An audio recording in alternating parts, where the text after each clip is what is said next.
professional tech support for your entire racing season. You either run CRS shocks or you get outran by them.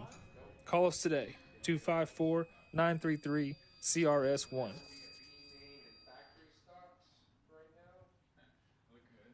It started as a dream in the backyard of Charles and Vanjie McLemore. 45 years later, Magnum Trailers is a premier builder of custom trailers and authorized dealer of industry-leading brands. From gooseneck flatbeds to dump, tilt, and utility trailers, car haulers, cargo trailers, and watercraft trailers, you won't find a better selection. We build the best and repair the rest. And because we're in Texas Hill Country, come see us for deer blinds, deer feeders, and barbecues too. For happy trailering and happy hunting, click to find the Magnum Trailers location nearest you.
They're going to drag right to the line. All sorts of action going on down the backstretch.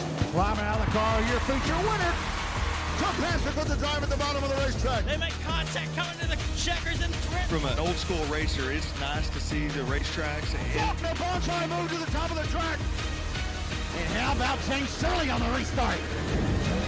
Throw the red, get him out of that car.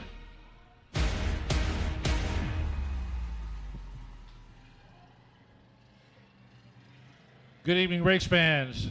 My name is Rodney Rodriguez, and this is Joe Spillman. Actually, I'm Milton Hope. Owen Pittman, we're here at the racetrack tonight at Cotton Bowl Speedway. We appreciate y'all coming out tonight and checking in on Race on Texas and Speed Pass. Thank you to the crowd that's already out there in the grandstands. As you can see over our shoulders right now, it is a crystal clear night. Now, you may be in South Texas, Central Texas, and you're getting wet. Right now here at Cotton Bowl Speedway, we are not. We got hot laps going on behind us right now. A big night of racing. Owen, we're closing in on a record car count here at Cotton Bowl Speedway, pushing nearly 140 cars. Yeah, that's correct. Bad luck for I-37 getting the rain tonight, but good luck for us. We got a lot of cars. We got the trucks come up that were supposed to race, I believe, down there. They're going to be racing tonight with the street stocks. We're pushing 135, 136, and the all-time record's 144. So going to be a great night for Cotton Bowl Speedway. Yeah, we got the Dwarf cars here as well. We got some great drivers here at Cotton Bowl Speedway like we always do. If you're watching us right now, like I said, you are looking at Race on Texas, Speed Pass, $39.99 a month. Over 25 live events a month across the state of Texas, and 50% of that money that you give up, the $39.99 a month, where you can watch multiple shows throughout the month, half that money comes back to the track. Now, as a track promoter and operator, tell us how important is that money to you, especially in the downtime when we get rainouts? Yeah, so that's where it's really huge. It really pays in, and you know, it pays dividends because when we can't race, like Cotton Bowl hasn't raced in 2 races. They've lost 2 from rainouts. We've lost over at Texana 2 from rainouts. So when you don't have any income coming in, Milton, you know how it is. It's hard to keep the doors open. We want to keep racing alive in South Texas. So it makes it very tough. Speed Pass provides us with that income to keep the doors open, keep paying the rent payments, keep paying the light bills, et cetera, et cetera. So it takes a lot to operate a track, takes a lot of money, and Speed Pass helps us bridge that gap in these bad months, or even if you have a slow race, you have a tough night when all these tracks are racing, you have a tough night that isn't super profitable, Speed Pass can bring you to that level you need to make sure you're making the bills, keeping the doors open. Most definitely. When like you said, when another track may have a big show and some of the cars go there, the fans go there, that extra income is popping in here. So $39.99 a month, Speed Pass on Race on Texas, where you can watch 25, 30 shows a month from all over the state of Texas, and they do a real fantastic job. All the announcers and all the technical crew, the drivers, you can check it out all over the place. But $39.99 a month, Speed Pass, 50% of that money comes back to the racetrack, and it really helps out. What we're going to do right now, we're going to take a short little break. We got some special guests coming up in just a moment. CRS Suspension and Fabrication is your trusted source for premium dirt oval shocks. For Dwarf cars to late models and everything in between. We also offer adjustable spoilers and adjustable shock vents, upgrades, car setup services, and even professional tech support for your entire racing season. You either run CRS shocks or you get outran by them. Call us today, 254-933-CRS1.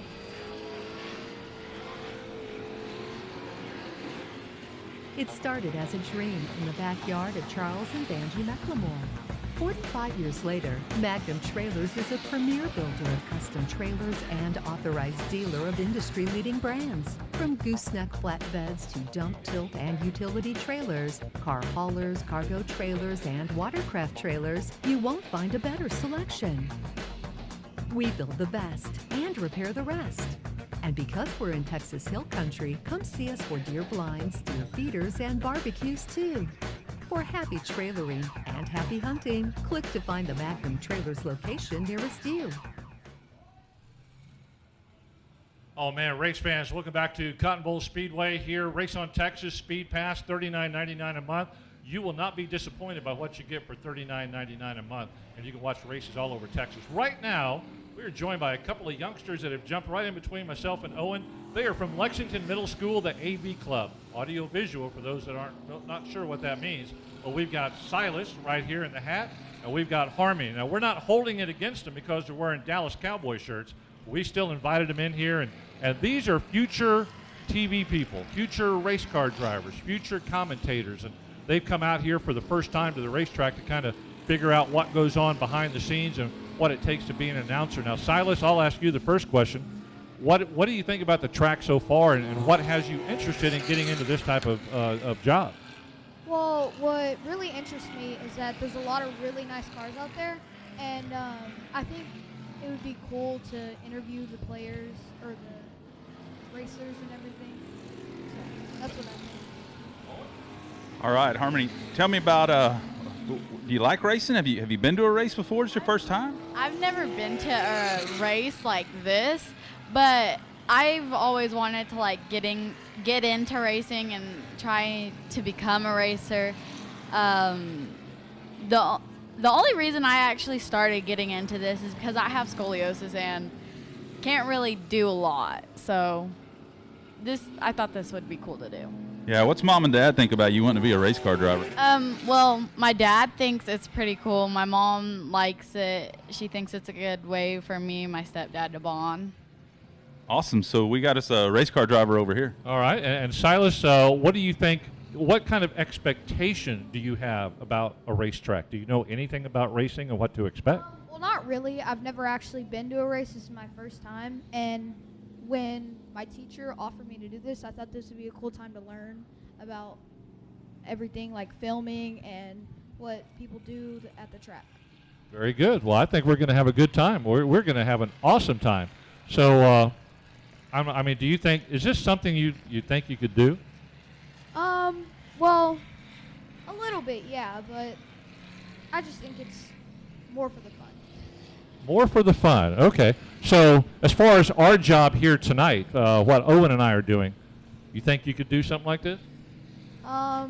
Maybe, but I really don't know what my future is, so. Honest answer. We've got lots of great times here tonight coming up. We got the trucks joining the street stocks. We got Speed Pass, $39.99. Log on. I'm going to give you an email like I did last time we were here, so we'll go from there. Any last words from you, Silas? really. All right, well, we'll knock it out from there. We're going to go ahead and go to a – I knew you would think of something. We could be filming you. You mean do our job? Yes. Oh, whoa. Hold on a second. Wow.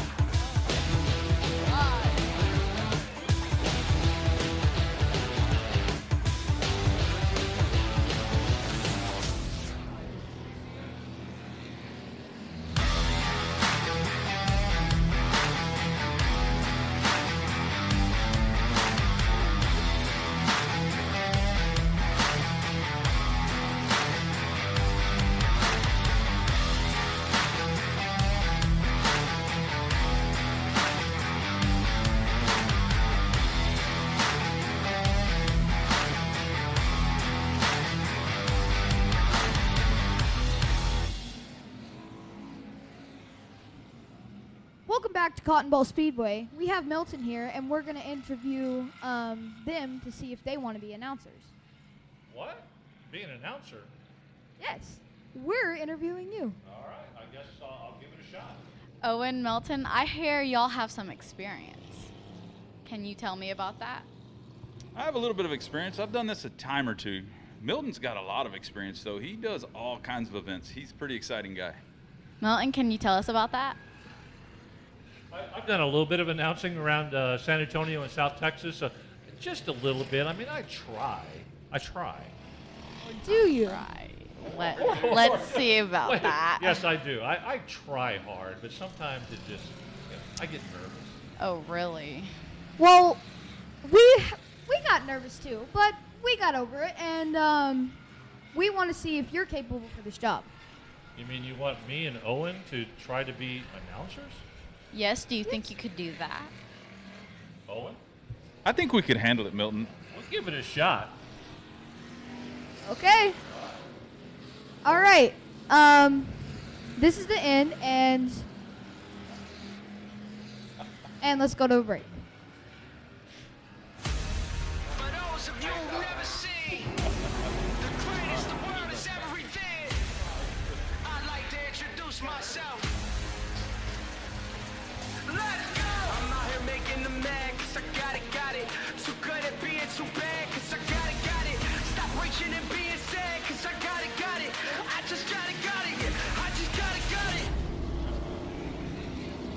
They're going to drag race to the line. All sorts of action going on down the backstretch. Climbing out of the car, your feature winner. Top Patrick with the drive at the bottom of the racetrack. They make contact coming to the checkers and thread. From an old school racer, it's nice to see the racetracks. Faulkner ball trying to move to the top of the track. And how about James Sterling on the restart? Throw the red, get him out of that car.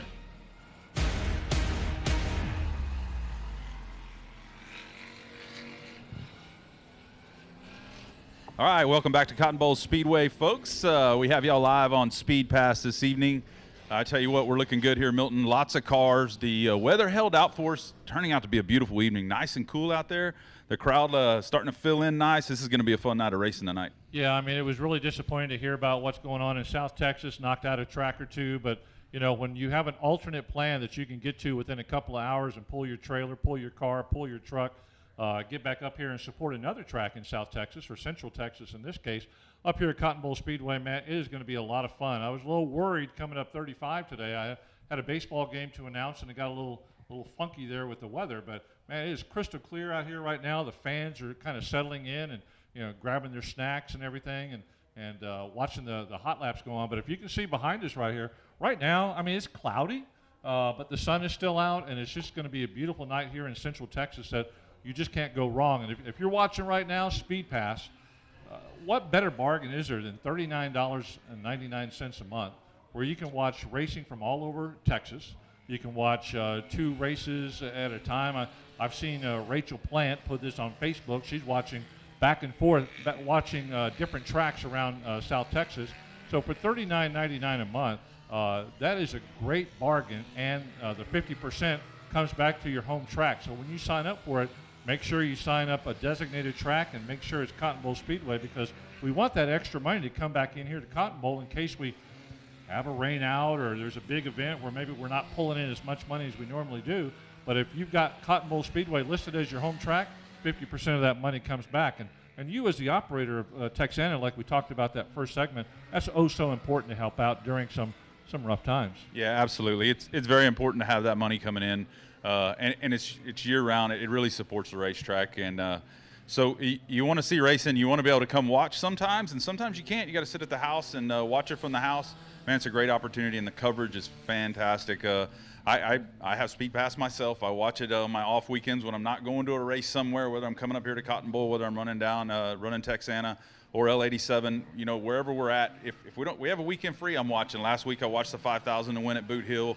It was a great race. And as that's going on, I'm flipping over to other racetracks and trying to catch all the action I can at every track. So Speed Pass is, man, it's valuable. It really has turned the world around for an opportunity you don't have to travel 6 hours to go watch a race. You can just do it from your house. Yeah, exactly. And they're helping you out at the go-kart track down there at L87. So they're not just focusing on the big cars where the adults are driving, the men and women are driving, but the go-kart action down at L87 where Owen operates that place down there. They're doing a great job with the go-kart coverage down there. But last time we checked, man, we're closing in close to 140 cars here tonight, which we're getting close to an all-time car count. Not sure if anybody's going to check in late and kind of bump us up over that 140 mark. But we've got some great drivers here tonight. I saw Heath Stewart pull in a little while ago, talked to him.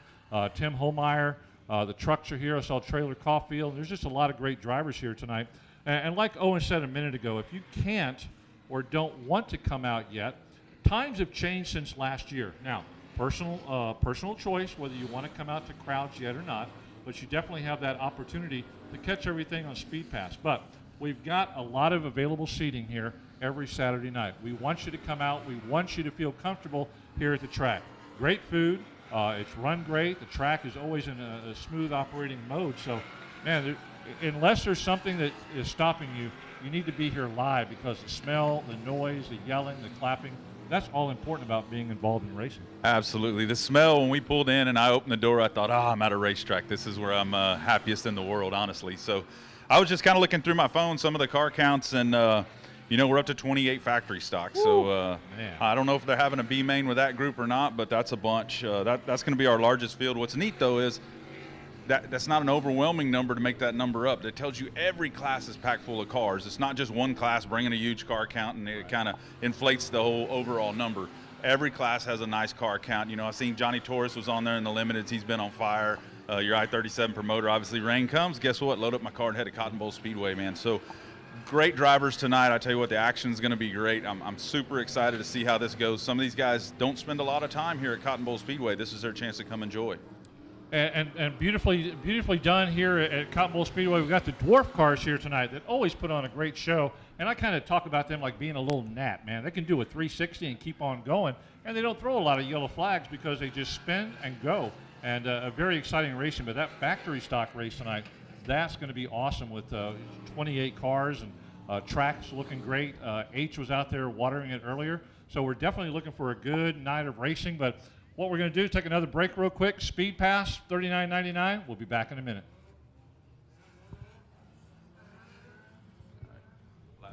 CRS Suspension and Fabrication is your trusted source for premium dirt oval shocks.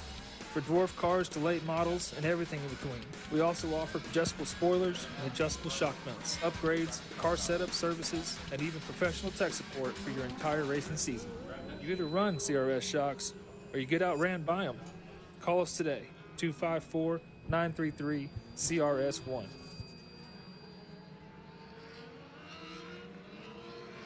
It started as a dream in the backyard of Charles and Vanjie McLemore.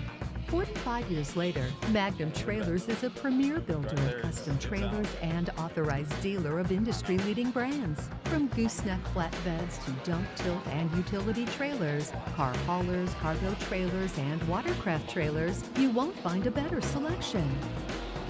We build the best and repair the rest. And because we're in Texas Hill Country, come see us for deer blinds, deer feeders, and barbecues too. For happy trailering and happy hunting, click to find the Magnum Trailers location nearest you.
They're going to drag race to the line. All sorts of action going on down the backstretch. Climbing out of the car, your feature winner. Tough passer put the drive at the bottom of the racetrack. They make contact coming to the checkers and thread. From an old school racer, it's nice to see the racetracks. Faulkner Bond trying to move to the top of the track. And how about James Sterling on the restart? Throw the red, get him out of that car.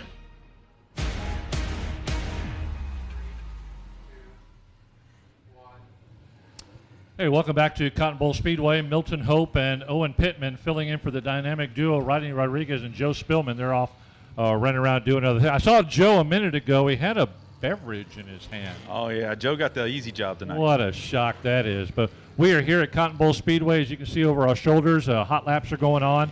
And Mother Nature looks like right now she's cooperating. It is crystal clear out here. The weather, the sun's starting to come out to the what would that be, the north of us? Or? That'd be the north of us. Sun is out. It is awesome out here. So if you're sitting at home thinking, should I go to the track or not tonight based on the weather forecast you saw 6 hours ago, ignore it. You need to come out here to the track right now and see it live. Absolutely.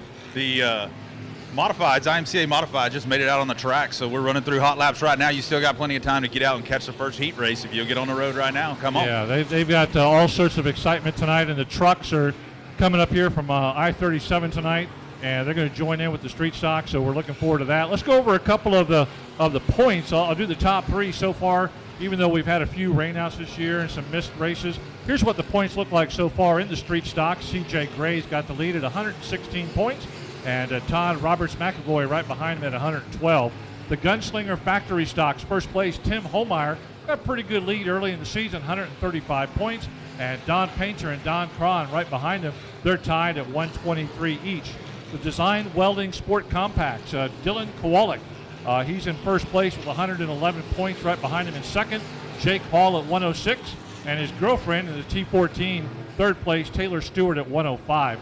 Magnum IMCA Modifieds, 94 Chris Morris at 118, but he's only got a 1-point lead over Derek Scott Jr. at 117.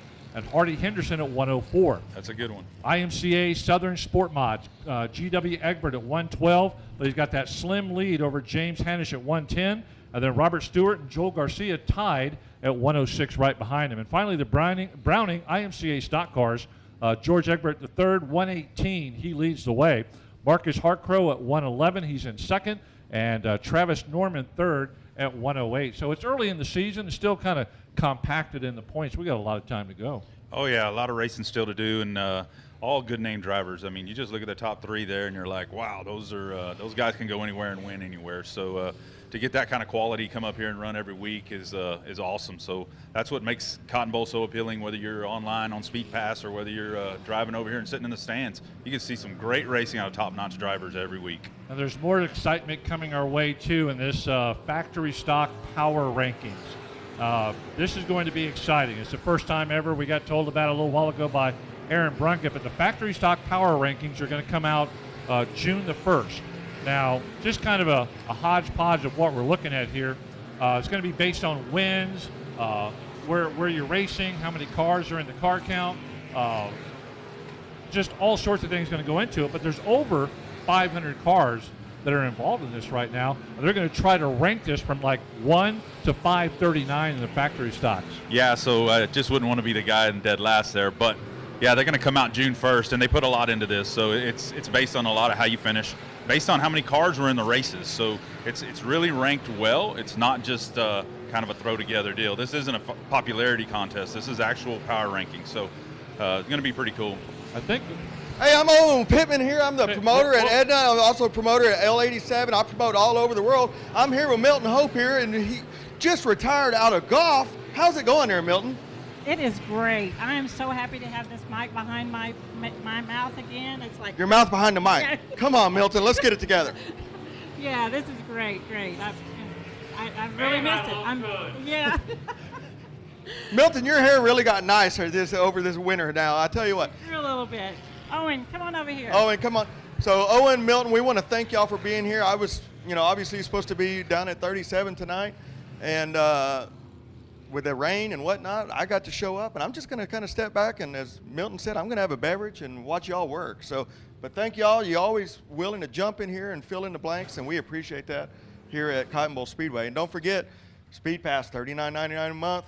Sign up. Cotton Bowl Speedway is your home track, and that will help us out here at Cotton Bowl Speedway. Thank you, Joe. Listen, I've got 3 of the best right here, right now, in front of you, with some of the best race cars in that pit area there. But I want to say something really special to you that are watching on Speed Pass. Racetracks cannot survive without you guys supporting with Speed Pass. And what a great job Race on Texas is doing. And I would just like to say it's an honor to work with Joe and Owen and Milton. But here are 3 promoters right here, and we work hand in hand. And we're actually standing, Joe, right next to the promoter of last year. And I have to tell you, we can't even touch his boots. So might be 2021 promoter of the year as well. But it's the best of the best. And Cotton Bowl, I think, is a great facility, and we have some really great people here. And I appreciate each and every one of you that are watching right now. And I hope you enjoyed tonight's racing. And we do appreciate the rain gods for hopefully letting us have some racing tonight. Have a great evening. Thank you, guys. Thank you, Milton. You're welcome. CRS Suspension and Fabrication is your trusted source for premium dirt oval shocks. For dwarf cars to late models and everything in between. We also offer adjustable spoilers and adjustable shock mounts, upgrades, car setup services, and even professional tech support for your entire racing season. You either run CRS shocks or you get outran by them. Call us today, 254-933-CRS1.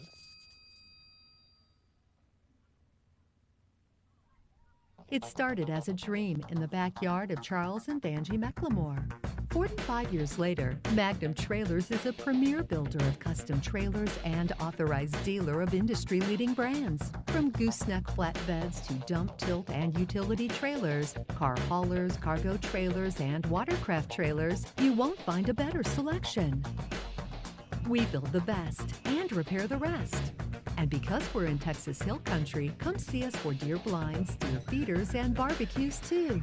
For happy trailering and happy hunting, click to find the Magnum Trailers location nearest you.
introduce myself.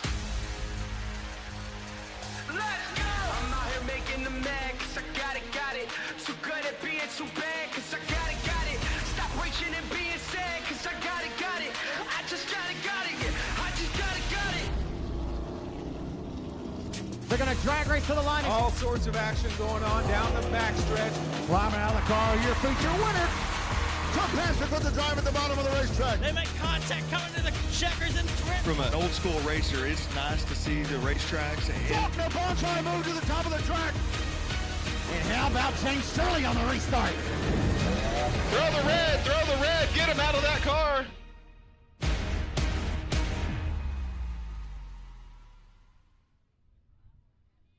CRS Suspension and Fabrication is your trusted source for premium dirt oval shocks.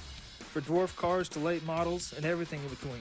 We also offer adjustable spoilers and adjustable shock mounts, upgrades, car setup services, and even professional tech support for your entire racing season. You either run CRS shocks or you get outran by them. Call us today, 254-933-CRS1.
Hey, race fans, welcome out to Cotton Bowl Speedway. Appreciate you coming out tonight. How many of y'all thought it was going to rain tonight? Raise your hand.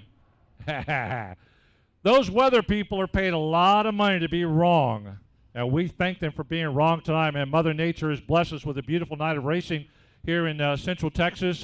Unfortunately, I-37 way down by Pleasanton, they did get rained out tonight. They got hit hard by rain, but it's missed us right now, so we hope it's going to last all night long, and we're just going to have a good night of racing here at Cotton Bowl Speedway. A couple of special people I want to introduce you to. They didn't know I was going to do this. Silas, Harmony, come here. So there's a special audio-visual club going on at Lexington Middle School, and Harmony right here and Silas here are part of it, and they're kind of learning about what goes on at a racetrack, and they've been interviewing drivers and our flagman Nathan, and they interviewed myself and a couple of other announcers, and they're kind of getting an idea of what racing is about. And Harmony wants to be a race car driver, and Silas, not sure what he wants to do, but he's doing a great job. He did great up on the interviews. Harmony did as well. So these are middle school students. These are our future. How about a round of applause for these two youngsters right here?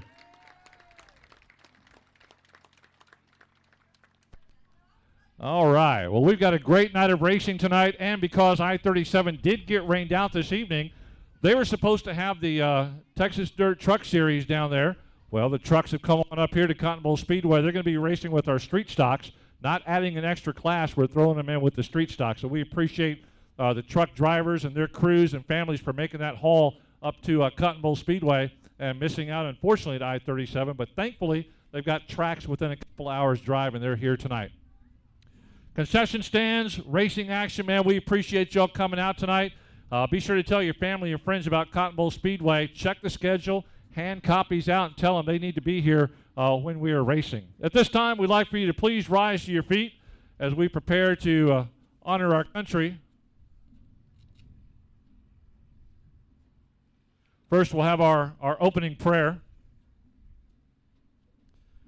Our kind and gracious Heavenly Father, we thank you for the beautiful weather you've bestowed upon us here in Central Texas tonight to partake and watch a sport that we all love dearly.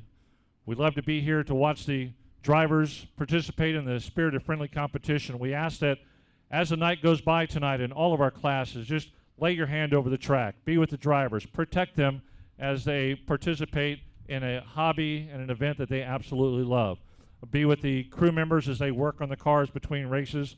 At the end of tonight, we ask that you please just lead, guide, and direct everybody that's gathered here to their final destination safely. Be with our armed forces, men and women throughout the globe.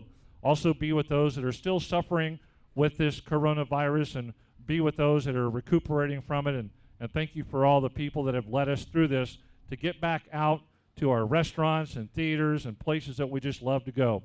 In your name we pray. Amen. And now our national anthem performed this evening by Larissa Brungut. Oh, say, can you see by the dawn's early light so proudly we hailed at the twilight's last gleaming, whose broad stripes and bright stars through the perilous fight o'er the ramparts we watched were so gallantly streaming. And the rocket's red glare, the bombs bursting in air, gave proof through the night that our flag was still there. Oh, say does that star-spangled banner yet wave o'er the land of the free and the home of the brave? God bless Texas and God bless the USA. Let's go racing. And now we got Michael here with those famous 4 words. Gentlemen, start your engine. Start your engines.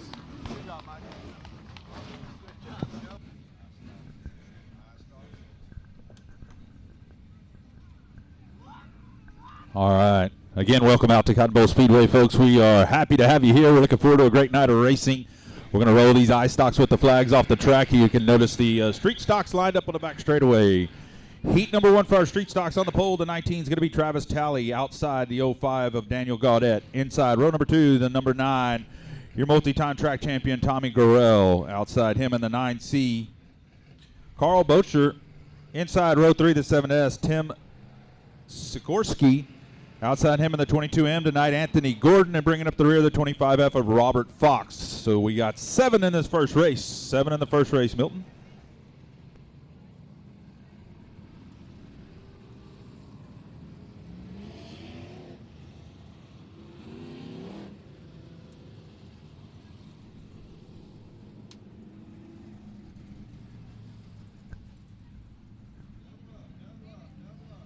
Going to be a lot of fun tonight, Owen. It's going to be a super night of racing here as the Sky just continues to clear up and get brighter and brighter out there, man. I am excited about this. Yeah, as a track promoter, you kind of go, well, man, the sun's going to dry my track out, so I don't know if it's a good or bad sometimes. Here we go. We're going green, and they don't want to seem to get up there side by side. Here we go. We're rolling, Milton.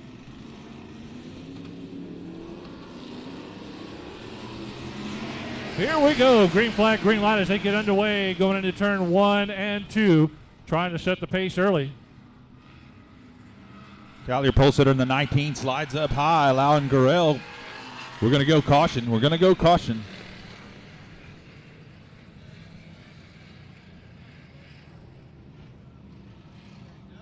Evidently the starter didn't like the start, so we're gonna redo it.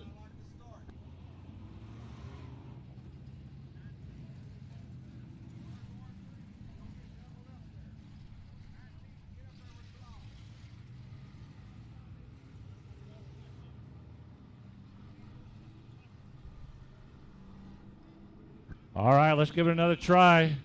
H didn't like the start. Flagman didn't like the start. Nathan Lavender got that newly made helmet that he's got up there in the flag stand. So he's looking mighty good up there, ready to throw the flag. 19 leading the way. Travis Talley, Daniel Gaudette right next to him. Here we go, revving up the engines down the front straightaway. Green flag, green light. Let's try it one more time. Oh, they get the Whoa, right watch on the out. back, big 1, right. 2, 3 cars already involved.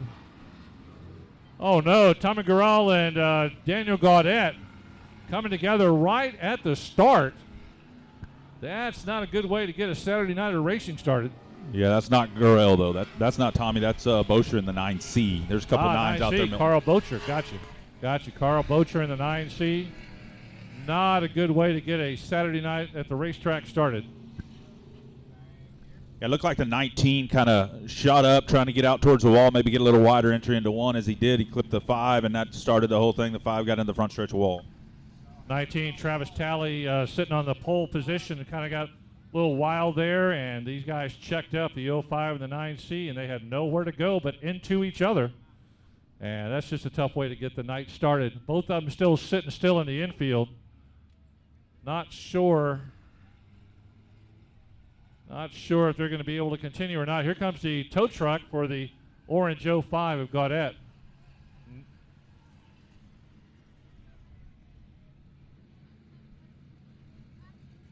Yeah, so coming over the radio right now, we got the 19 kind of getting everything started right there. Right at the beginning, Travis Talley, and it just got wild all behind him. And already we got 2 cars in the infield, 1 going on the hook of the tow truck. He's already up in the air. We'll see if the 9C of Carl Bocher will be able to continue. Lineup looks good. Track is clear. They'll get the 05 of Gaudette out of the way for safety measures, probably the 9C as well, and then we will get back to racing. Hopefully it's not too severe and they can get back out here on the tracks for the main events later on tonight. 9C's running under his own power. He gets out of the way just enough to be in a safety protocol. He's driving under his own power, Owen, so that's a good sign right there as he leaves the track. The 05 of Gaudette at the end of the tow hook. So this time by the flag stand, they'll get the rolled up green flag and letting them know there's 1 more lap to go before the restart. Yeah, how about the lucky dog here for Anthony Gordon? Anthony Gordon, one of the toughest competitors in street stocks, moves from outside row 3 to the outside front row because of bad luck for a couple cars starting in front of him. So Anthony Gordon always manages, he keeps it clean and manages to make his way up there. It's pretty easy. Well, he's been involved in a couple of situations like that over the years where he's the one being pulled off or into the infield. So, you know, it's coming back to help him out a little bit. But good to see Anthony Gordon out on the racetrack. I haven't seen him since last year, so good to see 22M Anthony Gordon. And like you said, he's taking the benefit of the mix-up there. All right, we're going to wave this restart off as they're going to check a window net.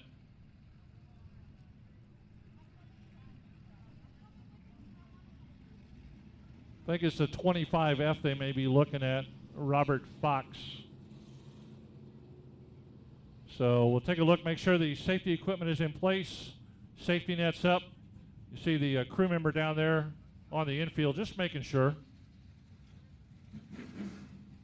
He's looking inside. If you're having to look through something, then the safety net's up. I'm just going to kind of put it out there.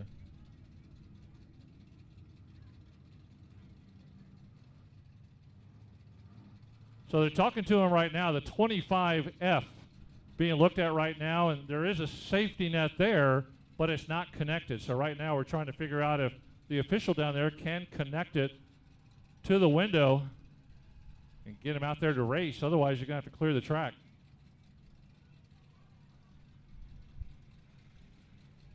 Looks like there's a bottom rod on that net that is loose or wasn't put on to begin with, and he's trying to connect that for our safety measures. So 25F Robert Fox might get a little talking to by the technical director here at Cotton Bowl Speedway later on. Make sure his car is always ready to race when he comes out on the track.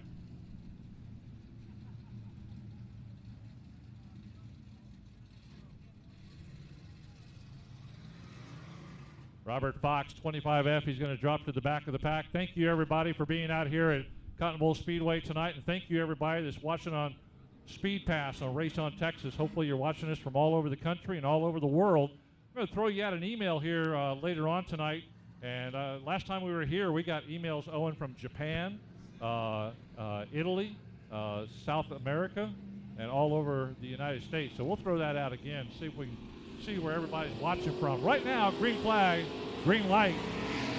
As we get started one more time, the 25 of Fox went back into the infield, and now he's coming back out of the track. Not sure what's up with him. Meanwhile, Anthony Gordon, he jumps out of turn 2 as your race leader. Going down the back straightaway, staying ahead of Tim Sikorsky. Down the front straightaway they come. Nathan Lavender keeping an eye on him as they go into turn 2. Gordon and Sikorsky running away from the rest of the pack, 19. Travis Talley a distant third, so right now it's a 2-car race as Gordon and Sikorsky start to catch up with our back runner, Robert Fox.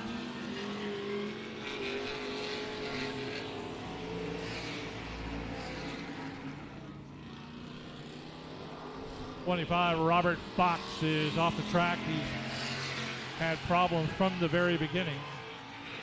Anthony Gordon is shooting around the track. He goes into 3 and 4.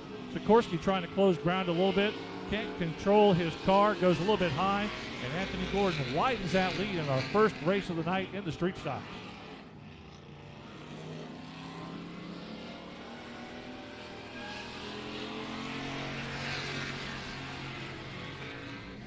Anthony Gordon into 3 and 4 one more time. Should be the white flag, this time shown by the flagman Nathan Lavender. As Anthony Gordon one more time into the high banks of turn 1 and 2. Comes out as your leader. A good lead on Sikorsky in the 7S. As they finish up the final half lap, Anthony Gordon listed as starting in the back.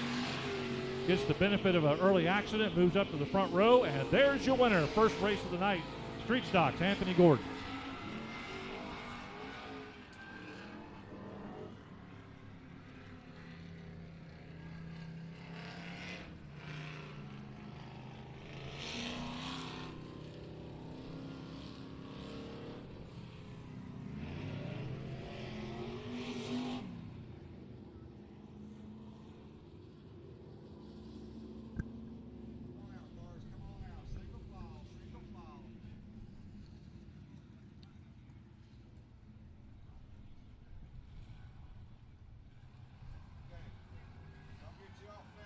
Heat race number 2 for the Street Stocks here at Cotton Bowl Speedway. Hope you're having a good time. Central Texas, beautiful weather. Let's take a look at the front row. Street Stocks 59, Jenna Oltman.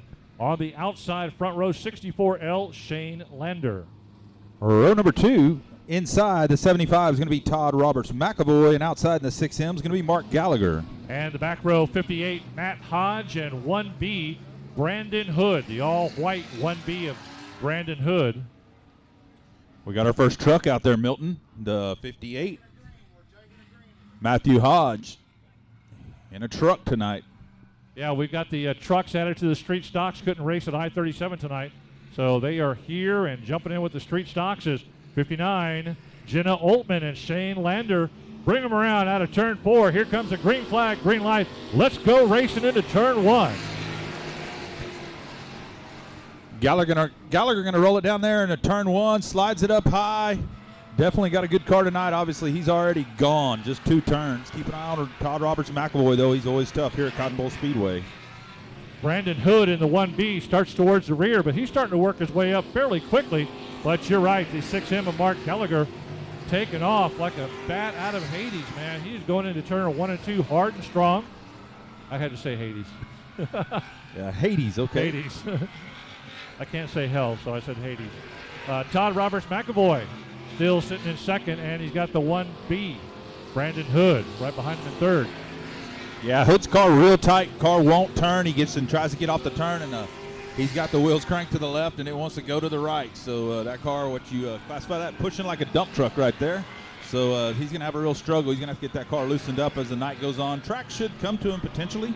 We'll see what it does.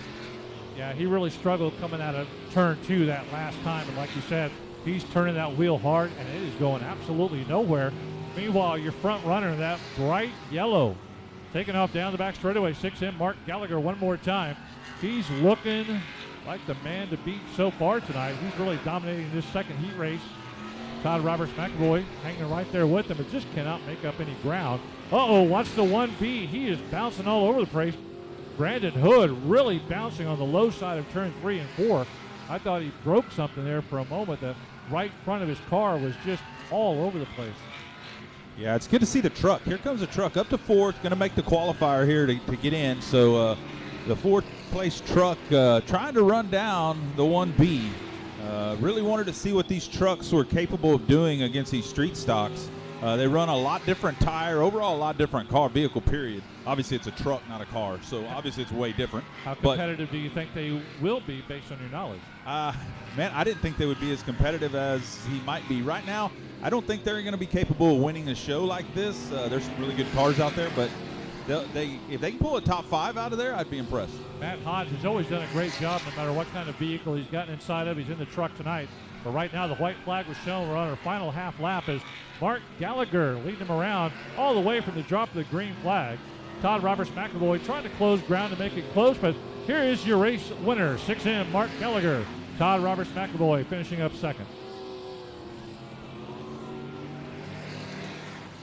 Oh, that was a close one with Hodge there on the inside. Man, he saw an opening of about a half car wide, and he shot the whole car through there.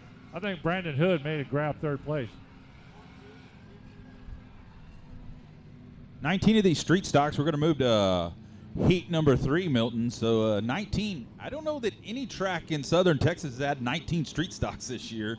I know over at Texana we ain't even been close. We're averaging about 12 at every track, so 19's big.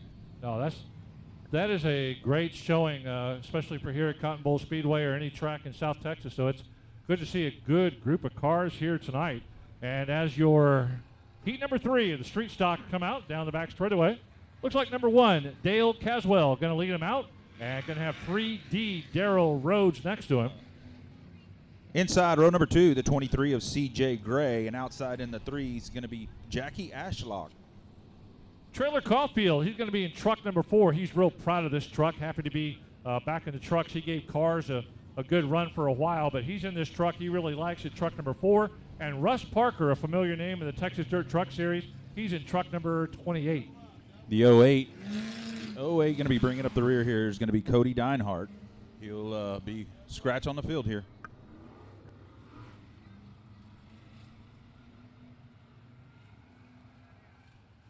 Lights are out around the track.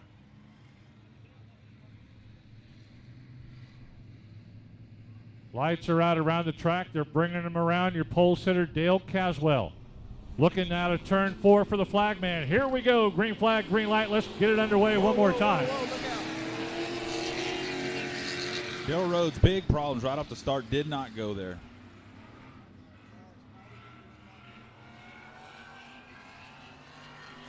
Did it look like he never got started? Yeah, something broke right off the bat. As soon as he tried to pick the throttle up out of 4 there, he broke. He was on the front row, so we almost wiped out the outside front row, the outside row again right there. It was close. Race director says there's a drive shaft in the middle of the front straightaway.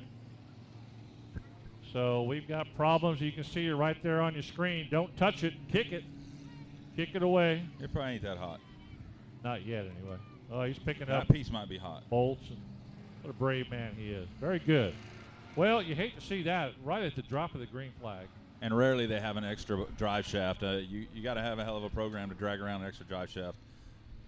This may be a part where he goes and politics somebody and say, hey, can I borrow your car for points? Yeah.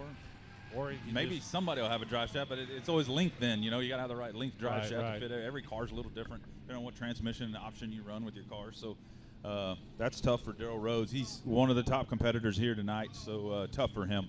Yeah, a lot of these car parts, like you were saying, they're just not interchangeable. Hey, do you have this? Yeah, sure I do. It's just not that simple always. Yeah, for sure. Everybody in the street stock class, the rules are kind of open. You got everything from stock transmissions to aftermarket transmissions, stock rear ends, aftermarket rear ends. So everything's got a different length, a different size. It all comes to figure it out. It gets really tough out there. So borrowing parts becomes almost an impossible task in a lot of situations. Check out two trucks here, Milton, now on the outside front. Here we go. We're going to go green this time, Milton, with two trucks in the top three already. All right. I know they're going to be excited to be up front. Here we go one more time as they come towards the green flag, green light, off and running.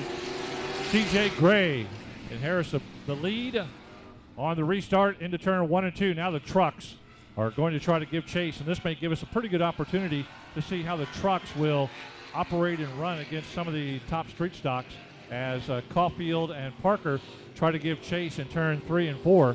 Trying to close ground, but I'm just not sure they're going to be able to do it. Like you said, if they can get a top 5 tonight, that'll be a good showing. But as far as winning a heat race or even the main event, that could be a tougher challenge. Yeah, there would have to be some serious bad luck with some of these street stocks to make that happen. Nothing against the trucks. It's just they're two different vehicles, period. So, but the best class we could get the trucks in that wanted to come race because theirs got rained out is to throw them in the street stocks and let them race. They're getting to have a good time and race. They know what they got into when they got here. Yeah, for sure. Trailer Caulfield having a little issues with his Ford truck going around the track. He's trying to keep up the speed. He has dropped off the pace of Russ Parker and dropped all the way back to third. And then down the back straightaway, we had some issues with the 08 shimmying and sliding all over the place. Cody Deinhardt, and he's got back in. But now we've got mosquito spray coming out of the back of Jackie Ashlock. Smoke out of the 3. So early problems for several cars. Do we have to pay for that, Milton? Well, I don't know. Yeah, it's gratis, man. Everybody should kill mosquitoes here in Texas. Oh, hard into the front stretch wall is the 08. He's beating the steering wheel. What you do in that situation right there, Milton, is you get off the gas. Just FYI. Just get off the gas. Cody was already having problems on the back straightaway where he nearly did a 360. But, yeah, that's tough to see as he went hard in there. And like you said, he was beating on the steering wheel as soon as it happened. He was pulling off the track. 2 to go this time by. 2 to go this time by. On the 23 over there. Yeah, 23, C.J. Gray, just the class act of this group. Like we were talking about, the trucks are in with the street stocks tonight. But even as good as Russ Parker normally drives his truck, he's just got nothing for the 23 street stock that's been leading this race all the way from the beginning. C.J. Gray doing a great job.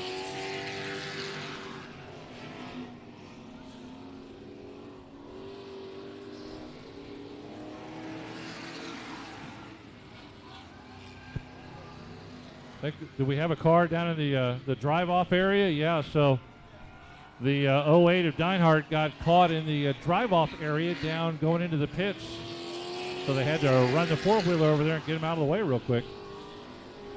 Here comes your winner, though, C.J. Gray in the 23, picking up the win there. Trailer Caulfield having a decent run. He hasn't been able to race his truck very much, and he was telling me he's real excited about getting into a truck. He gave a car a try for a number of years, and he's happy to be in the race truck series. Russ Parker always does a great job. Whatever the Texas Dirt Truck Series, whatever track they go to, Russ Parker always does a fine job.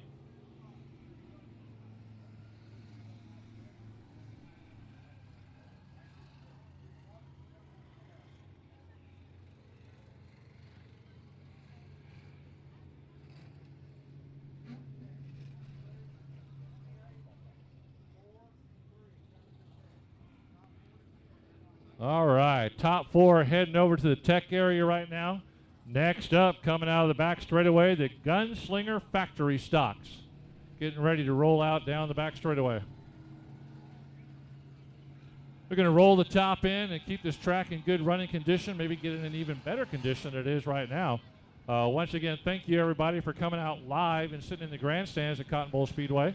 And thank you for those that are watching on Race on Texas and Speed Pass, dialing in Cotton Bowl Speedway tonight. Be sure when you sign up for Speed Pass, $39.99 a month, you get up to 25 races or so a month that you can pick and choose from. You can watch 2 at a time. If you're talented, 3 at a time.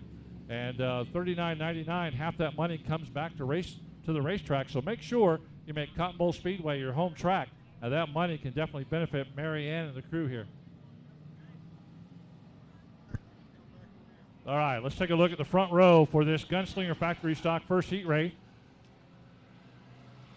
Number 40, Seth Davis. And number 33, Kurt Ellis. Row number 2 on the inside. Very familiar with Cotton Bowl Speedway, the 7 of Kevin Nedgetech.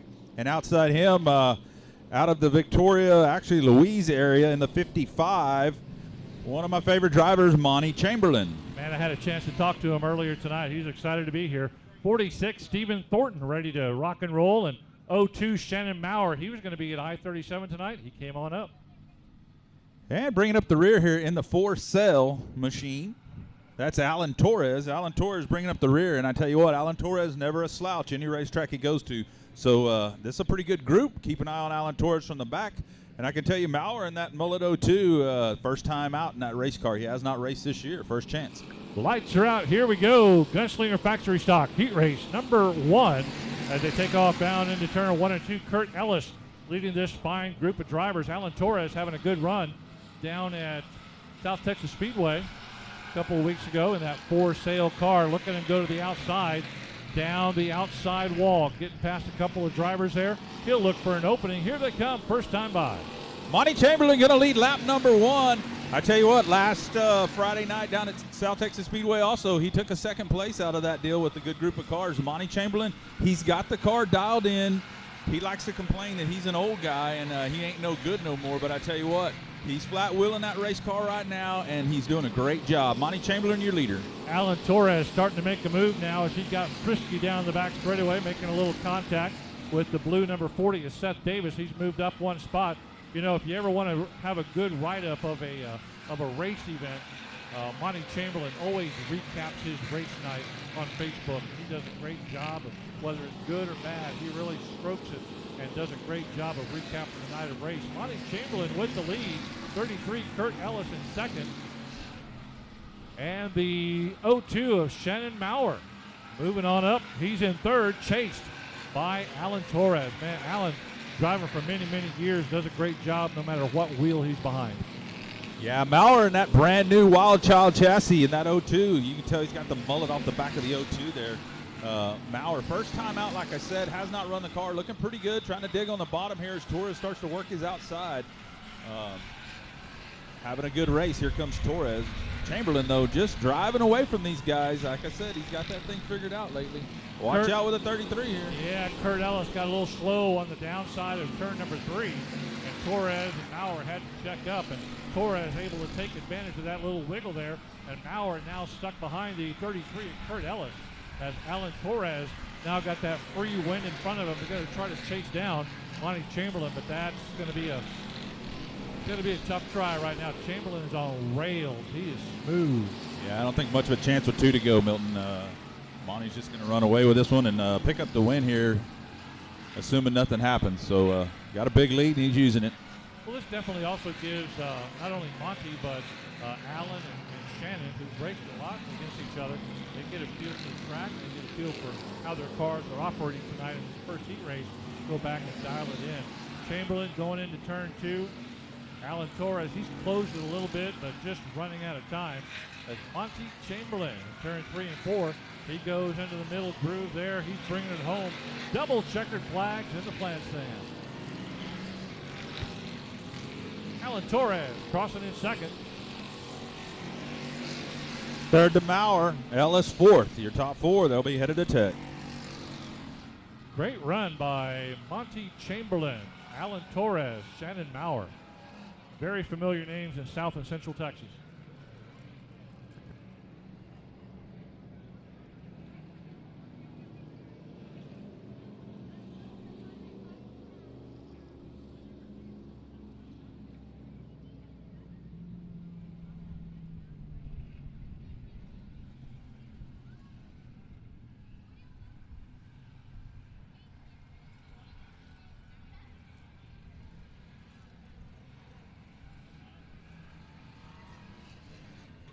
All right, here comes our next Gunslinger Factory Stock Heat Race.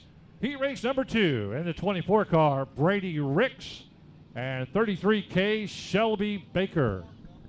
Inside row number 2, the 29, Jose Lopez Jr. And one of the hottest drivers here at Cotton Bowl Speedway right now, the 8-star Tim Homeyer. Third row back in the 35 car, Ray Glaze. Right next to him in the 88J, Jeff Blackwood.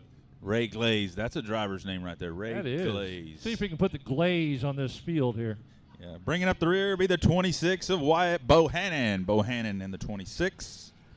You're right, Tim Homeyer, man, he is one of the hottest drivers here at Cotton Bowl Speedway. He's out there in that 8-car purple. You'll be able to spot him, and he does a great job of maneuvering this track. So look for him to move up from whatever his starting position is. He'll get up to the front fairly quickly. But Yeah. we're looking good here. Ricks, Baker, Lopez, Homeyer, Glaze, Blackwood, and Wyatt Bohannon, your 7-car field. Excited to see where Homeyer ranks in the power rankings coming out June 1st. So Tim deserves to be up there in the mix, you know. So the biggest thing with some of those guys, some of them are racing huge races all over the state in Louisiana, and Tim, he mainly focuses right around here at Cotton Bowl Speedway. So we'll see how that power ranking, all that plays in, because the number of cars you're racing against, et cetera, plays into the power ranking. June 1st will be exciting to see, and Aaron told us a little bit about the strategy and the technique of what it's going to take to rank these cars based on car count, finishing position. So we know there may be some chap backsides and not where they want to be, but here we go on the heat race. 24 taking off down the front straightaway. Brady Ricks into the turn, trying to hold the lead, and look who we were talking about, Tim Homeyer. Slingshots around the outside and grabs the lead. Halfway down the back straightaway, Jose Lopez Jr. tagging right along. Homeyer quickly out front. We were talking about it. Tim Homeyer, your 8-star, your leader. Actually leads in points here in the Gunslinger Factory Stock group at Cotton Bowl Speedway. He's got a 12-point lead coming into tonight, and he's looking to improve on that as he jumps out front. Lopez staying steady in second, and then the 24 of Brady Ricks kind of in about 5 car lengths back in the 24, not really making any moves. 88 there coming by. He's got the hood flapping like crazy. You got definitely some hood pin issues.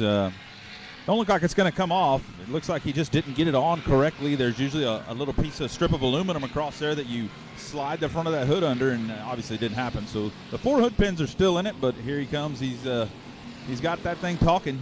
We lost Shelby Baker. Baker had to leave the track.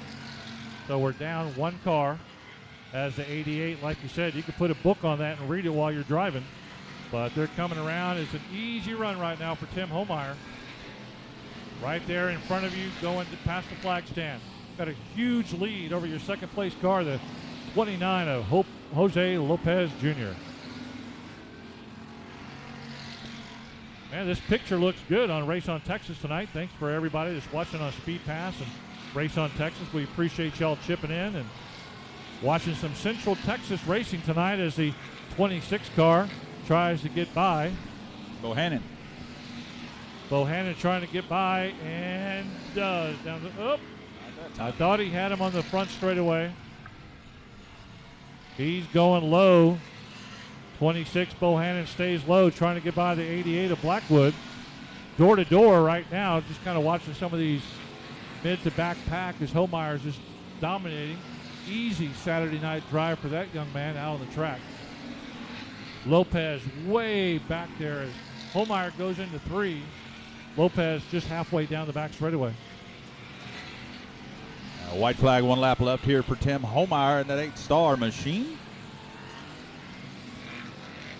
Looks like he's got this one well under control. Yeah, this will definitely help him in those factory stock power rankings in the state of Texas, and they'll put all of this into the computer and try to figure it out. Over 500 factory stock drivers are going to be considered, so it's going to be a lot of fun to see that come out June 1st, and then it will update as Aaron sees, I guess, maybe each week, every other week. And we'll see how people start high and drop low, or start low and move high. And we'll just see how that works in the factory stocks across the state of Texas. There you go. Ray Glaze, we talked about him being a great name for a race car driver, but I tell you what, from announcer standpoint, you never hope somebody would spin out more so you could have glazed donut. Just saying. Okay, I got it. I got it. We got the crew back here telling Owen, don't quit his day job with those jokes. Don't worry. Who we got coming out next? All right, heat race number 3 of the Gunslinger Factory Stocks. Let's take a look at who we got. 94, Allison Morris. On the pole should be 22, Dan Kohlert. Row number 2, the 58, Steve Sims, and outside him in the 33M is going to be Mason Doherty. In the 43 on the 3rd row inside, Stacy Robinette. And making a drive up here from I-37, got rained out tonight, the 8C of Cameron Dinsmore. Also a regular at I-37, bringing up the rear, the 23K, that's going to be Casey Kraus. Casey Kraus. It's good to see the drivers support the other tracks when they get rained out. They came on up here probably about 2.5 hours from I-37. Got here in time to get into this race event and looking to have a good time. Thank you to everybody that's out here in the grandstands tonight, and thank you to all those watching from wherever you are across the country on Speed Pass.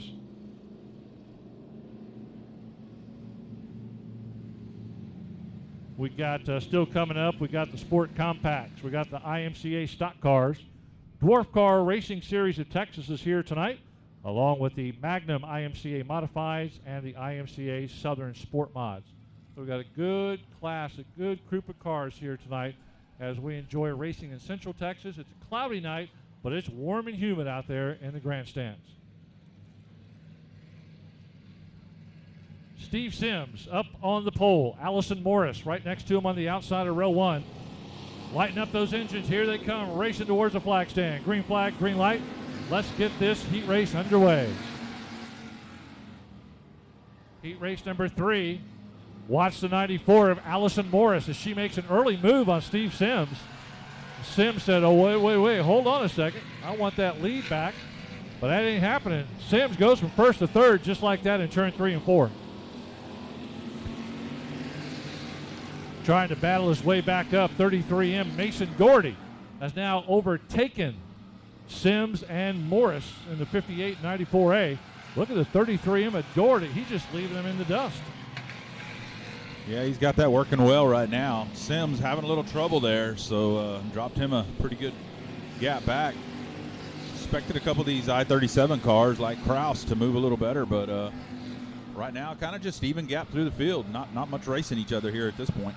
How much difference would you say the surface, based on the clay and the ground, how much is different between 37 and Cotton Bowl?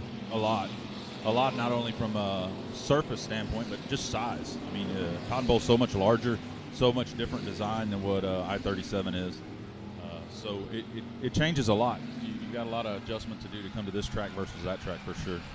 Some of these drivers at 37, they've been up here before. They just need to remember what the gear ratios, tire pressures, and just where all the spots are to advance up through the field. But right now, speaking of advancing, 33M Mason Doherty just having his way with this heat race.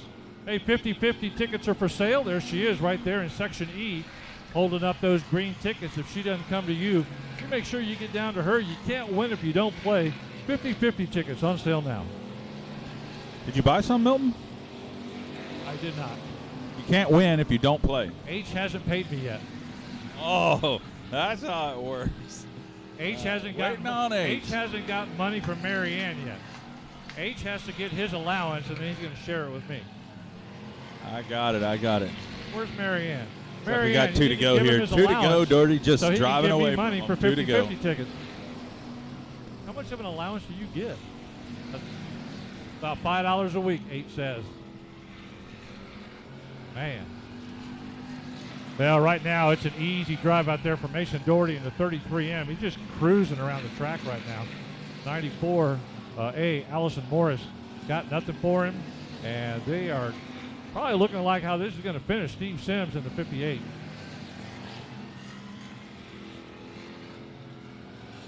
Is she going to let you have any money, Owen? Negative. Negative? Yeah, okay. Can't win if you don't play. That's gas money. Exactly. Here's the checkered flag. What an easy win tonight in the heat race. 33M Mason Doherty with the win. Top 4 are going to head over to Tech, and we're going to get another group of cars out here.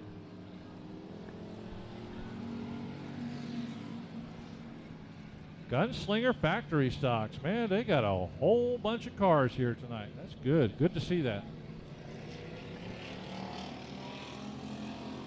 All right, race director is telling them to come on out off of turn 2 and pack it in there. Make sure the cars lined up appropriately. They want them to go high in the corners and kind of pack that dirt in just a little bit more so we can have a great racing surface tonight. 59, Jason Oltman is going to start on the pole. Next to him, a familiar name here at Cotton Bowl, 10D, Don Painter. Painter's been flying as well. He's going to be tough in this one. So row number 2 on the inside, the 17 of Don Cron, and outside in the 133, only making her second race this season, I believe, out of the Rockport area down there, down south on the water. That's Megan Dotson. Third row back inside in the 5th spot, 726, Robert Robbins. And in the 99, here's a familiar name down in South Texas. Dylan Gaither is behind the wheel of the 99 car. Gaither's been strong running that Alexander number 99, so good to see him to make the trip up. Bringing up the rear here in the 41T, John Armandia. Wow, there's a name I haven't seen in a while, John Armandia. That's great to see. Yeah, Dylan Gaither, man, no matter what car he gets behind, what he's driving, he always does a great job. That Gaither Motorsports does a great job of putting the cars out there and teaching this young man. I'm not sure if Alan Alexander ever knew the 99 could go that fast. Alan did a great job of racing throughout his career, but now did I say that out loud? Oh, yeah, that was rough. Ouch. Oh, goodness. But, yeah, he's doing a great job in that 99. I can handle Arthur. I can outrun him. All right. I think. All right, lights are out around the track. Here they come. Jason Oltman, green flag, green light. We're off heat race number 4 for the Gunslinger Factory Stock. Quickly, the 10D, as I said, going to jump out front. Don Painter, Megan Dotson. Don Cron runs up to second. Dotson to third here. Gaither going to pull into 4th. Looked like Dotson was going to pick up second as they come down the front straightaway. Like I said, not a lot of time at this track. I don't know that she's ever even been here before, so doing a great job right there in third. Cron, a seasoned veteran here at Cotton Bowl Speedway, currently in second. Megan Dotson doing a really good job right now if this is her first time out here, but she's about to watch Dylan Gaither go past her in that 99 Gunslinger Factory Stock. Down the back straightaway they go as Gaither will move up one more spot. Now he's going to have a tough time testing up to Don Cron. Still plenty of laps, and he's got a good car, but let's see if they go single file the rest of the way. Don Painter running strong out front, as well as 17 of Cron and Dylan Gaither in third. I was going to say, Gaither might have his hands full with Dotson coming back there. She got a little bit, car got a little tight through the center, a little loose off. Didn't really work for her there, so dropped her back. Like you said, pretty single file at this point, not a whole lot of racing, and it sure ain't the track's fault. The track is racy everywhere. It's just kind of, right now it's a little bit fast, Milton, so when it's this fast, they kind of want to string out, and the better car is going to show the advantage. When it starts to dry up just a touch, then we're going to see some really good stuff. Yeah, this is an absolutely fantastic looking track tonight. The infield cut nice and short.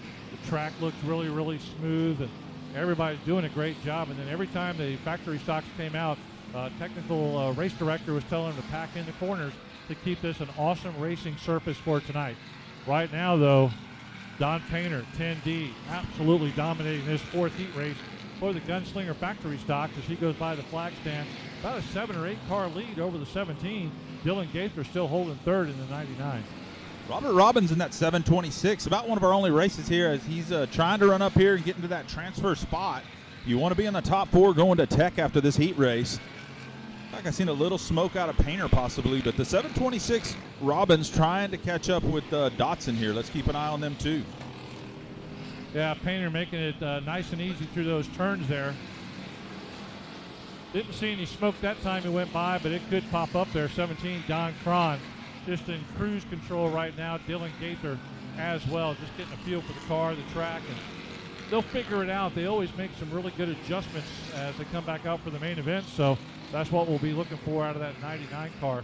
I would predict if he gets a good starting spot, he'll be in the top 5 tonight. And the battle for that transfer spot, like I said, Robbins and Dotson here. Looks like Robbins in that 726 on the white flag is going to make the move to get into that transfer spot. Dotson's not going to give up, though. Watch him in turn 3 and 4. She's going for it. Dotson trying to push on the inside, just not enough. Your fourth and final transfer, Robert Robbins.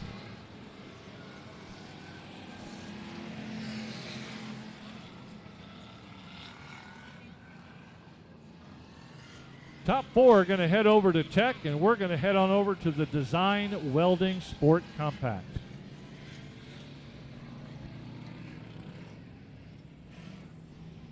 Hey, for those of you watching on Race on Texas and Speed Pass, I'm going to throw out an email address to you.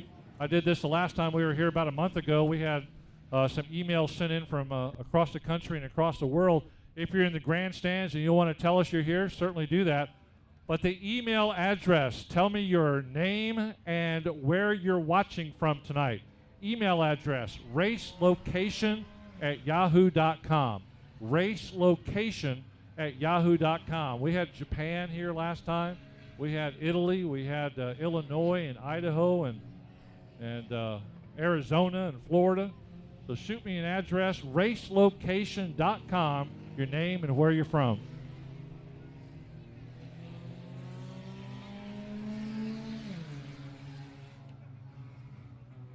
All right, so those of you that are going to be sending in an email with your name and your location, whoever sends in from the farthest location away, Joe Spillman said he will pay for your next month's subscription to Speed Pass. So if you're across the country or across the world, send me an email, racelocation@yahoo.com, name and your location. All right, Gabriella King and Cody Crabb on the front row of the Design Welding Sport Compacts. Here we go. On the start, green flag, green light, off and running. Let's go ahead and give them the rest of the field. Milton, how about row 2, the T14 of Taylor Stewart and the 57 of Jake Hall. Third row back, we've got Dylan Kowalik and Levi Hernandez. Row 4, the 55R is Riker Hernandez and the 43 of Jennifer Kidd. And bringing up the back, Ronnie Schoenfeld. A lot of I-37 drivers coming up here. Bingo. Yes. The cars to watch tonight, though, the last time we were here, 29 of T14, girlfriend spun boyfriend Dylan Kowalik on the front straightaway.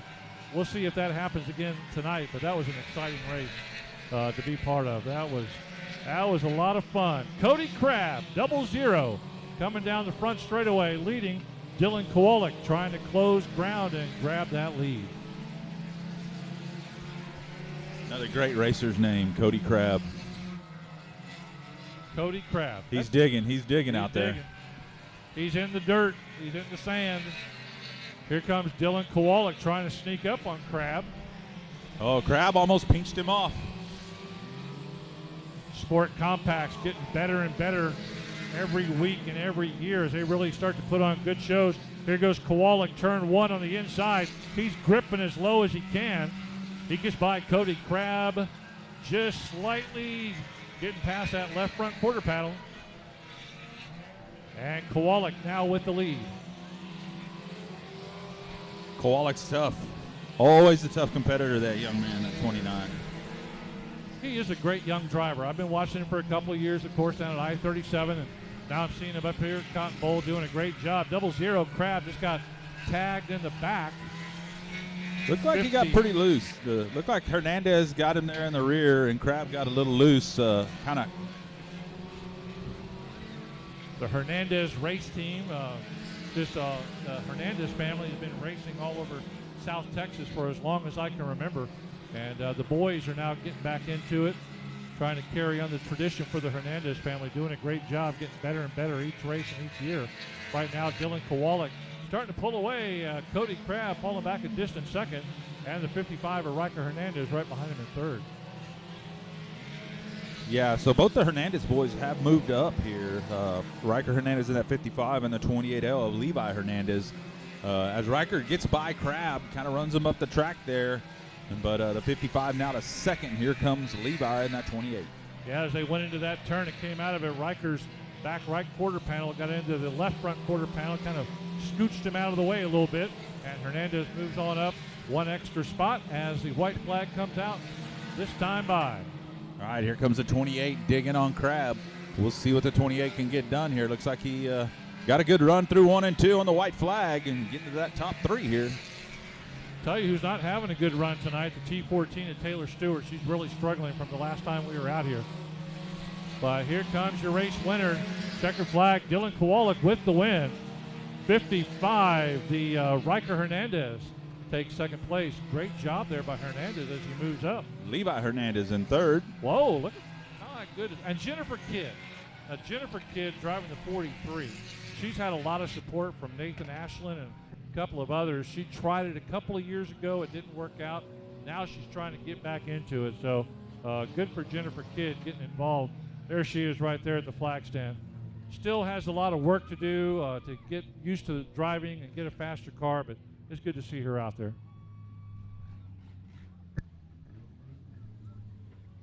Dwarf Cars coming up next. Dwarf Cars. Who's ready for some Dwarf Car action? Oh, I see. Joe led me wrong. Joe lied. Joe goes, I'm going to screw this up. And Joe goes, I'm going to screw this up for these guys. I like that, Joe's Joe. like, I'm not announcing, so I'm going to tell them that the wrong class is coming out.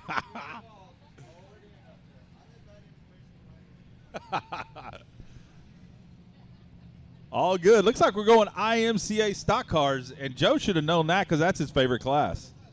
The Browning, hey, Joe, it's the Browning IMCA stock cars.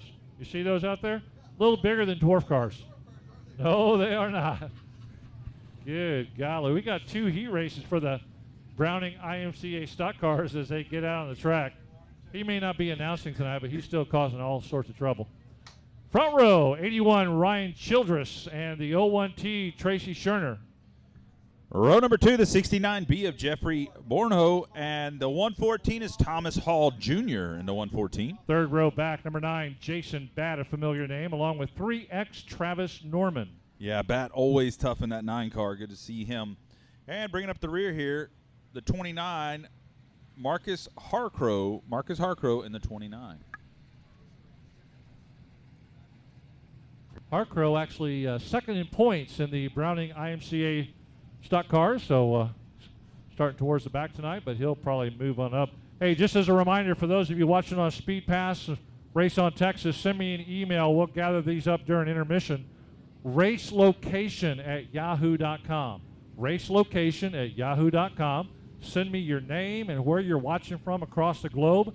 Joe Spillman has offered he will pay your next month's dues for Race on Texas and Speed Pass. So whoever sends the farthest away, and we'll verify it, we'll let Joe do it because he knows these are dwarf cars out on the track. But he's the smart one of the group up here. But racelocation@yahoo.com. Your name and where you're watching from tonight on Speed Pass, you'll win a free subscription for 1 month, or we'll pay your dues courtesy of Joe Spillman. Lights are out. Browning IMCA stock cars. Nathan Lavender shows him the green flag, green light. Let's go. Heat race number 1. Wow. Poor Ryan Childress. It was like he was sitting still. Everybody just went zooming past him right at the flag stand. 4 wide out of turn number 2. Here we go. Check out Bat on the inside. Man, this is going to be a battle. This is going to be a great heat race. Look at them come around. As they do, there is your race leader. The 01, Tracy Scherner, jumping out quickly, being chased by the 9 of Jason Batt. Man, they got 4 wide there a couple of times right at the beginning of the race. Harcrow all the way up to 3rd here. He started dead last on the field, all the way to 3rd, and he's beating the bumper off of the 9 of Bat. Here we go.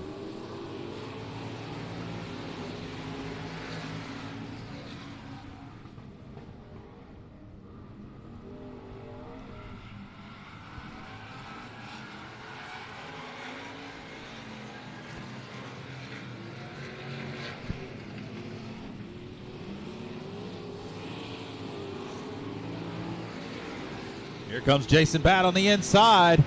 Keep an eye on that 9 car. You see, when he gets down into turn 1 there, he just turns that thing, rolls it over on the right rear, it digs, and he's gone. Batt doing a great job as he makes the move Out of turn 3 and 4, it gets by Tracy Scherner. Matt's going to move up to first as they come by the flag stand. 29, Marcus Harcrow in the top 3 in points here at Cotton Bowl Speedway. Moving up into third, now challenging, trying to get up one more spot. He wants to get by the 0-1T of Tracy Scherner. Harcrow's going to try. He guns it into turn 3 and 4, bites it low, and was not able to do it as he had to hesitate just for a moment. His car's just a touch tight, so he gets it set real early, and then you see the car won't turn through the apex, so he has to drive it really hard there. So he keeps trying to get that car to set early, but it's just too tight through the apex right now, through the center. Great race going on right now. Harcrow just took second. Absolutely running away. Watch out. Watch out. You're right. He's having a tough time going through those turns, but he's moved on up. Harcrow up to second place. 1 lap to go this time by. He's going to finish the race with the hood up. Jason Bath. Good thing he's out front because there's nothing really for him to see. All the cars are behind him right now as that right side of that hood popped up. But it's popped up at a convenient time late in the race. About a 9-10 car length lead. And there's your checker flag. Jason Batt with the win. Hood up, picking up the win. Marcus Harcrow coming in second. I think Jeffrey Oro got third. Who the score having third there?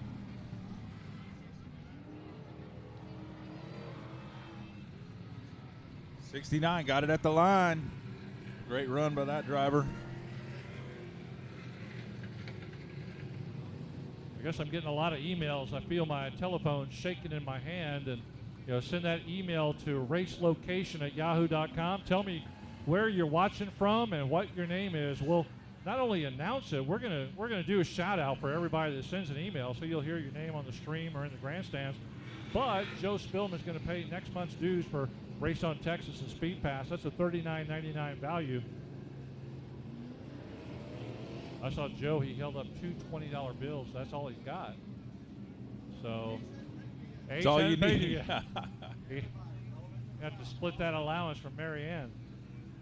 All right, let's take a look at the starting lineup for the Browning IMCA Stock Cars Heat Race number 2. 94A, Allison Morris, and 33M, Mason Doherty. We've seen Mason already once tonight. Row 2, the C3 of Chris Birmingham, and the 5N of Dustin Mooney, your 2020 track champion here at Cotton Bowl Speedway in the IMCA Stock Car Division. 144, Smooth Joe O'Brien, and 52, AJ Dancer. Smooth. Wow, I didn't know that. And your points leader, I believe, right here in the 70, as Joe would call him, Papa George Egbert. Papa George in the 70, looking good right now, and he'll start at the back, but he won't stay there very long as we have heat race number 2 of the Browning IMCA Stock Cars.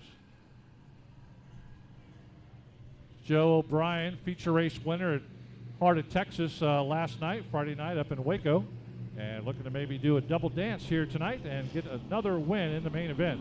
Lights are out, here we go. Nathan Lavender, green flag, green light as they take off. Allison Morris leads him down the front straightaway into turn 1 and 2. Once again, we're starting to mix it up right at the very start here. Keep an eye on O'Brien there, along with Papa George Egbert in the 70 there at the very back of the field, but I bet they don't end up there, Milton. Yeah, Mason Doherty trying to hang tough up there in the front as he's chasing down your race leader. But you're right, here comes the C3 of Chris Birmingham also making a move as nobody's really able to shuffle up. Nobody's shuffling back. It's just a long line of cars right now as Birmingham tries to get by the 33. Mason Doherty sitting in second place right now, but nobody's making any moves. Yeah, I tell you what, Morris has got that thing turning good. That 94 car is flying right now. So Allison Morris, as I say that, here comes Doherty, but Allison Morris in that 94, no slouch out front, trying to run away with it here. Just as Doherty got right up on the back left quarter panel, he had to back off down the back straightaway into turn 3. He's looking for an opening. Looks like he's going to go to the outside this time. He tried the inside going down the back straightaway. Now coming out of turn 2. Whoa, almost got sideways. He holds it in second. Meanwhile, trying to move up into the third position, 5M Dustin Mooney trying to make a move midway through the race. We actually couldn't see it, but coming out of turn 4 that whole lap, Doherty had passed Allison Morrison. Allison Morrison actually in second in the 94. You knew that, but Mason Doherty, your leader. Well, Joe Spillman told me that this was the wrong car. Dwarf car's fault. Dwarf car's fault. We're all good. Doherty out front here. Morris second. The 5. Dustin Mooney, your track champion, right there in third. Putting on a good show is a C3, the black over yellow Chris Birmingham, staying right there in the top 4. Watch out, we got a spin in turn 2. Keep it going. Watch out, the photographer, the official out there, got to watch out for that number 70. Your points leader, Papa George Egbert right there. That's your points leader.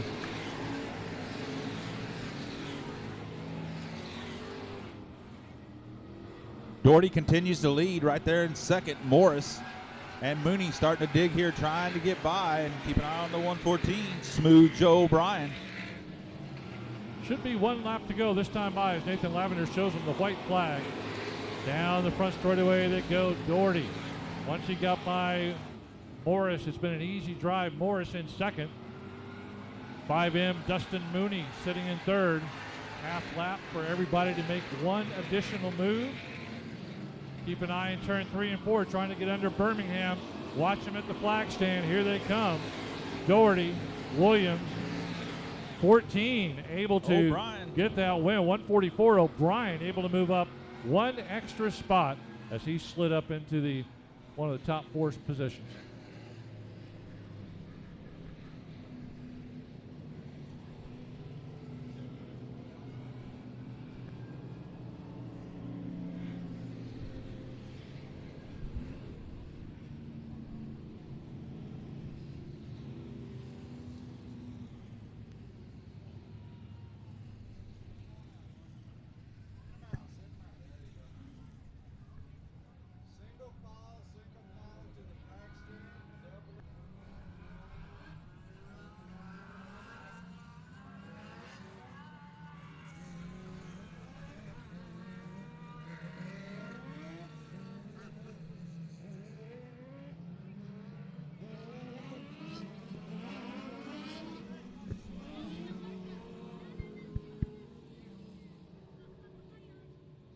Well, here come the Dwarf cars, or as Joe Spillman calls them, stock cars. Dwarf Car Racing Series of Texas. On the pole is going to be their 12T of Dylan Coyne.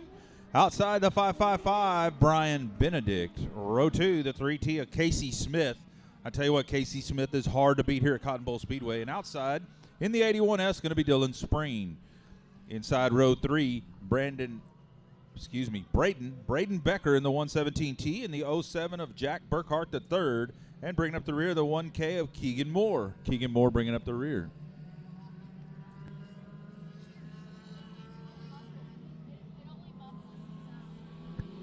We're going green right here. Here we go.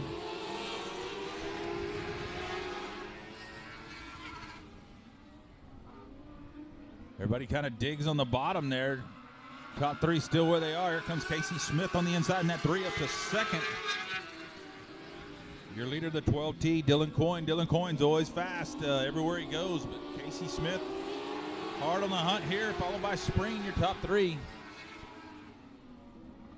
We've seen Braden Becker in that red 117 have moments of sheer speed, but don't look like he's got much for him right now. Our top 3. Smith's going to move up a little bit. Let's see what he can do up out of the bottom here. Dylan Spreen always does a great job. He's a really good shoe no matter what he drives, big cars, small cars. It's good to see him still out here in the Dwarf cars as they take off down the back straightaway. We got a 2-car battle. I love these cars because when they spin out, they just do a 360 and keep on going. They always put on a good show no matter where they go. Right now, 3T looks like Casey Smith with the lead. Casey Smith out front. Coyne now falling back to second, being challenged by Spreen for third here. Casey Smith starting to just drive away from him. Here comes Spreen. He saw what Smith did on the outside, so he's going to try to work that outside, get the big run off of turn number 4. Not this time. We'll see what he's got down through 1 and 2. You notice that also Dylan Coyne has moved up off the bottom, starting to try to run a little higher. They all started on the bottom and realized it's much better the higher you get. Dylan Coyne, also one of the veteran drivers here in the Texas Dwarf Car Series, always doing a good job. He's kind of having a rough time at it tonight, back in 7th spot. But he's a very familiar name and always runs hard. Just doesn't have it going right now. But they're doing a great job. Kagan Moore, not familiar with that name. He's in that all-white car back at the rear on the inside. But these Dwarf cars always, no matter what track they go to, put on a good show. Have you had them at Texana yet? Absolutely. We've had them once this year already, and we also have a mod light class. It's pretty much just about the same thing. They run real good together. So, yeah, they're great to watch. We don't get the luxury of having Casey Smith, a hot shoe like that, come over, but he still continues to lead here. Smith in that 3, Spreen in that 81, and Dylan Coyne in 3rd there in that 12 car.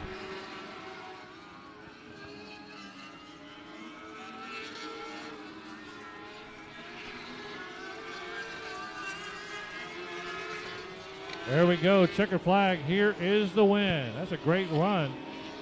Smith with the win. Spreen finishing up in 2nd. Looked like Burkhart was 3rd. Hey, Owen, we also want to take a moment to throw out a special howdy and welcome to Cotton Bowl Speedway.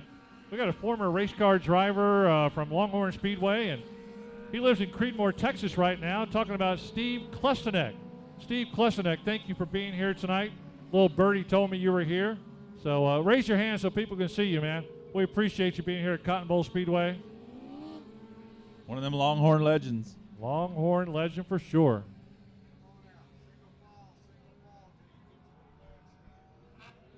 Heat 2. We got a bunch of Dwarf cars here tonight. Heat number 2 rolling out. We'll have 3 of them all together.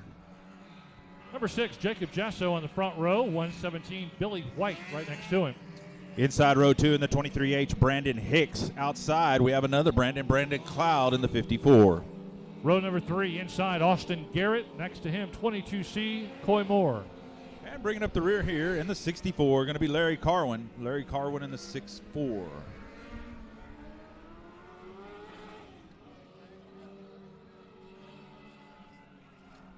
All right, going to come around. The pink tire will be green flag, so pink tire, lights are out. Here we go, folks.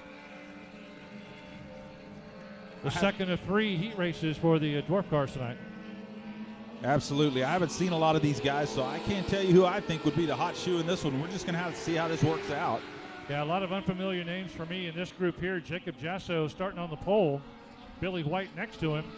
And we'll take a look and see how this all shakes out as it gets darker. The only thing about Dwarf cars, those numbers are sometimes hard to read. So hang in there with us as we try to figure out who's buzzing around in 1st, 2nd, and 3rd. I believe that's Billy White out front right now. He started outside the front row, picked up the lead early. Obviously 1 lap in, he's your leader. Starting to drive away from him though, so looks like Billy White. You got a name like White, the last name White, you know you can race. Just saying. Huh? What? Oh, them Whites up north of us are just, they're tough. You know, Paul White, Keith White. Yeah, I mean, yeah. come Okay. on. Yeah, Pimp Daddy Bill White, as Joe would say. So, yeah, if you got a name with last name White, you could race a race car, man. You've got to be a race car driver then. It runs in the White bloodline. All right, well, here they come again one more time. Not sure who's in first. I tried to stay away from that. We have a blank spot on our screen on who's in first, so I'm not quite sure who's leading the race. Billy White. Billy White. They got him listed 6 on the screen here, so I got to figure out what's going on. Don't look at the screen. Look at the track. You're right. Well, I can't see the numbers. Yeah, they are tough. They should put numbers on this like the Lone Star 600. Big old signs on top of their cars so we can see the daggum numbers. H, work on that. Billy White, little sideways off of 4 here. Second right now, the 23 of Brandon Hicks, your top 2.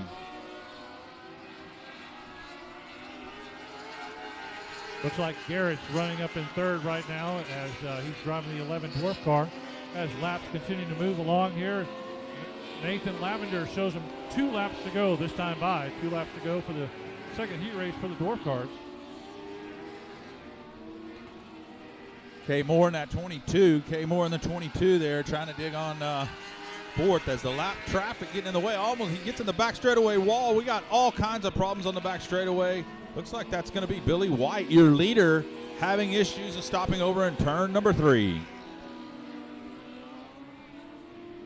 About 3/4 of the way down the back straightaway. Whatever happened, and he coasted it on up to the top of turn 3 and sitting still, and you hate to see that happen with your race leader. Hey, 50-50 tickets are for sale. She's walking right past the flag stand right now, holding that roll of green tickets up. She's got too many tickets in her hand right now, folks. You need to buy some. 50-50 tickets for sale. If she doesn't see you, you need to get down to her. Give her a couple of dollar bills, and she'll give you a couple of winning tickets. Man, my email is just blowing up. So for those of you that have just joined on Speed Pass, send an email to this email address, racelocation@yahoo.com. Racelocation@yahoo.com. And we're going to figure out who sent the email from the farthest location. So tell us where you're watching from and tell us your name. And then whoever watches from the farthest away, Joe Spillman has agreed to pay your monthly dues for Race on Texas Speed Pass next month. So we'll figure it out here in just a little bit during intermission. I'll gather a bunch of names and locations.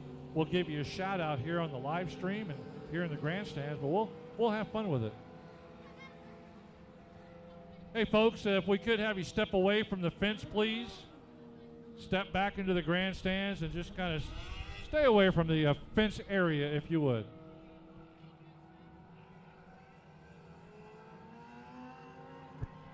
All right, they're getting Billy White off the track. Not sure what broke. Evidently something in the front end as they're towing him from the front end. So.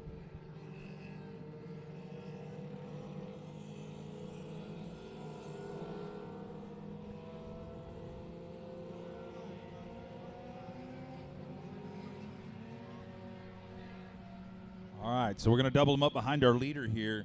Our leader, Brandon Hicks, in that 23H.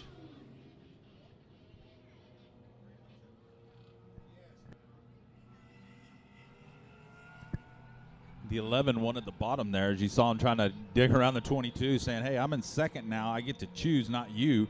So he drove down inside him to let him know, hey, you need to move up. I belong here. So lights are out. We're going this time, folks. Brandon Hicks from the front. Here we go.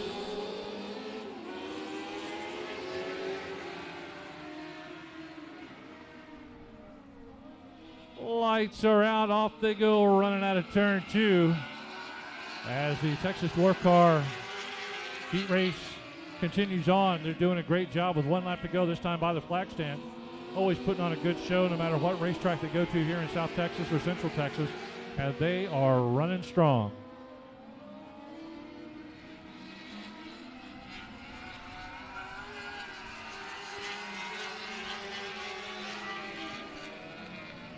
(22C) Coy Moore in second. Watch out, we got a spin up in turn 3. Unlike I was talking about, there he goes. He turns it around, gets it headed back in the right direction. Too late though, the yellow already came out. That was checker flag, Milton. What? Race is over. I was reading the emails. We got one here from Krusty Nuts, Texas. Krusty Nuts, Texas. Krusty Nuts, Texas. That's just south of. Never mind. I'm gonna leave that alone.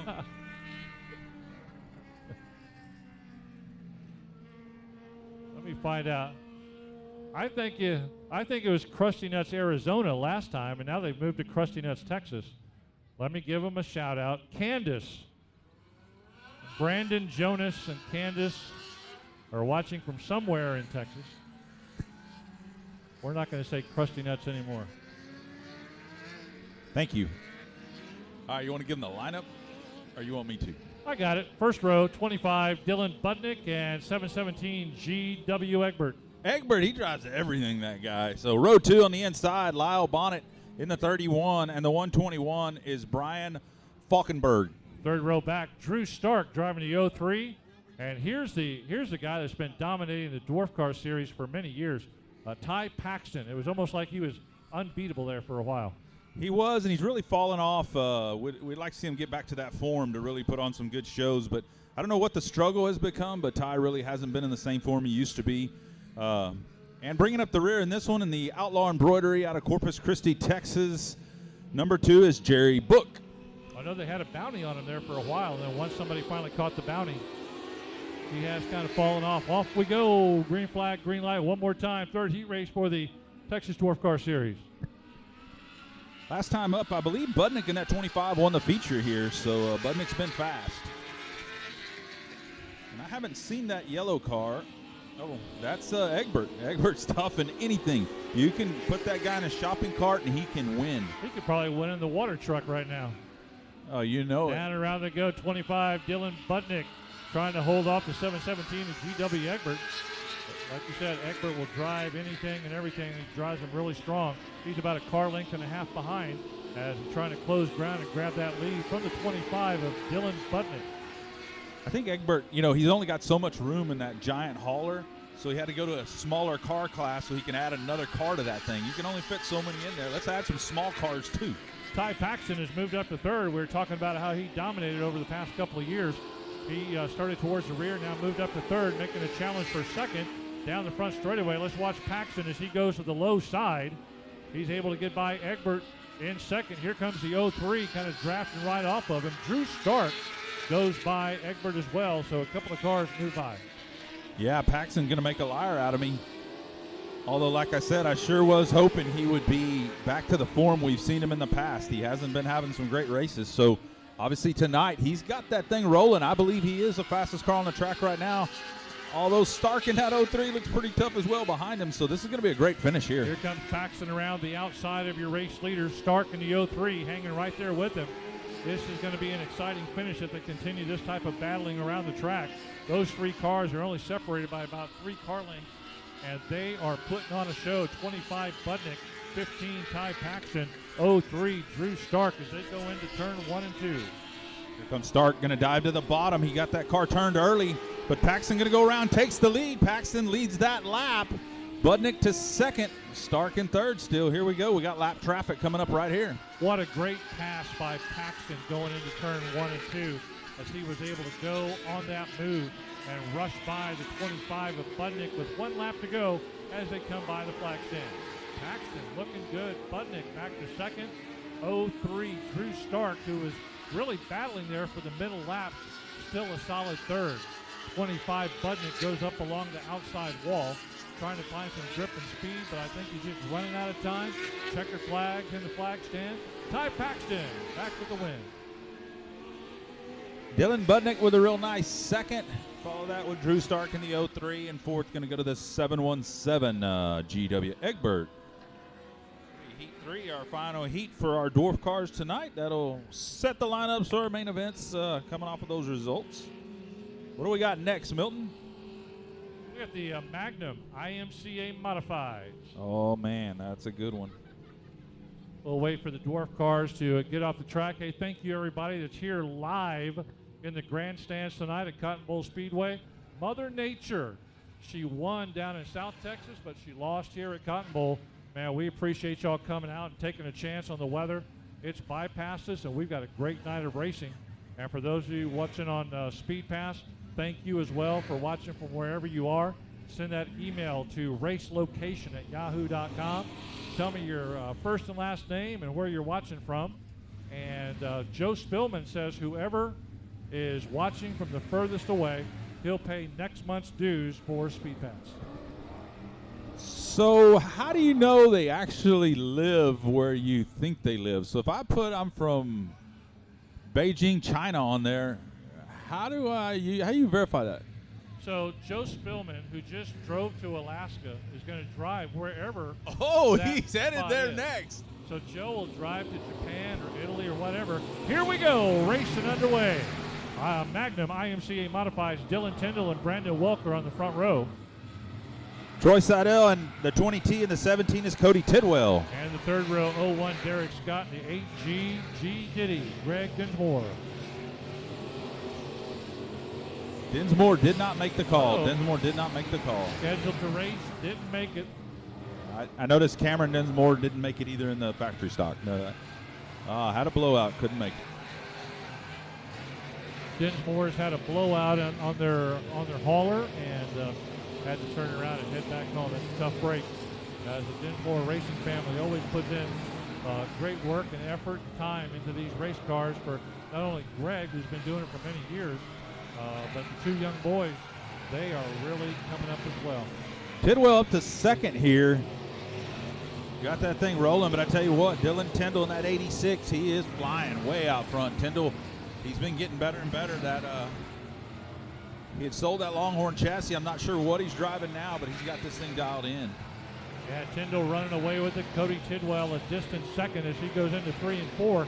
Got about a 7 or 8 car length lead. Does the 86 of Dylan Tyndall. He's just setting the pace right now.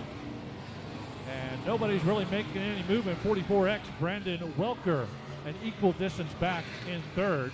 The 01, Derek Scott, way back in fourth. And then our fifth place car, the 20T of Troy Seidel, has backed up to the back.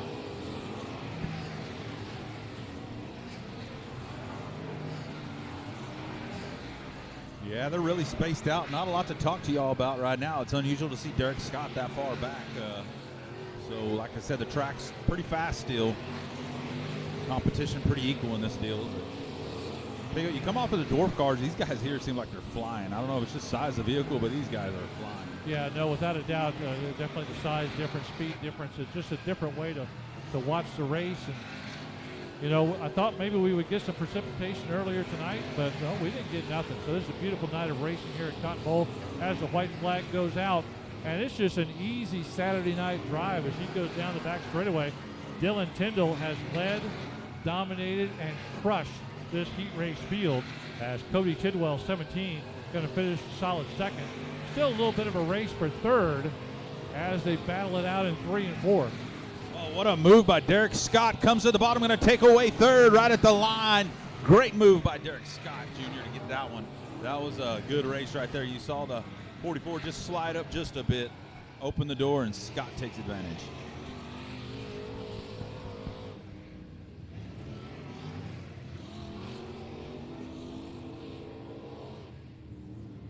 Here's one. Joe and Owen, you might recognize. Tanner and Tripp Whitmire are watching from Taft, China. So you'll have to go verify that. Driving tomorrow. They would be at Taft, Texas. I'm pretty sure it is, but he put Taft, China. So No, I'm going to put what Whitmire Tripp. put. I'm telling you. Tripp is about an 8-year-old little boy, ran in the Enduro last night at L87 Speedway. He made 3 laps. Nothing broke. He pulled off, walked up and said, "Too many cars for me. I don't want to do that." It was great. Well, Tanner and Tripp, thanks for watching from Taft. We know it's not China, of course, but thank you for watching tonight and for what you do in racing here in Texas, man. We appreciate you. All right. Wade Pistol Jr. on the front row. Rob Sanderson, 141. Outside row 1. Row 2, your champion, Hardy Henderson in the 163 and the 94, always tough, Chris Morris. And 00, Alan Dean. Third row, 5th car. Dinsmore not able to make the show. Logan Dinsmore was scheduled to be in this, but the Dinsmore hauler broke down. They had to turn around and head on home. The 10 quickly out front. I tell you what, Pistoli, they just got that car back together. So keep an eye, see how that thing's going to go here. Oh, Henderson slides up, pushes up on the gas there, gets into the side of Morris just a touch. Here comes Morris. He's going to take over second in that 94 car. Chris Morris in the 94 up to second. Chris Morris, your points leader right now in the Magnum INCA Modified. He's only got a 1-point lead over Derek Scott Jr. coming into tonight, and got about a 14-point lead over Hardy Henderson as they come into tonight's race. Yeah, what a turn 3 and 4 for Morris. He just turned that thing, stood on the gas, let it drive, drove off the turn, takes the lead, and starts to drive away from him. Chris Morris has it dialed in. I love watching Chris Morris drive. He is never disappointing to watch, always puts on a great show, great history in driving. And now, once he gets out front, he normally cannot be caught, as he's proving right now, as he comes out of turn 2 with about a 7 or 8 car length lead. Nobody's got anything for him. Here comes Henderson digging on the inside. Your track champion trying to take over second, and he's going to get it done here. Hardy Henderson, the 163, up to second in that blue and white number 1. Pistol doing a great job out there right now. There he is. Down the back straightaway. Kind of steady Freddie down the back into the turns, but Chris Morris, cream of the crop right now. Nobody's got anything for him. As the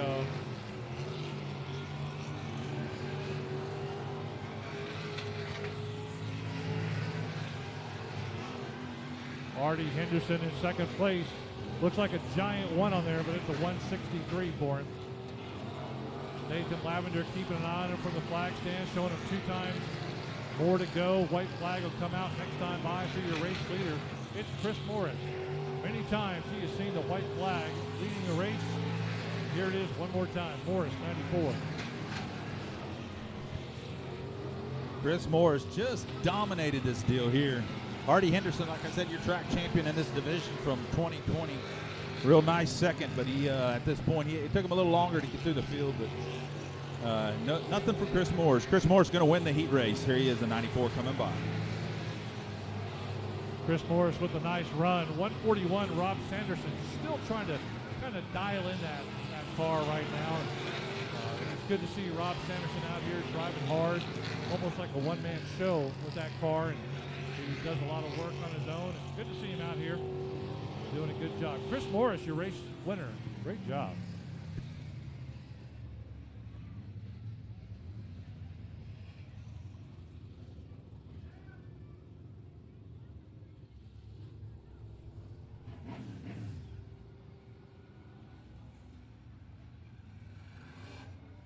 All right, up next, heat race number 3 for the Magnum IMCA Modifieds. Front row going to be led by 78 Trevor Egbert. Outside row 1, 12D, Matt DeWitt. Row number 2 on the inside, the 48R is going to be Raymond McSpadden, and making the trip all the way from Lake Jackson, Texas to run with us tonight in the 96 is going to be Foster Ellison. And the back row, 2 cars, 26, James Bohannon III. And the coolest name out there, number 95, Lightning McGreen. Lightning McGreen. Yes, sir. In a red and yellow car. In a red and yellow car. Love it. Here we go. Lights are out. Speed pass. Tracking the cars around. Look at that beautiful track right there. The surface is just awesome right now for these cars racing here tonight. Here they go. Green flag, green light. Off and running down the front straightaway one more time. Here we go. Trevor Egbert leads them into turn 1 and 2 hard and steady. As they come out of turn 2, Egbert with the lead. Down the back straightaway, quickly trying to open up. Egbert and McSpadden ought to be real tough in this one, I tell you that. McSpadden in that 48, keep an eye on him. He started a little further back, but Egbert out front. And an easy drive so far. See what McSpadden can get there. Right now, the 12D of Matt DeWitt in second.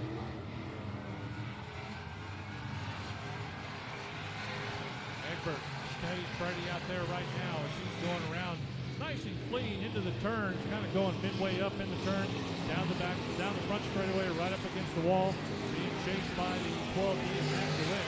DeWitt not able to advance on him too much. Here comes the 48R, Raymond McSpadden, trying to close in on DeWitt, but they're all evenly spread out, the front 3 cars.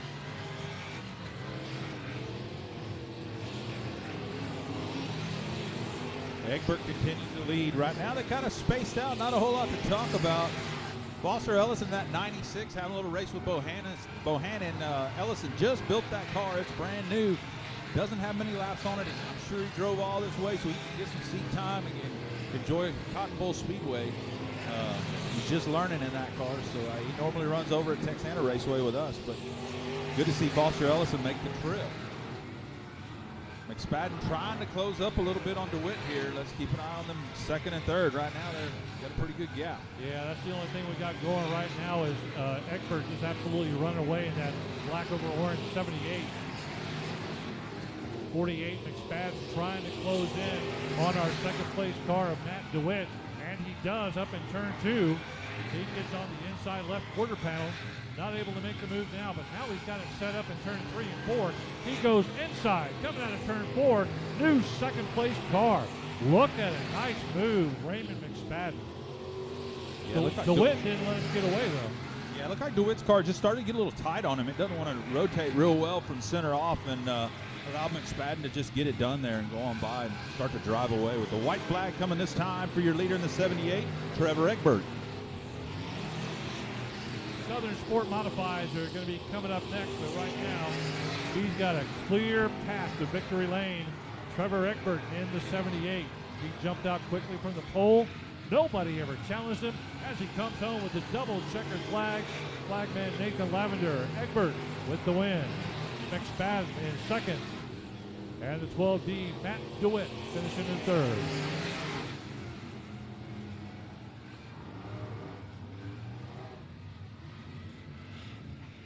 Three heats of IMCA Southern Sport Mods coming out next. Three heats of IMCA Southern Sport Mods. I tell you what, Milton, that Magnum IMCA modified class is tough. That's going to be a great feature. Whether you got Egbert and you got Morris, you got, I mean, just, it's going to be awesome. That's going to be enjoyable. A lot of top names in that one. Definitely looking forward to it. Let's move on over to the IMCA Southern Sport Mods. First of three heat races. Starting up front, the V8 of Dennis Hanley. And next to him, outside row number 1, number 8, Doug Ripple. On the inside in the 12D is going to be Dwayne Owens. Outside in the 23A, that'd be Greg Atwood. Third row back, inside, 231, Joe Maple. And the 777 of James Hennish. Row number 4 on the inside, the 15C, that's Chris Adams. And bringing up the rear, starting dead last, he won't stay there. That's JT in the 66, Johnny Torres. Johnny Torres never stays in dead last for long. And he is going to add some really good talent to the IMCA Southern Sport Mods tonight here at Cotton Bowl Speedway. And this, again, is just a showing how one track supports the other. He's working down an I-37. They're rained out. He runs up to Cotton Bowl to race. Lights are out. Flagman Nathan Lavender keeping an eye on him as they come out of turn 4. Here we go. Green flag, green light, off and running. Yeah, we didn't have the 12D of Dwayne Owens in that one for some reason. We were one car short, and it would have been inside row 2. So that moved Joe Maple up into the inside of row number 2 as he's making his way down the back straightaway to take the lead. That'd be Joe Maple in the 23A. Dennis. 231. Dennis Hanley drops back to second after starting on the pole. Down the front straightaway they come, 23, Greg Atwood. Or is that Maple? That's Maple in the black, 23, which is 231 really. Joe Maple down the back straightaway. Able to get by the V8 of Dennis Hanley, who's dropping back and now being challenged from third to second. James Hannish looks like in the 777 trying to make that extra move. Down the front straightaway into turn 2, Hannish goes on the inside of the V8, and Hennish grabs second coming out of turn 2. Man, great battle for the 4th position here. Johnny Torres and the 23A of Greg Atwood. Side by side, 3 laps in a row. Johnny Torres with a big move. Drops it from the outside to the inside to take it over, and here he comes a challenge for third, just that quick. Gonna challenge the V8, your pole sitter. Here comes Torres on the bottom, gonna make the pass out of turn number 2. Johnny Torres up to third. And Torres wastes little time. He picks and knows his spots to make those moves. He's always got the engine inside of a race car to make those types of moves as he goes down the front straightaway, sitting in third. But you know he's hustling and bustling to try to catch up to the 777 of Hannish, who's running in second, a fair amount behind Joe Maple in the 231. But that's a great move by Johnny Torres. Now settling in third. Does he have time to move up one extra spot? Well, looks like Lavender's starting to pull the flags out here, so I think we'll be coming up on 2 to go next time by. I don't know that Johnny has the time to get by Honish. Honish is, man, that's a former national champion. This guy, he's got it figured out as well. And Maple right now just kind of driving away from both of them. Yeah, 2 to go this time by. Honish doing a real good job, steady on the brake and the power, and Johnny Torres trying to reel him in just a little bit, getting a little bit closer each and every time. They're going to come up on 1 lap to go. Let's see just how close Torres can finish and reel him in. What's going to be the distance between second and third? Right now, Joe Maple just on cruise control out there. Hannish running strong in second. Knows he's got Johnny Torres, a game competitor, behind him. And that looks like how they're going to finish. Yeah, great run by Maple here. Joe Maple in that 231 taking the win. James Honish second. JT, Johnny Torres third. Fourth, the V8. V8, your pole sitter. Hanley coming in fourth there. So those 4 are qualified. Going to have to make it to the tech pad. How them emails coming, Milton? Man, the emails are still coming in. During intermission, I'm going to gather up all those emails And I'm going to write them all down and try to figure out where people are watching from. If you're just tuning in or if you haven't done it yet, send an email to racelocation@yahoo.com. Tell me your name and where you're watching from, and you can even tell me who all's watching with you, like the Whitmires did from China, because they probably just drove over there today. But tell us where you're watching from and your name, and Joe Spillman is going to pay your next month's dues for Race on Texas.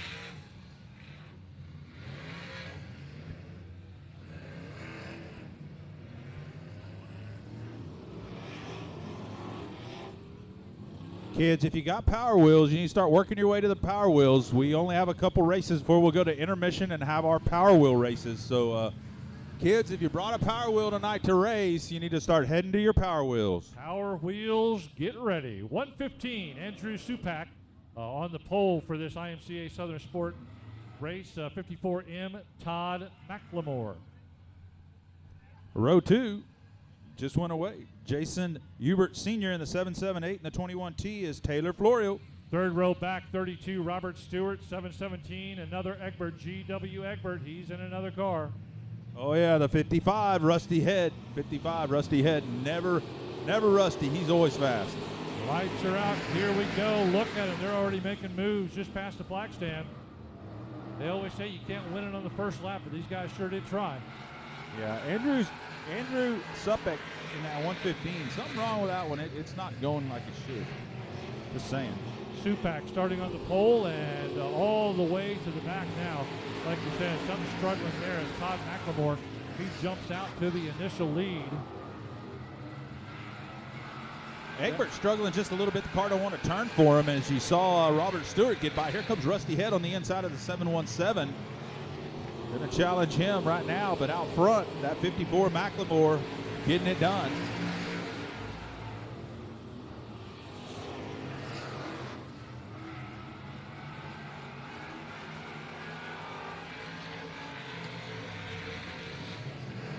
Jason Hubert, 778. He's in second place, trying to close ground on your race leader, 54, Todd McLemore. But McLemore's not having any of that as he continues to press around the track. Here he comes, though, 778 Hubert, and now backs off about 3 car lengths. Tell you what, we saw a big move out of Rusty Head to pass 4 cars pretty much in a lap. And then here comes G.W. Egbert. He just came to life all of a sudden, decides, hey, I'm not going to ride back here in the back. And now he's challenging. Looked like he picked up third right there. G.W. Egbert, he fell back about 3 spots off the start. Now he's working his way back. Egbert to third. Robert Stewart got his first main event win about a month and 2 weeks ago, and he's struggling back there in the back of the pack right now in this heat race in that pink and white 32, but he'll get it together. But right now, not a good run. Rusty Head back to third in the 55. I'm telling you, Rusty Head, he's good. Always fast. And then you got Egbert. Man, it's been 2 different stories with him just in this one little short race. He's been fast, and all of a sudden he slows down. I'm not sure what's going on with that car, but I tell you what, our lead pack is catching our leader. McLemore's still in the lead, but he has got a lot of company. Here comes Head to challenge her second now, keep an eye on the 55. And they are packed up going into turn 3 and 4. It's about, watch out for the contact. Contact coming out of 3 and 4. We're going to have a change in your leaders. 55, Rusty Head, with 1 lap to go, was able to gain control of that coming out of turn 4 and down the front straightaway. And Rusty Head now zooming into turn 3 and 4. He's going to try to hold on for the checkered flag as your flagman holds it up in the air. Rusty Head with the win. Head coming from dead last. Rusty Head started dead last on the field, coming all the way up to first. And I tell you what, it seemed like Egbert jumped on and followed him through those last couple laps to get all the way back up to second. The 54 McLemore obviously not happy with something. It definitely wasn't either one of those 2 lead cars. If he was going to be upset with somebody, and he's going to come say something to Rusty Head, pointed at him. But actually the 778 is the one that got into his rear. It was not Rusty Head. You're exactly right. It happened up in turn 3 and 4 as they were coming around, and just a little bit of contact knocked McLemore out of the way. So he's probably angry at the wrong person. Yep, we've seen it a lot of times. All right, IMCA Southern Sport Mods, heat race number 3. On the front row, driving the 7, Kevin Parker. Outside row 1, the H14 of Heath Stewart. Row number 2 on the inside, the always fast number 10D, Don Painter, and outside, Joel Garcia in the 23. Third row back, David Meredith in the 79, and Steady Freddy, Tom Grothhughes in the number 11, outside row 3. The 28, Rowdy Chenard, wasn't he a Sport Compact champion last year?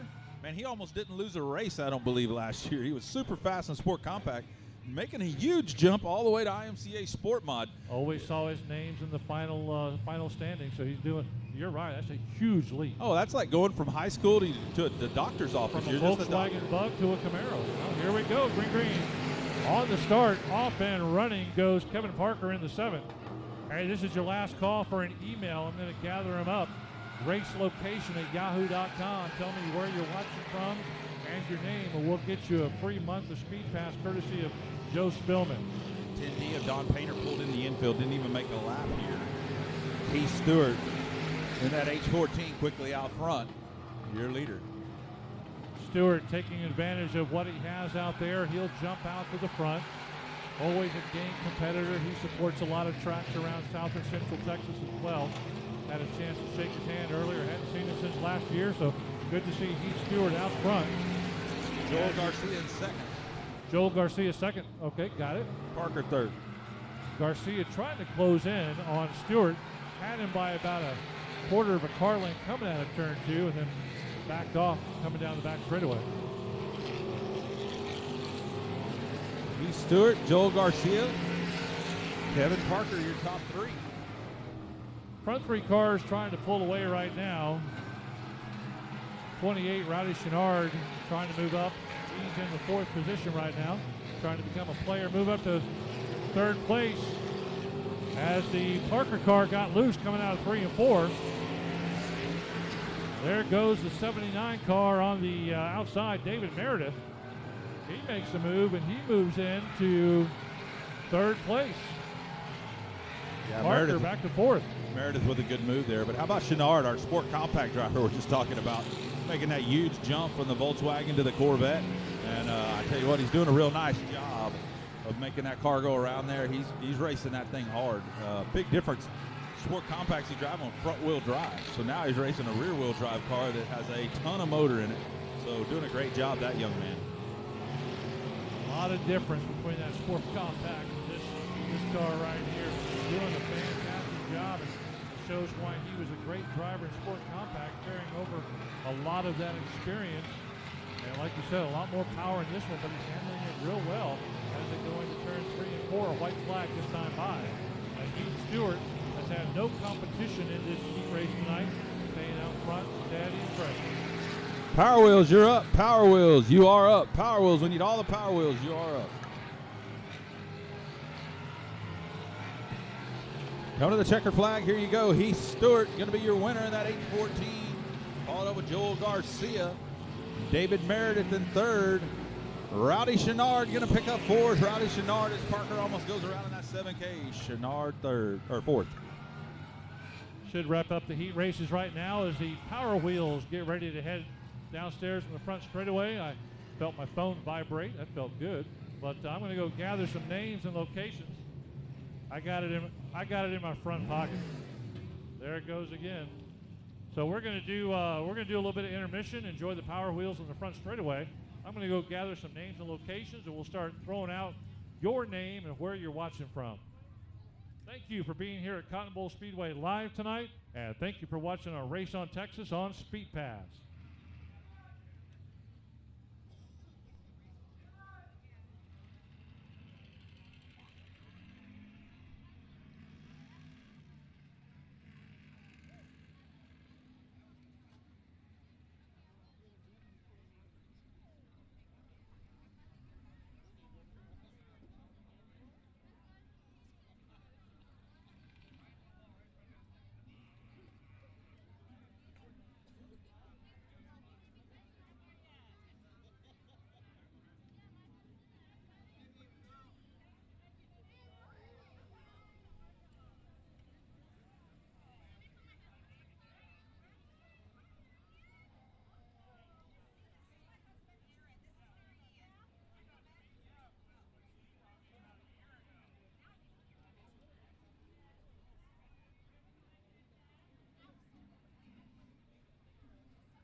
going to get all the kiddos down here. We're going to get some power wheel racing in. Remember, we do this every week here at Cotton Bowl Speedway. So if you got a kiddo y'all want to race, bring your power wheels next week. We will provide some helmets for you.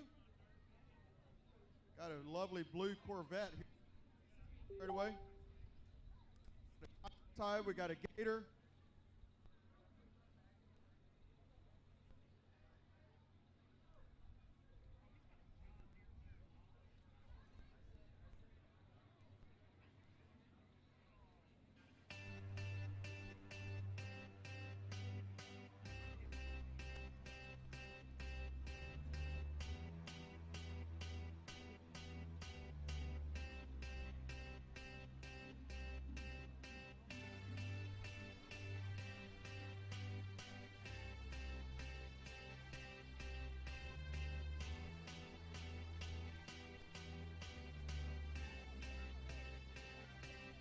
I got a feeling that tonight's gonna be a good night. That tonight's gonna be a good night. That tonight's gonna be a good night. A feeling. What's your name? Tonight's gonna be a good night. That Brindley? tonight's gonna All right. be a good night. The Dune Racer is ready. Oh, we got a Dinosaur four-wheeler, a Gator, a Corvette, 2 other four-wheelers. It's getting crazy out here.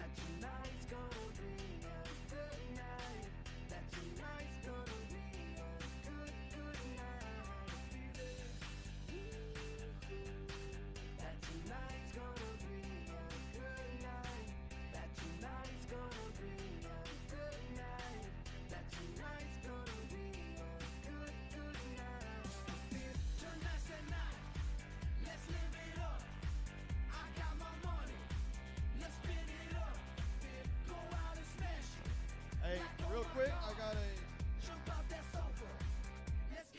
got an iPhone, an OtterBox, and a USA sticker on the. I'll have this in my pocket.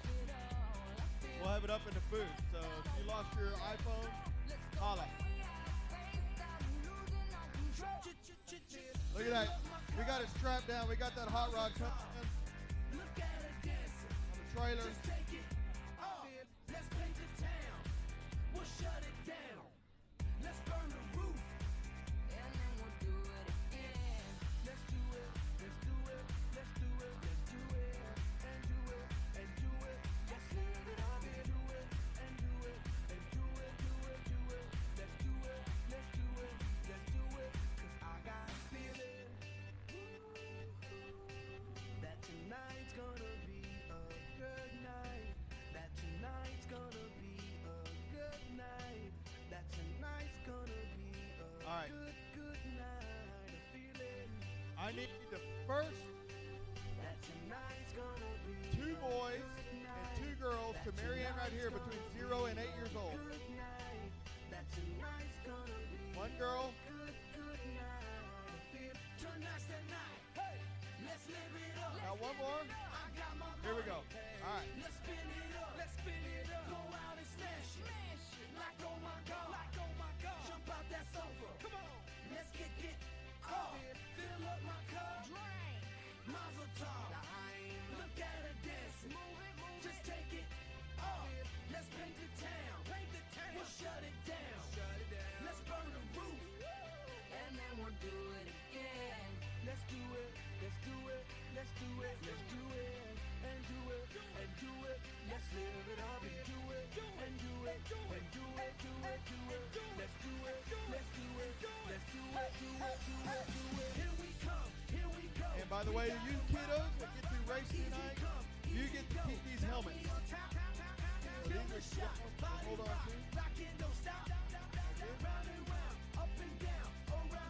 Kane has provided the power wheels for tonight. Lucky 4 kiddos. And Cotton Bowl Speedway is providing the helmets. You know what we say, party every day, party every day, and I'm feeling that tonight's gonna be a good night. That tonight's gonna be a good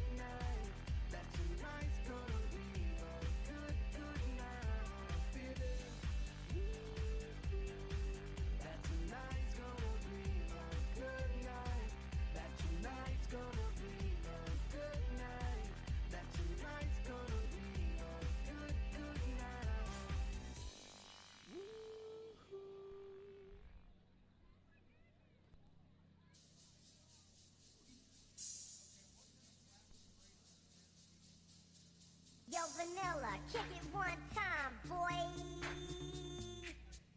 Yo, VIP. Let's kick it. Uh-oh. I might start dancing now. All right, stop. That's what I'm talking about. Ice Ice Baby. I sit back with my brand new invention. Something grabs a hold of me tightly. Flow like a harpoon daily and nightly. Will it ever stop? Yo, I don't know. Turn off the lights and I'll glow. To the extreme, I rock a mic like a vandal. Light up a stage and wax a chump like a candle. Dance. Crush a speaker that booms. I'm killing your brain like a poisonous mushroom. Deadly. When I play a dope melody, anything less than the best is a felony. Love it or leave it. You better gain weight. You better hit bullseye. The kid don't play. If there was a problem, yo, I'll solve it. Check out the hook while my DJ revolves it.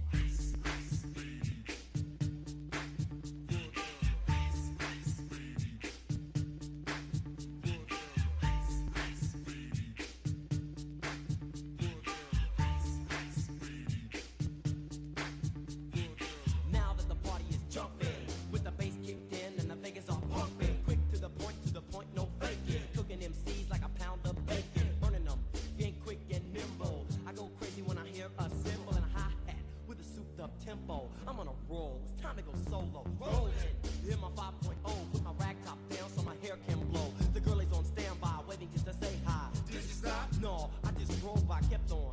Pursuing to the next stop. I bust a left and I'm heading to the next block. The block was dead, yo, so I continue to A1A. Girls were hot, wearing less than bikinis. Rock men lovers, driving Lamborghinis. Jealous, cause I'm out getting mine. Shade with the gauge and vanilla with the 9. Ready for the chumps on the wall. The chumps acting ill because they're full of 8-ball. Gunshots ranged out like a bell. I grabbed my 9, all I heard was shells falling on the concrete real fast. Jumped in my car, slammed on the gas. Bumper to bumper, the avenue's packed. I'm trying to get away before the jack was jacked. Police on the scene, you know what I mean? They passed me up, could run it all, the dope means. If there was a problem, yo, I'll solve it. Check out the hook while my DJ revolves it.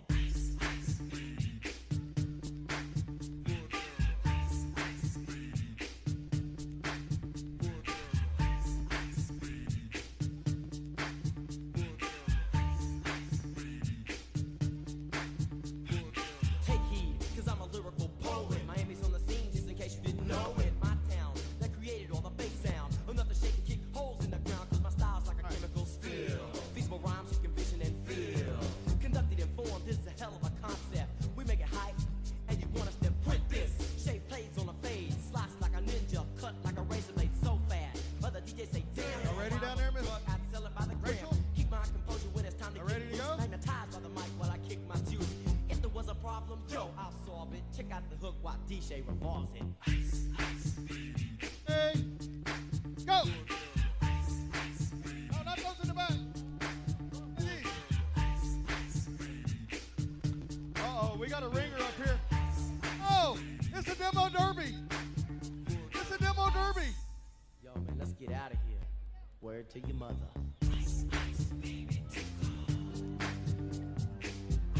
We're going for a joyride over here in the Hummer.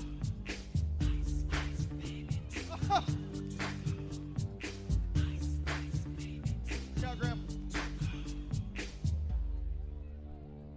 All right, let's do a real quick interview.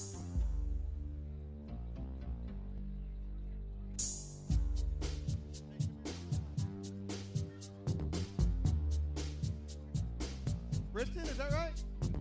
Yeah. How'd that race car feel? Yeah. Fast. Yeah, it's real fast. All right, anybody you want to thank? Mommy and Daddy. All right, where are you from? Yeah. Yes, perfect. All right, y'all give it up. That's our first winner tonight. You get to keep this helmet thanks to Cotton Bowl Speedway. All right, next group. Yes, it is. Who's the owner of this kiddo? I'm not taking him home with me, I promise.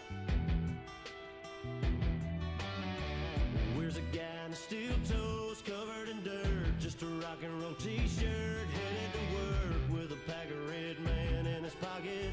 Here we go. Our next group. Y'all ready down there? Y'all ready up there? Marshall Tucker and a six-pack. Where's the good old boys and the good old days? Straight up getting sideways. We back in the 3, 2, 1, go! Oh, he got the whole top getting off, and then he's double coming third. And we got the little red car in it. Holland Moody, but the four-wheel is on the inside.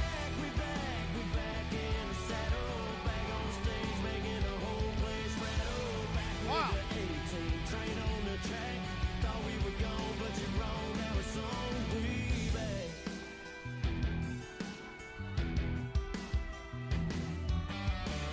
Where's a chick wearing blue jeans, a little too tight? I think Wade Pistol's been riding that thing around the ranch and killed him back before they. All right, where's our. Still going all the way around the track. We back in the speakers, back in black, getting blasted in the bleachers. It's probably true what my mama said. I do it just like my daddy did. We back in the saddle, back on the stage, making the whole place rattle. Back with the 18 train on the track. Thought we were gone, but you're wrong. Now it's on. We back.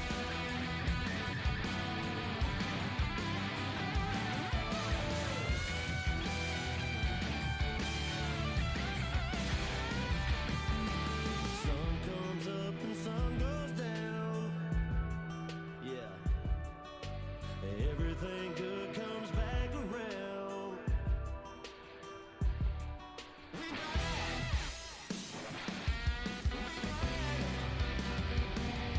All right. We back in the speakers. This is kind of a cool deal. So all these extra power wheels. It's probably true what my By mama Paige right here. He's got a story to tell. You ready, dude? We back in the saddle, back on the stage, making the whole place rattle. Back with the 18 train on the track. Thought we were gone, but you're wrong. Now it's on. We back. Thought we were gone, but you're wrong. Now it's on. We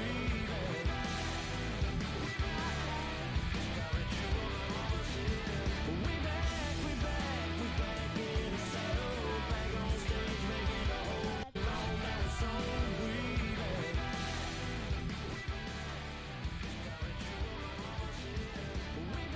It's 18 volts. It is very fast. I just saw you go a whole lap around it. So that's a nice run, buddy. Good job. Thanks for everything you've done for racing and for helping all the kids. Okay. All right, one more group.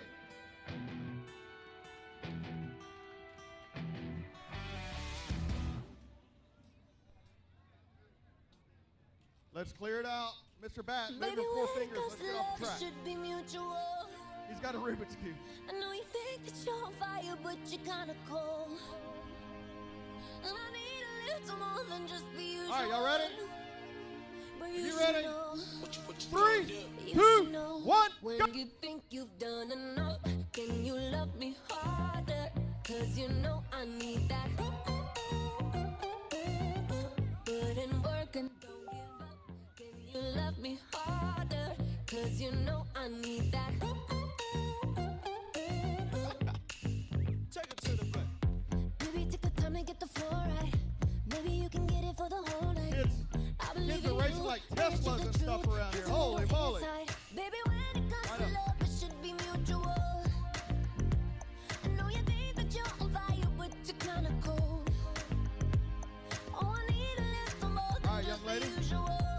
You almost broke my neck. You were going so fast. What's your name? Kylie? All right, anybody want to thank tonight? Can you love me harder? 'Cause you know I need that. Okay. You have a very fast hot rod tonight. Good job. We look forward to seeing you next week. Okay, Kylie? Good job. Now give it up for all of our kiddos.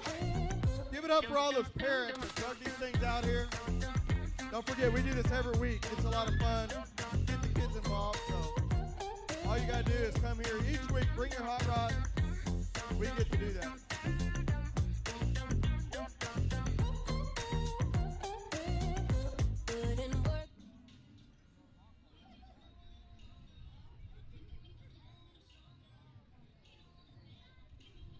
CRS Suspension and Fabrication is your trusted source for premium dirt oval shocks. For dwarf cars to late models and everything in between. We also offer adjustable spoilers and adjustable shock mounts, upgrades, car setup services, and even professional tech support for your entire racing season. You either run CRS shocks or you get outran by them. Call us today, 254-933-CRS1.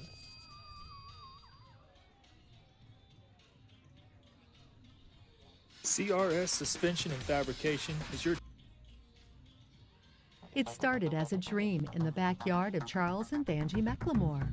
45 years later, Magnum Trailers is a premier builder of custom trailers and authorized dealer of industry-leading brands. From gooseneck flatbeds to dump, tilt, and utility trailers, car haulers, cargo trailers, and watercraft trailers, you won't find a better selection. We build the best and repair the rest. And because we're in Texas Hill Country, come see us for deer blinds, deer feeders, and barbecues too. For happy trailering and happy hunting, click to find the Magnum Trailers location nearest you.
For those of you who've never seen the greatest the world has ever revered, I'd like to introduce myself. Let's go! I'm out here making the mad, cause I got it. Too good at being too bad, cause I got it. Stop reaching and being sad, cause I got it. I just got it, yeah. I just got it. They're going to drag race to the line. All sorts of action going on down the backstretch. Climbing out of the car, your feature winner. Tough pass to put the drive at the bottom of the racetrack. They make contact coming to the checkers and the twins. From an old school racer, it's nice to see the racetracks. Faulkner ball trying to move to the top of the track. And how about James Shirley on the restart? Throw the red, get him out of that car.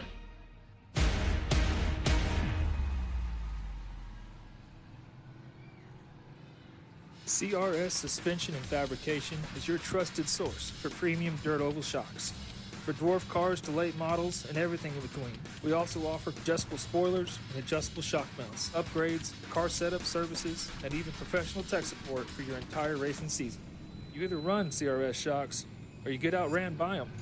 Call us today, 254-933-CRS1.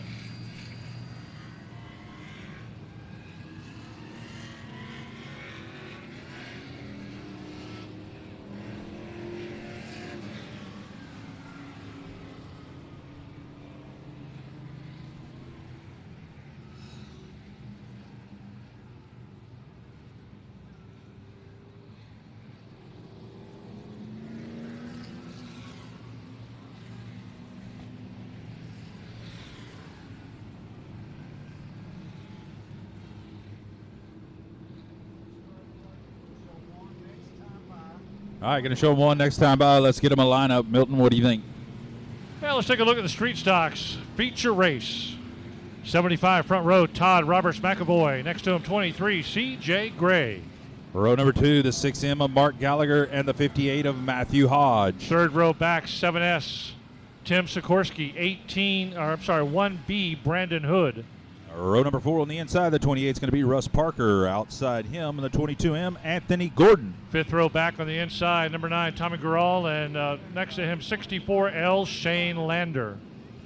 Inside row 6, the 08 of Cody Deinhardt, and outside in the 59 is going to be Jenna Altman. Seventh row, inside, 1, Dale Caswell, and 3D, Darrell Rhodes. Row 8, we got the 4 of Trailer Caulfield and the 3 of Jackie Ashlock. Ninth row back on the inside, 19, Travis Talley. Next to him, number 99, the Big O, Franco Krulik. Bringing up the rear, the 25F of Robert Fox and the 9C of Carl Bocher. Here we go. Schedule at the back, 05, Daniel Gaudette. Here we go. Lights are out. A big main event race for the Street Stocks. Green flag, green light. We are going. Man, I tell you what, the car to watch, the 22M, Anthony Gordon. He is already up to fourth right now as he got past. He wasn't third, but he's going to be fourth. But he's got a lot of time to work his way past those front three cars. Anthony Gordon, 22M, is the car that I'm going to watch. Yeah, I'm on CJ Gray here. I think CJ Gray in the 23 should be the guy to get this done. We're going to see, but there comes Gordon up to third as CJ Gray starts to widen the gap. Yeah, you got the car right out front, CJ Gray up front. Then you got a three-car pack right behind him trying to shuffle up in positions, almost three wide going into turn one. Look at him as they battle it out. Look at Anthony Gordon. He holds that low line. He goes into second down the back straightaway. He clearly had the better move and more power as he took it as low as he could in turn two and grabbed second place. Yeah, great race here for second. I tell you, the other one to watch, he threw a drive shaft right at the start. That's Daryl Rhodes in the 3D. I guess he did carry another drive shaft. He's running right there behind Tommy Guerrero in the 9. Both had problems in their heat race, had to start way back. Keep an eye on them two. You got a former multi-time track champion in the 9, and the 3D is rolling. We had contact there. Looks like Anthony Gordon may have gotten mixed up just a little bit. Now he starts to move his way forward again. He got tagged by one of the middle cars. He's dropped all the way back to a precarious position. Where is Gordon right now? Oh, third place. Yeah, there he is, 22M, third place. Still, even with that mix-up in turn 3 and 4, he's still in the top 3. Got the move-over flag being shown to a couple of drivers as Gordon just goes blowing past these trucks. We talked about it earlier. It was going to be interesting to see how these trucks stacked up in this class, and I think right now we're seeing how that's going for him. Yeah, CJ Gray continues to lead in the 23, coming by the flag stand right now. CJ Gray. Second's going to go to the 7S, Tim Sikorsky. The 7S has been having a great race here, and he has run down CJ Gray as he's been working on a lot of lap traffic. CJ's about to have some open space in front of him as he laps the 19 of Talley. Travis Talley has been given the move-over flag a couple of times. I think he's going to get it again right here by Nathan Lavender telling him move over, get out of the way as your faster cars are going by him. Anthony Gordon catching up with him next. That's the last thing you want to do is get caught up with a back runner there, and Gordon makes it by safely, but he's a distant third right now, chasing first and second. There goes Trailer Caulfield in the truck off the track. He was hoping for a promising season this year as he was able to pick up a couple of extra sponsors, but he is now out of this street stock race. Yeah, so again, we got a great race to the lead. It's on the screen right now, the 23 and the 7. Getting a little bouncing down, getting into turn 3 here. CJ Gray continues to lead. You see Anthony Gordon just coming to the picture on the backside there. That's your 1-2 car on the screen. There's your third place car, Anthony Gordon in the 22. CJ Gray continues to lead. The 7S, though, giving chase here. Sikorsky. Tim Sikorsky running a great race out there right now as he's not letting CJ Gray get too far ahead. Anthony Gordon trying to maybe stick his feet out like Fred Flintstone and get some more power. He is not catching up with these race leaders right now. As CJ Gray holds on, 7S Sikorsky. Sikorsky makes the pass going into turn 3 and 4. Now CJ Gray sneaks back up next to him, door to door, window to window down the front straightaway. I think Sikorsky had him, but Gray gets him back down in turn number 1. Oh, he plowed that tire. Oh, he hits the tire. Oh, and Anthony Gordon goes up and hits the outside lap car. I thought when he hit that inside tire, Gordon was going to make the move. But when Gordon went outside to make that move, he ran into that lap car, and that cost him that momentum to be able to get by 7S Sikorsky. Gordon now going to try it on the outside one more time. Gordon going high up on the hill. Sikorsky holds it low. Watch out for the truck. Whoa, Anthony Gordon almost into it. Yellow, yellow, yellow. Anthony Gordon came out of turn 2, and he thought he was going to make a move, and all of a sudden that 99 truck was there, and he had to brake check it right there. Franco Krulik inside of a truck tonight. Now Frank in the 99 white truck. He pulls into the infield. Well, we got some debris out there about 200 feet outside turn 2. Anthony Gordon doing everything he can to stay up there with your leaders. We've got some great racing, and now the yellow flag and yellow light brings everybody back together. Hey, you know what? Well, we got time. Let's go ahead and run through some of these names that sent me some emails. And the farthest one that I get is going to get a free month's subscription paid for by Joe Spillman to race on Texas. So Robert Black from Hallsburg, Texas is watching tonight. And then here's another guy watching. He's a hot shoe, Trent Beaver. Trent Beaver, what's up, big boy? He's watching from China Grove. Got Daniel Carroll watching from San Antonio. Jonathan McElveen is watching from Victoria. And then, of course, Candace and Brandon Jones watching from the global metropolis of Krusty Nuts, Texas. Sherry Becker is watching from Aransas Pass. Kayla Barkwill, Kayla, Liam, and Declan are watching from Pueblo, Colorado. What's going on up there in Colorado? Kayla, Liam, and Declan. And we'll do one more in this break. Zach Freeman is watching from Monahans. So some pretty good ones there. And looks like Pueblo is in the running right now. Still have a problem with that Krusty Nuts, Texas. Where is that? What? Don't say Krusty Nuts, Texas again? All right. I won't. I'm going to leave it alone. Wonder if they have a golf course in Krusty Nuts, Texas. I already got called out on an inappropriate joke earlier, so I can't go there. Yeah. I didn't think it was inappropriate. I would just leave about my phone vibrating in my pocket. I thought that was... Aaliyah Kirshner's watching. What's going on, Aaliyah? All the way down at Corpus Christi. Aaliyah watching from down there. Long trip. Took us a little while to get here today. 11 complete in this race. 9 to go in the street stock main event. They're doing a great job tonight. Anthony Gordon finds himself on the inside, right behind your race leader. And this is going to be, I think it's going to be a fantastic finish as CJ Gray has been doing a great job. Tim Sikorsky and Anthony Gordon. So we'll see how the restart goes, if they can break away from the pack. All right, here we go. CJ Gray slowly brings him around down into turn number 3. We're going to start it right here, folks. CJ Gray, Anthony Gordon, Sikorsky. Gordon gets a real good jump, and so does CJ Gray. And Darrell Rhodes, what did I tell y'all? He lost the drive shaft earlier. He was one to watch. He's right there already up to 4th place. He had to start way back, Milton, so 4th place right now. Darrell Rhodes keeping on the 3D. That is a fantastic job by the 3D of Darrell Rhodes after losing that drive shaft.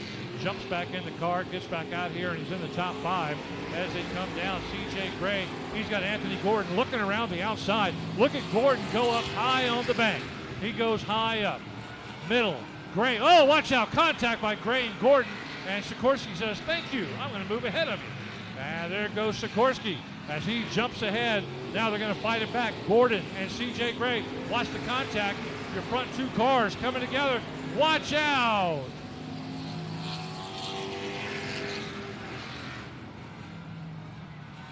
So Tim Sikorsky and Anthony Gordon really battling it out there. Gordon thought he had a run. There was contact between Sikorsky and Gordon catches the bad end of it as he slides in backwards into turn 1.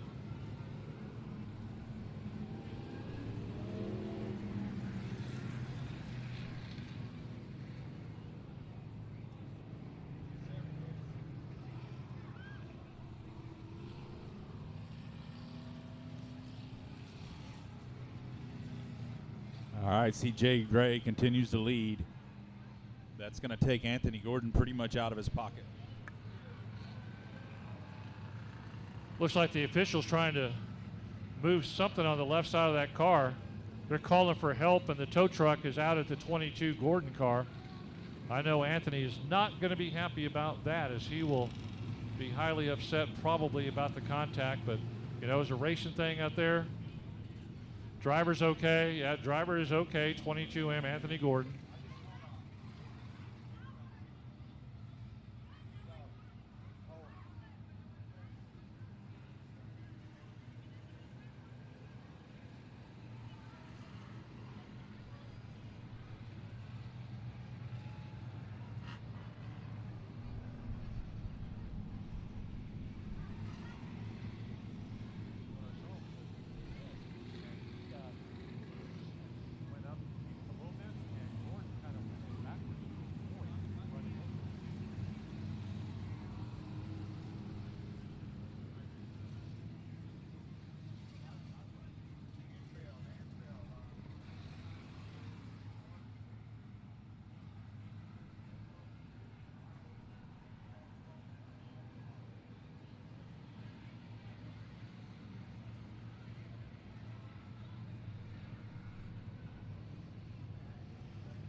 All right, so it looks like after a big discussion among the officials to kind of find out what went on out there, 7S Tim Sikorsky is going to be motioned to the back of the pack, and Anthony Gordon got the bad side of it as he's off the track now after running a great race. That moves Daryl Rhodes from 14th up into the second position, and I believe 13th starting spot would have went to Tommy Gurrell, who's in third. What a great story this is for the car that lost a drive shaft, Daryl Rhodes, in the heat race. Guess they just happened to have one in the trunk and they put it back in, and now he finds himself in second place in this street stock main event. What a great night for him to be able to survive all this. Tommy Gurrell up to third in the number 9.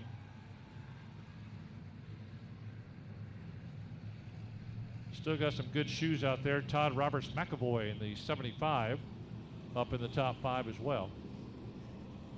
Going to show him a rolled up green flag. 1 lap to go, this time by C.J. Gray, Rhodes, and Gurrell. Your front 3. 7 laps to go in the main event.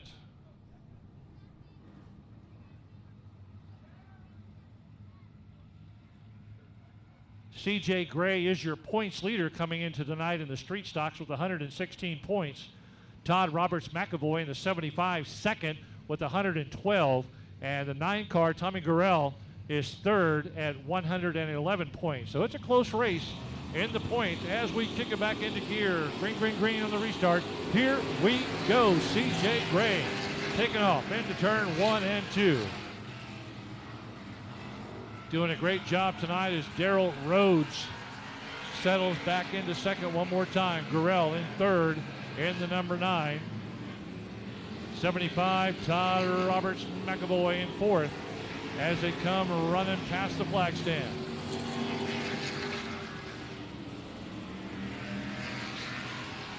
One B, Brandon Hood, had a little bit of a tough time in the heat race earlier tonight, but he finds himself in the 5th position, top 5 in this main event as we go past the flag stand. One more time, 5 laps to go in this big main event. C.J. Gray, your points leader. If all goes according to plan, this race, he finishes up front. He'll stay right there as the number 1 in the street stocks in points. Flagman Nathan Lavender keeping an eye on him as they go around the track. Officials in all the corners watching the action, helping other officials make the calls that happen. C.J. Gray into 3 and 4. Rhodes got nothing for him right now, just cannot close that gap enough to challenge for the lead.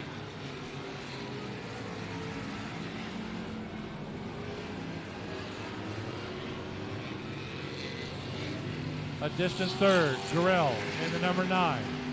75, Todd Roberts McAvoy in fourth as they spread out around the track. 2 laps to go this time by. 2 to go.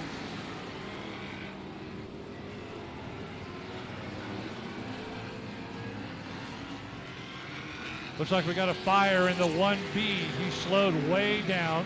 Now he dives into the infield.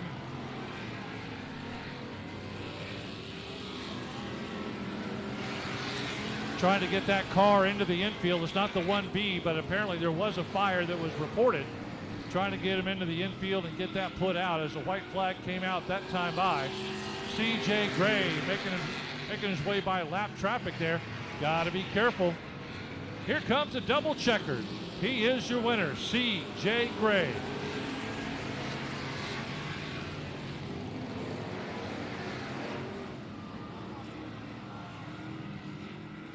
C.J. Gray with the win. 3D Darrell Rhodes coming in second after dropping that drive shaft earlier tonight.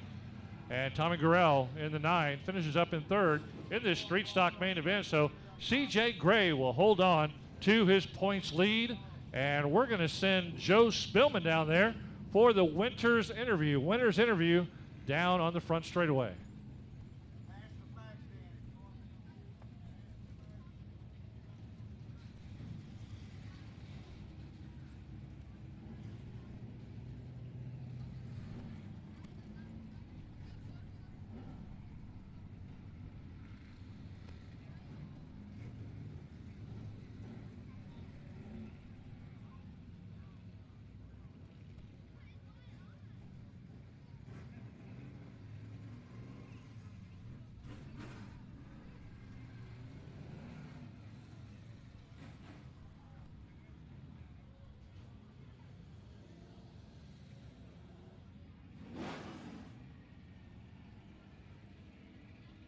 All right, he's out of that race car. It's CJ Gray. That's your street stock winner here at Cotton Bowl Speedway at Craig's Victory Lane. CJ got to start up front. A lot of people think that's easy, but I'll tell you what, about a lap 11, it got a little dicey out there. Yeah, definitely. I had no clue those guys were right there on me until they started rubbing on me. But, you know, so then it's time to pedal to the metal. Let's go. Yeah, we got to hammer down at that point. Good job tonight. Anybody you want to thank tonight? 5-star remodeling, obviously. My wife for helping me set the car up last night. Happy birthday, Rhonda. I know you're not here, but you'll see it on TV. Good job. Let's sign this here for the kiddos. And then Victory Lane for the photos, I believe. With Miss Rachel Plant, the pick chick. All of those photos available online on Facebook. So here we go. Let's make it over the fence. Let's go, CJ. Wow, that might injure somebody. There might be an injury in that deal. That's your street stock winner tonight, CJ Gray in the 23. All right, let's take a look at some more names that sent us some emails earlier today. And we've got Sharon and Dean Preem watching from Caldwell, Texas. And we got Brenda Edwards watching from Coppers Cove. Daniela Willis watching from Bartlett. Deborah Skiles from... I can't hear. Oh, from the Grandstands. Deborah Skiles from Grandstands, Texas. Misty Allen from Plantersville. She's sick at home tonight, and so Misty is watching her husband race the number 44 factory stock, which is coming up in just a moment, Steve Thornton. We also got Mad Dog Racing from San Antonio. We've got Miranda Kahanick from Edna. James Hammock from Lorena, Texas. And Owen Pittman standing right next to me sent an email. Hey, Milton, we're going to do it real quick. We're going to do our 50-50 drawing. So $100, $100. And we're going to split it. We're going to get 33 apiece for the announcers tonight. All right, and factory stocks coming out now. This is our Gunslinger factory stock. It's going to be a good one, Milton. We got a lot of cars. Let's get it started. Who we got out there tonight? Front row, let's go 24, Brady Ricks, and 94A, Allison Morris. Row number 2 on the inside, the 10D, Don Painter, and the 29 on the outside is Jose Lopez Jr. Third row, 58, Steve Sims, 17, Don Cron. Inside row number 4 in the 7th position to be the 55 out of Louise, Texas. That's Monty Chamberlain. And coming out of College Station in the 8-star, Tim Homeyer. 5th row, 33M, Mason Doherty. 02, the mullet, Shannon Maurer. Inside row 6, starting 11th, the 99 out of San Antonio's Dylan Gaither. And outside in the 4, also out of San Antonio, is going to be Alan Torres. 7th row, 33, Kurt Ellis, ready to see what he's got tonight. 88J, Jeff Blackwood. Row number 8 on the inside, 23 is Casey Kraus. And outside in the 726 is going to be Robert Robbins. 9th row back, starting 17th, 46. We just talked about his wife, Steve Thornton. And 35, Ray Glaze. Row 10 on the inside, the 22 is Don Colhert. And outside the 133, Megan Dotson. 11th row back, starting in the 21st position, 40, Seth Davis. Next to him, 33K, Shelby Baker. Stacy Robinette in the 43 will be inside row 12 in the 23rd starting position. On the outside will be the 41T of John Armandia. 13th row, starting 25th, is Kevin Netjek. And number 26 next to him, Wyatt Bohannon. Jason Altman in the 59 bringing up the rear. That's going to make 27 cars making a call here for our factory stock main. The lights are out. We're about to go, Milton. This is going to get interesting quick. Man, this is going to be great. The Gunslinger factory stock main event. We have got some fantastic cars in this race.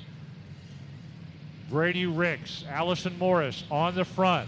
Long line of factory stocks heading your way. Here they come. Green flag, green light. We are off and running. Gunslinger factory stocks.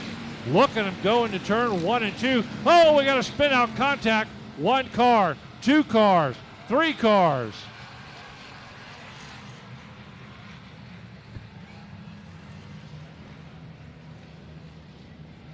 Jose Lopez Jr. outside road 2 going around there in turn 1. Right on the start, that's an ugly one.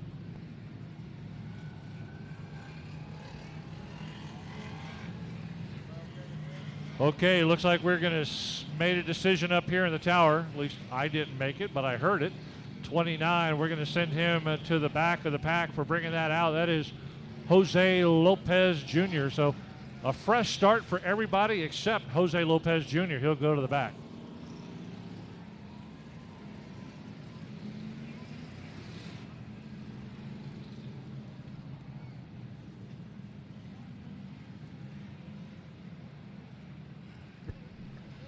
With him, Milton, with him starting on the outside there, that's going to move Tim Homeyer 1 more spot forward. You don't want to let Tim start too far to the front because he's liable to get out there and just run away and stink up the show. Yeah, that could be very interesting on this restart, but Lopez will go to the back. Everybody else to that orange car that's moving up along the wall has been instructed by the scoring tower to go ahead and make his way to the back. Looks like he's stopped right there now by the exit to the track. The officials are probably explaining to him that he's the only one that's going back.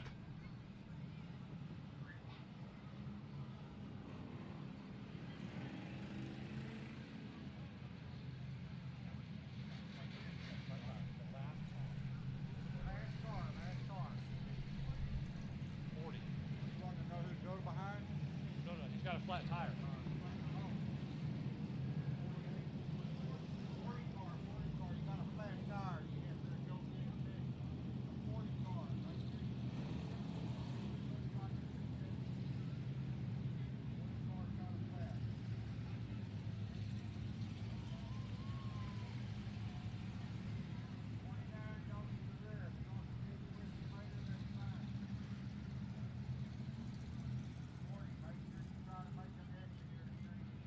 So we got a flat tire, flat right tire on the blue number 40 as he's going to try to maneuver his way off the track.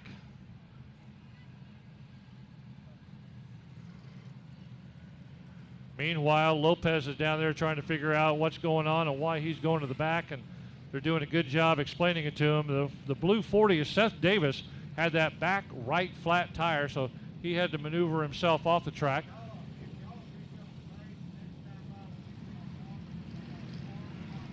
Looks like 29 Lopez finally understood he had to go to the back of the pack, and he's back there. So total restart except for Lopez finds himself at the back of the line.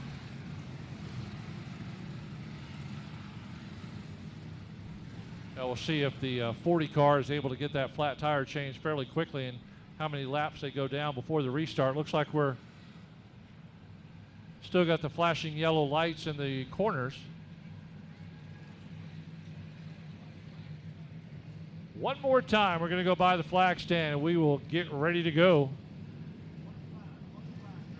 Gunslinger Factory Stocks. This is sure to be a good one. It's going to be a battle all the way around as Brady Rick sits up on the front. Allison Morris all right next to him. Long line of Gunslinger Factory Stocks here tonight at Cotton Bowl Speedway. A couple of extra drivers coming up from I-37 that got rained out tonight down in Pleasanton, about 40 miles south of San Antonio. And they made the run up here in several different classes tonight. So thank you to those drivers and families and crew members that came out from I-37 to race at Cotton Bowl Speedway tonight. We thank you very much. Lights out. Here we go. Brady Ricks from the pole. Here we go. Lights are out. Morris on the outside here. Let's keep an eye, see if anybody had any more damage in that wreck. Here comes the 40 back on the track. The 4-0 back on the track. The 10D of Painter giving Ricks a little push down the front straightaway. Holmeyer on the top side here. Keep an eye on that 8-star. Painter down on the bottom. 8-star pushing that car right into the turn there. Got to be careful with that. Pushing Morris in the 94. Morris is going to get trapped up there along the outside wall, trying to find that groove along the middle of the track. They push the 94 up, and no harm, no foul right now as Morris sits in third in the 94, riding that outside line with Tim Holmeyer right behind him. And Holmeyer, your points leader in the Gunslinger Factory Stocks at Cotton Bowl Speedway, and he's trying to pick them off one at a time going into the turns. Yeah, right now on the move, Shannon Maurer in that mullet machine. He's on the move along with Alan Torres. Both of them have made their way into the top 5 here. They're battling for 5th. Great race. Dylan Gaither on the move as well, trying to get under Monty Chamberlain here coming out of turn number 4. Your leader continues to be Don Painter. When he's out front, he's super hard to beat. Morris on the outside with Holmeyer on the inside. Oh, Maurer's going to catch Brady Ricks in the 24 and go around, and that 02's pushing the tire in the infield. Man, Alan Torres doing a great job in that 4 car tonight as he works his magic through the middle of the field. Holmeyer had a good run early in the race. Here comes Holmeyer in the 8. 94 Morris.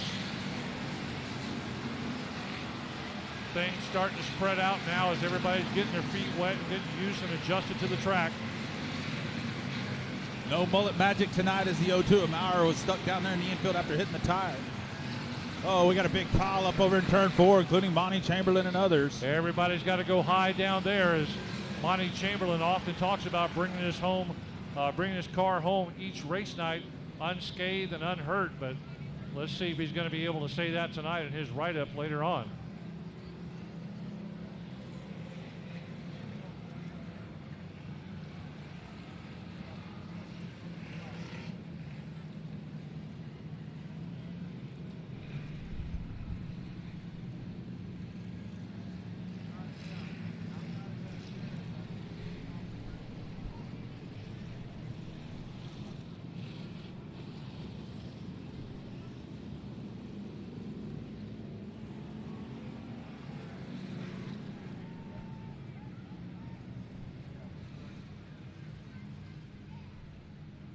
Monty Chamberlain pulling off right there in front of you. Let's see if he's able to stay out on the track. Always got a good-looking car out there. And looks like Monty Chamberlain is pulling it off the track.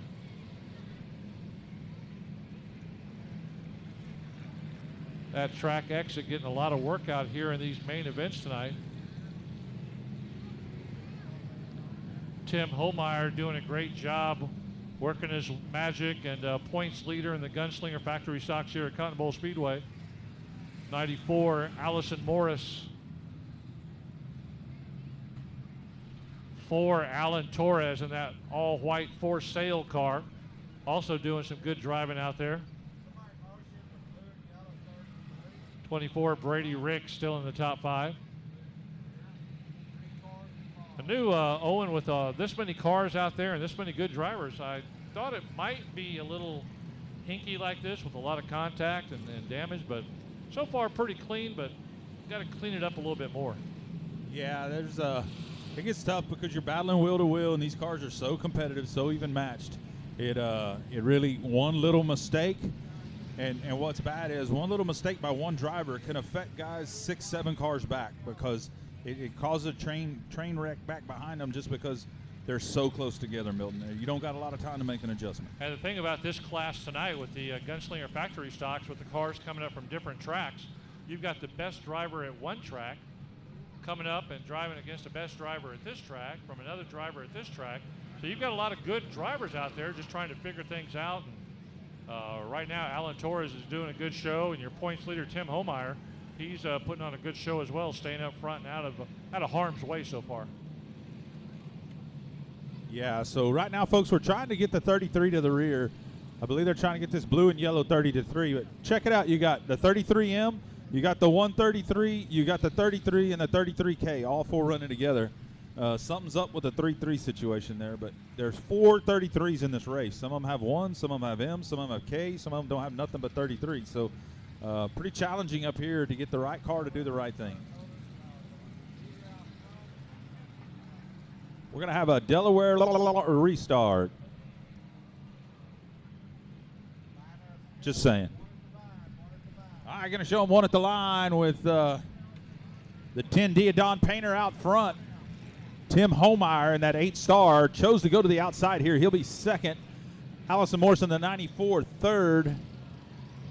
Then we'll have Brady Ricks and Alan Torres.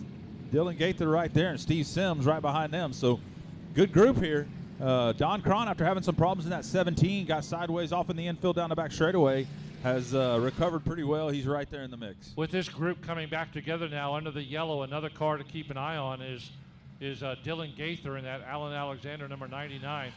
Gaither can really drive well. There goes Painter taking off. He saw the green light and he took off, and everybody's trying to give chase. I don't know if everybody was paying attention or not, but keep an eye on Dylan Gaither, 99. Maybe he'll try to make some moves here real quick as he gets right up here in the mix. Alan Torres on the outside of Morris here. Keep an eye on that 4-cell car. Alan Torres on the move. Painter managing to hold off Homeyer, and they got to watch it because Alan Torres is a-coming. And Gaither right there starting to dig on Allison Morris now. Allison Morris has been running really strong here tonight, but other cars have been catching up and getting past Allison. So we'll see right now as Dylan Gaither kind of gets right up on the back bumper, a little love tap there. No harm, no foul. He goes low into turn 3 and 4. Allison has just enough to stay ahead of Dylan Gaither, but he's going to have to figure out another avenue of approach to get by the 94. Here we go. Painter kind of slides up high. Keep an eye on that 8-star. Tim Homeyer, the race is for the lead here, folks. This is the best race on the track right now, I promise. That Tim Homeyer in that 8-star, he's going to be digging on Painter here. Not this time. Painter managed to keep that thing up high enough that he keeps a good momentum through the turn. And Don Painter. And Alan Torres has the best seat in the house because he's watching the action right in front of him, and he's just waiting for something to happen that he'll be able to find that opening to get by. Alan Torres in the 4-sail watching Homeyer and Painter do battle, and he's sitting in third looking to see if he can move up a spot or two. Great race in our top 3 right now. There we go. We got a good shot on the camera if you're watching Speed Pass. As the 4-sail's kind of right there in the mix now. You can get them all. Great shot coming down into turn number 3 there, your top 3. So, folks, there's racing all over the track. If you're watching from home, I know you can only see what you can see, but there's great racing all over this race surface right now. Some really good show. And Homeyer drops to the bottom here. He's going to try to dig. It ain't going to happen this time. Still a great race in our top 3. Dylan Gaither trying to dig around turn 1 and 2 to get by Allison Morris, but just can't do it. She's got a strong car in that 94. And Gaither's doing everything he can. Watch out, yellow, yellow, yellow. 1 and 2. 1 and 2. Number 33 sitting there. Which 33? This will be 33K.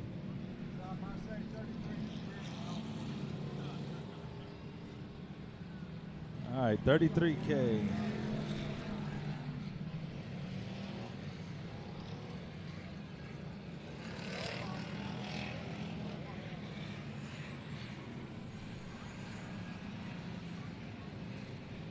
All right, well, this is going to bring everybody back again one more time. They're going to come together. Shelby Baker. And that'll put Painter and Holmeyer back in 1-2. And Alan Torres, he's going to be right there behind him again and see if he can take advantage of this yellow flag and yellow light. He's just been kind of watching the action in front of him once he got up into third place, so it got by Allison Morris, as she's still sitting there in fourth. But we'll see if Torres has kind of been sitting there in his driver's seat figuring out another way to catch these top two. I tell you what, Tim Holmeyer has to be sick because I don't know if you noticed, out of 4 that time, he had the run. He was going to pass Don Painter out of 4 on the last lap, and the caution came on. That's the worst thing a driver can see, when he's got the run on him and he's ready to make that pass, and then yellow comes out, and they got to go back to where they were. But maybe he can line it up again. As remember what he did last time. Holmeyer, your points leader here at Cotton Bowl Speedway in the Gunslinger Factory Stocks, and he's got his hands full right now with Don Painter with the lead. And then Alan Torres in the white 4 sail sign, sitting in third and ready to make a run here. We've got 11 laps to go, so it's not like this is close to being over. Allison Morris in fourth in the 94. Those top 4 have been very, very consistent throughout the race.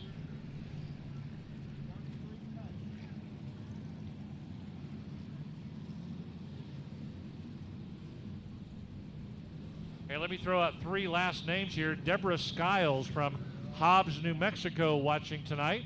Also Hunter Porter from Corpus Christi, and Robert Black from Hallsburg. So it looks like the person that's farthest away watching tonight, Pueblo, Colorado, Kayla, Liam, and Declan. Barkwill from Pueblo, Colorado. Kayla, I will get a hold of you via email sometime tomorrow, and we'll talk about what your prize is and how we'll get it to you. Thank you, everybody, for watching Race on Texas and Speed Pass tonight. Thank you to everybody that's here live and in person, but for those of you that couldn't make it tonight for whatever reason, thank you for watching across Texas and across the country. And anytime I'm here, we'll do this each and every time to figure out where people are watching from.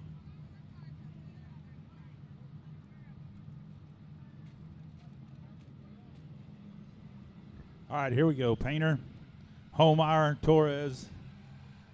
When the light's out, he can go.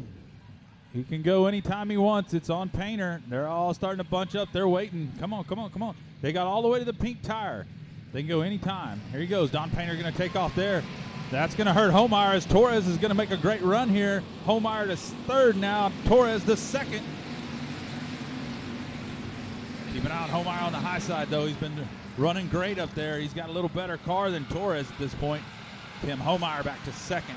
Torres got caught behind your race leader, Don Painter, trying to make a move. And like you said, Holmeyer stayed on the outside and dropped back to third for just a moment, but powered it around the corner and got back past Alan Torres. So now Holmeyer, points leader, back to second. Torres back to third. Here comes Dylan Gaither. He's worked his way up to fourth, pushing Allison Morris all the way back to sixth.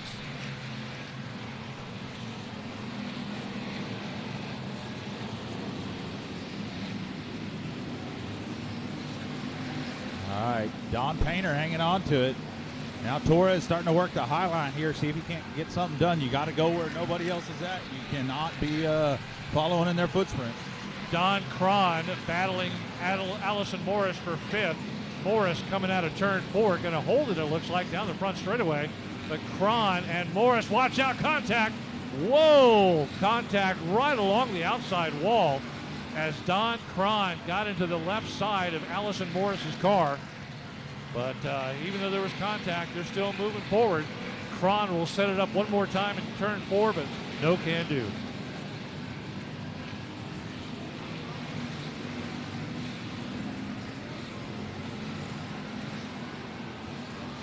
Don Painter, Tim Holmeyer, and Alan Torres doing a great job right now as they're trying to stay ahead of the pack.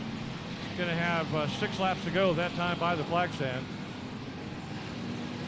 But man, Don Painter running smooth and steady out there tonight. Holmeyer, your points leader, about 4 car lengths back in the 8th. Alan Torres in that 4 sail car had a good run at South Texas Speedway and now having a good run tonight here at Cotton Bowl Speedway. Hey, do you know that car was for sale, Milton? Is it for sale? Well, I tell you what, if you're looking for a car, that's the one to buy. Look how good that's driving tonight. For sale. I think Jamie Fuller puts that car together, if I'm guessing correctly. But Alan Torres is doing a great job in it tonight. All right, 4 laps to go here. 4 laps to go. Painter digging on some lap traffic. Gaither still in 4th. Gaither still in 4th. So you got Painter, you got Homeyer, you got Torres, you got Gaither, Morris. Car around over here in turn number 1, Milton. Turn number 1 in the dark spot up there. We got a car up against the wall. We'll get that taken care of. The officials will talk about it.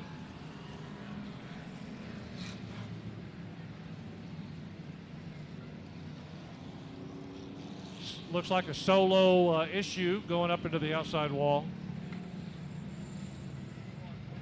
That should be, if I'm guessing correctly, is that Casey Kraus? Yes, I believe it is. 23K Casey Kraus. Looks like the paint scheme he's had at I-37. Painter, Homeyer, Torres, and Gaither, your front 4. We're going to have 4 laps to go on the restart. This is fantastic racing here tonight by the Gunslinger Factory Stocks. Tim Homeyer running second right now, and he is your points leader.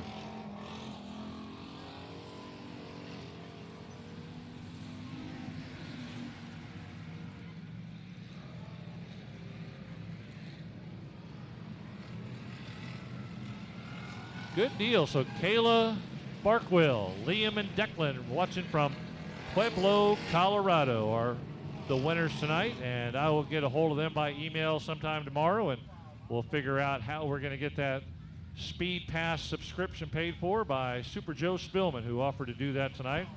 Thank you, Joe Spillman, for donating 1 month's payment for the Speed Pass for Kayla, Liam, and Declan Barkwill up in Pueblo, Colorado. All right, we're going to show them one.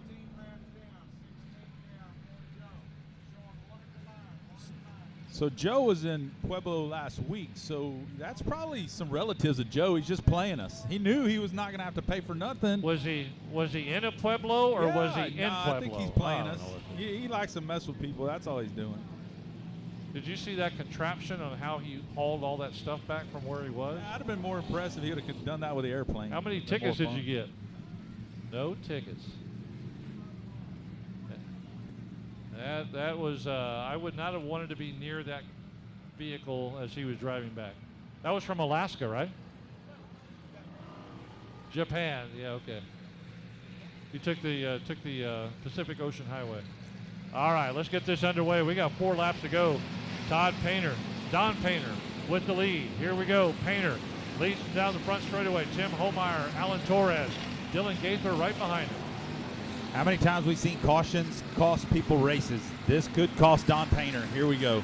Side by side down into turn number 3.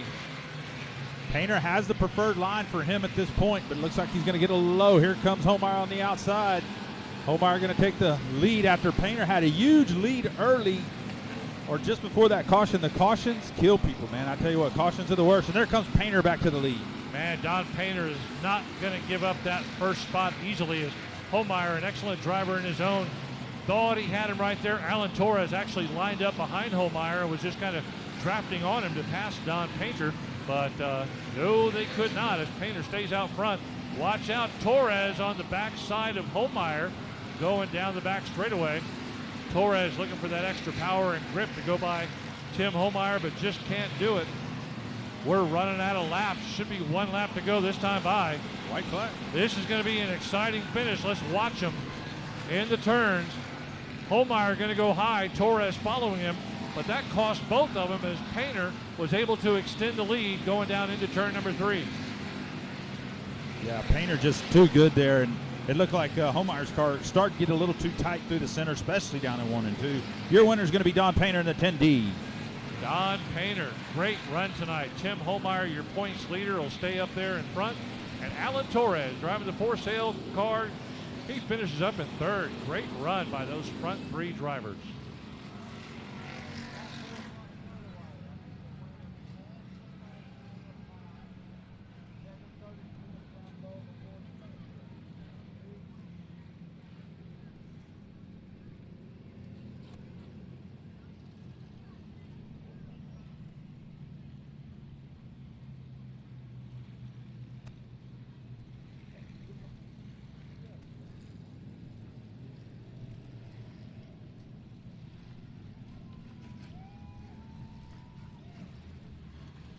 Joe Spillman going to be out there on the front straightaway to talk to our main event winner, Don Painter. He's down there congratulating Tim Homeyer and Alan Torres. And a great run by Dylan Gaither in that Alexander number 99. Dylan, a great, great driver no matter where he goes. And his brother Brandon racing the asphalt over in Houston and touching a little bit on dirt every once in a while.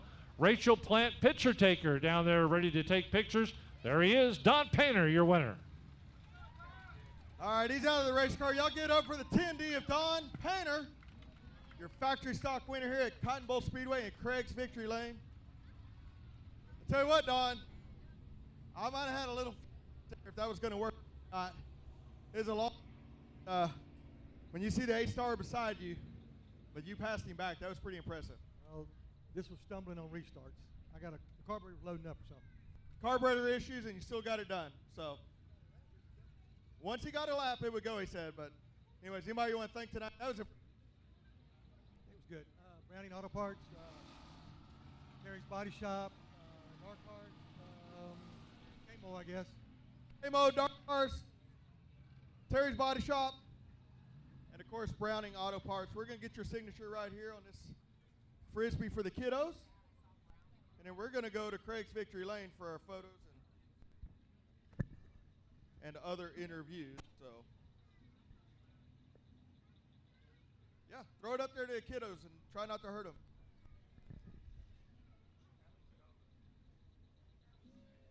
There it is, kiddos. Let's go. All right, we're going to Craig's Victory Lane right now. Once again, the 10D, Don Painter, your factory stock winner here at Cotton Bowl Speedway. All right, here we go. Next up, we got the Design Welding Sport Compact main event. As you see them start to roll up the back straightaway here, we got a couple cars to clear. We'll be ready to go. This should be a good one.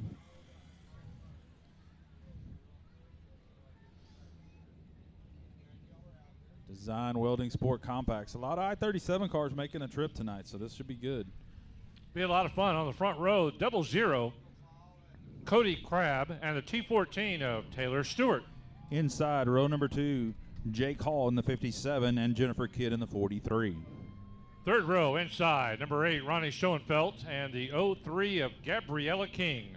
Row number 4, the 29K, Dylan Kowalik, and outside will be the 55R, Riker Hernandez. And bringing up the back of the pack, brother Levi Hernandez in the 28L. That's your grid scheduled to start in this Design Welding Sport Compact.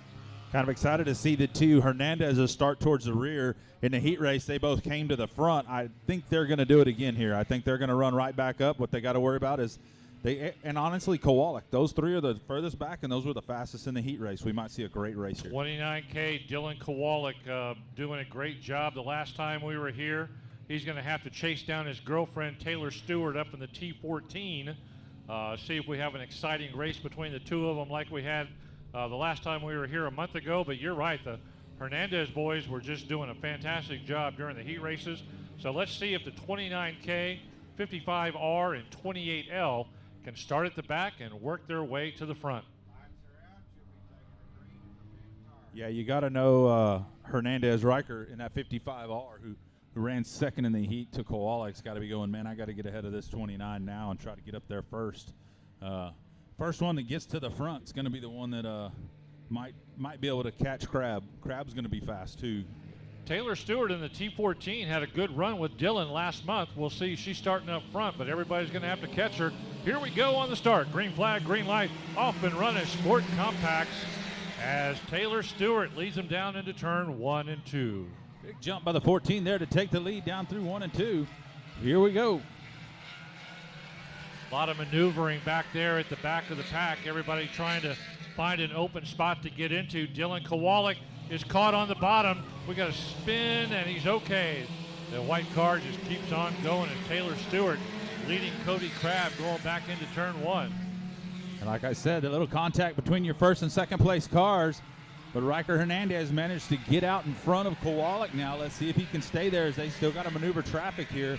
They were the fastest cars in the heat race. Let's see what they got here in the feature. Stewart's starting to fade just a bit here as we get lap number 2 down. Crabb jumps up to the lead. Taylor Stewart back to second. 57, Jake Hall in third. But here comes Dylan Kowalik in that multicolored number 29. He's taking the low line right now. If he can get past his car, that'll put him up to fifth. But he's got his work cut out to catch these fast-moving sport compacts that are in front of him tonight as Crabb takes the lead down the front. That's Riker Hernandez on the outside in the 55, but about to take over second. Riker all the way from the back. Started behind Kowalik all the way to second now. So the first one to make his way through the traffic is going to be Riker Hernandez. I told you he's going to have to catch Crabb, though, and that's what he's got.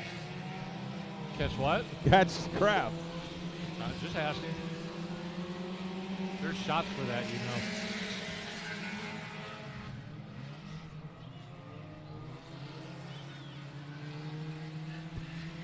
know. A good tire there. Tire rolling through the infield there. Let's focus on that. Officials running down just to make sure that driver of the 03, Gabriella King, is okay after the impact. Meanwhile, your race leader, Cody Crabb, all the way around turn 1 and 2, not being really challenged right now is Riker Hernandez, a steady second. 14 of Taylor Stewart has dropped way off the pace as Dylan Kowalik was able to make his way by. Watch out, the 28 starting to spin now.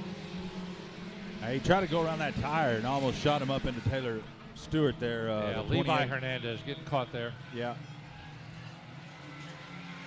Crabb still out front. Not as good as run for Taylor Stewart tonight as she had last month. I'm not sure what the issue is. She was running neck and neck with Dylan Kowalik, and now she has worked her way from the front row all the way back to last place.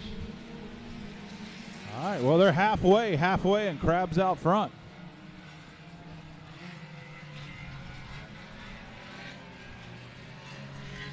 '28 just lost a flat tire. '28, Levi Hernandez comes to a stop as it looks like the flat tire is rolling into the infield, rolls right in front of the four-wheeler, and it's going to come to rest in that dark spot right by turn 2.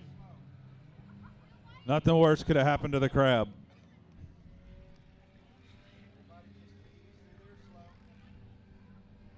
Tell you what, so the yellow comes out, and everybody is now going to line up and catch Crabb. Yep. Cody had that's bad for Cody. Yeah, that is because that's going to give Hall and Schoenfeld and the rest of the group a chance to close that gap and get back to him.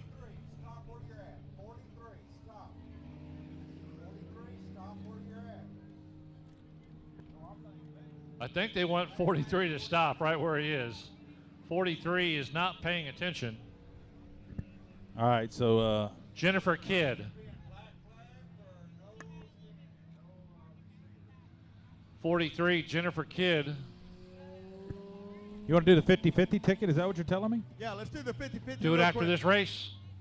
You want to do it right now? Do it right now. Okay. Where's it at, Milton? Oh, I don't know. Right there. Call it out. All right, 50-50. Check your tickets. We're going to call out this number, 225-389. 225-389. You're the 50-50 ticket winner. Joe, where do they go? Right there? $100 right down here in the front. All right. 225-389. If you got that ticket. Looks like we got one waving right there at the flag. Right there on the front row. They knew they were going to win. Yeah, look How's at that it. work? Either that or she's a cheerleader. I'm not sure. Hey, Joe, make sure you give her all the money. Don't keep the beer money like you did last month, because I got none of it. All right, here we go. Coming down towards you, Joe, right here from your left. This guy has. That man bought $30 $30 worth. for everybody. Holy cow! To win 60. Check it close, Joe. He looks suspicious. We got a winner right there.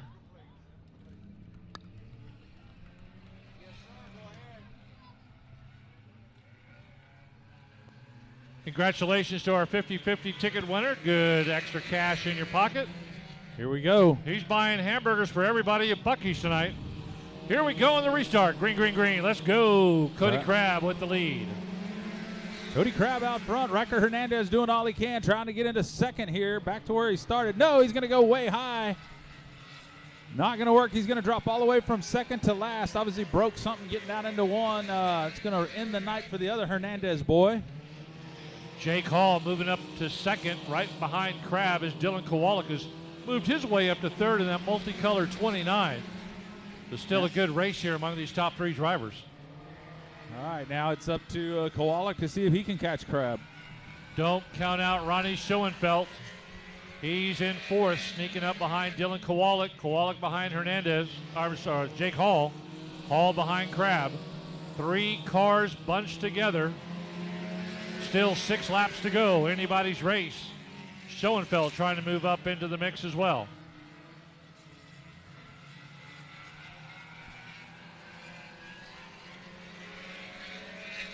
Jake Hall giving it everything he's got in that black 57 to get by Cody Crabb tonight, but Crabb is running a great race. Nice and steady through all the turns and down the front. Kowalik now lining it up on the outside. See if he can find some grip and power. Now he slingshots it to the inside. Bam, gets in the left rear. Whoa, watch out. Kowalik and Hall together. Always remember, Milton, 8 tires are better than 4. Kowalik able to make the move by Jake Hall and moves up to second. And now Kowalik, he's got 4 laps to try to catch up to Cody Crabb and grab another main event win. Got 4 laps to do it. But the way Cody Crabb is driving tonight, he is a tough hombre to catch up there. Jake Hall third in the all-black 57. Here comes Schoenfeld, the all-white. Schoenfeld running steady out there in the white number 8.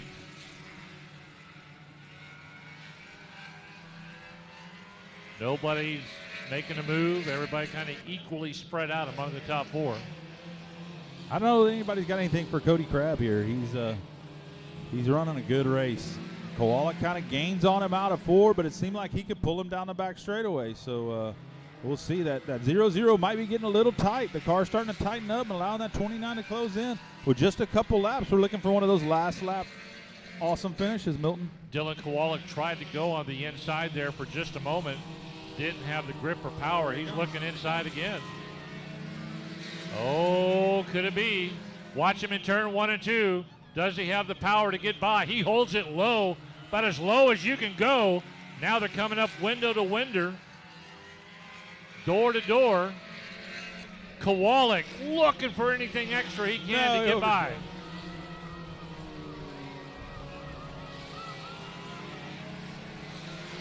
Double 0. Whoa! Holy cow, what a fantastic race as Dylan Kowalik gave it everything he had. He was holding it as low as he could to try to get that pass. But Cody Crabb takes it from the ocean to the shore and brings home the win.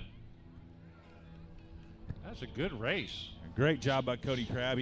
It looked like he got nervous as the race went on, started to overdrive the car just a touch, and he really drove it on that last 2 turns, but so did Kowalik. So they both push up. Crabb powers down the front straightaway to pick up an awesome win. You know, even though they don't have the speed of the modifieds or the sport modifieds, when you get a good group of sport compact drivers out here, they put on one heck of a show. Joe Spillman down there, ready to do the winner's interview. He's congratulating our top 4 drivers down there, but the man of the moment, he's in the 00, says Terry's Body Shop on the side of his car. Cody Crabb, you're a race winner. All right. Cody Crabb, the race of the night. Get up. Get on top of that hood. Let's go. Get on top of that roof. Let's go. Give them something to cheer for. That's what I'm talking about. Wow, what a race. Race of the night right there. I'm not getting up there, buddy. You got to come over here. Come on. Here we are, Cotton Bowl Speed, our Sport Compacts, Cody Crabb with the race of the night. Man, you held him off. He tried everything he could, but it was a nice, clean race. Thanks, man. That car just drove different tonight. It felt awesome. My first ever win, so. That's your first win. This is what I like about my job. I get to tell him first win, congratulations. Man, what a great job. Anybody want to thank? We can't leave anybody out tonight. Oh, yeah. I want to thank City Auto Service for buying the car and being my biggest sponsor. Taylor Lube Center. Oh, man, my mind's going blank. I'm too excited.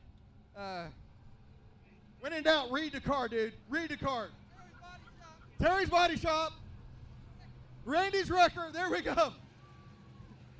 Hey, we're going to go over to Craig's Victory Lane, do our other interview and our pictures with a pig chick. Good job tonight. Cody Kraft, that's your Sport Compact feature winner.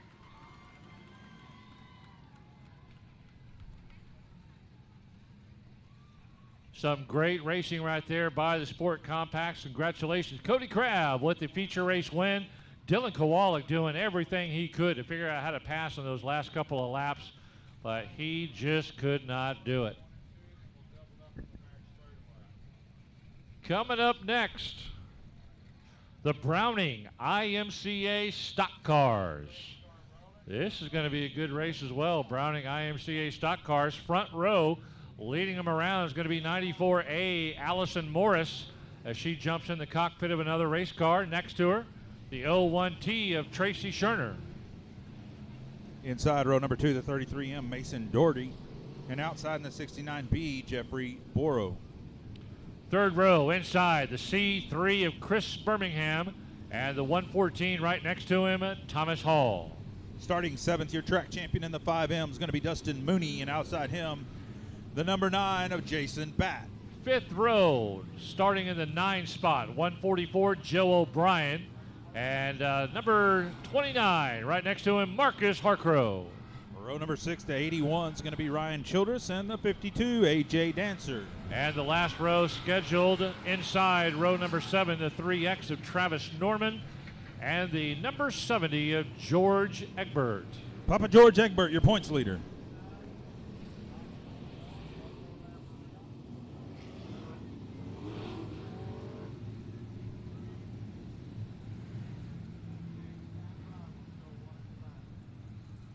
Top 3 in the points lead right now for the Browning IMCA Stock Cars. 70, George Egbert. Papa George at 118 for points. 29, Marcus Harcrow, second place with 111 points. And third place, the 3X of Travis Norman with 108. So second and third, just about a 3-point difference, and 7 points between second and first. Still early in the year. First in points and third in points, starting on the last row, dead last in this one. Yeah, that's going to be good. They're going to make some movement from the back. Yeah, I would keep an eye on Mooney and Batt. They had a great race for a championship a year ago. These guys, that 5 and that 9, they're going to be tough to beat. They're going to be bringing it to the front. But we'll see what we got here. This is going to be a good race.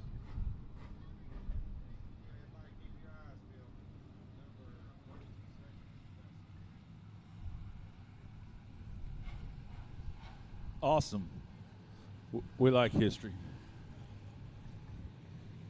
All right, here we go. Lights out. We're going this time, Milton. We are ready to go. Main event. Browning IMCA Stock Cars. Here they come, roaring out of turn 4. Green flag, green light. Let's go. All the way down to turn 1 and 2.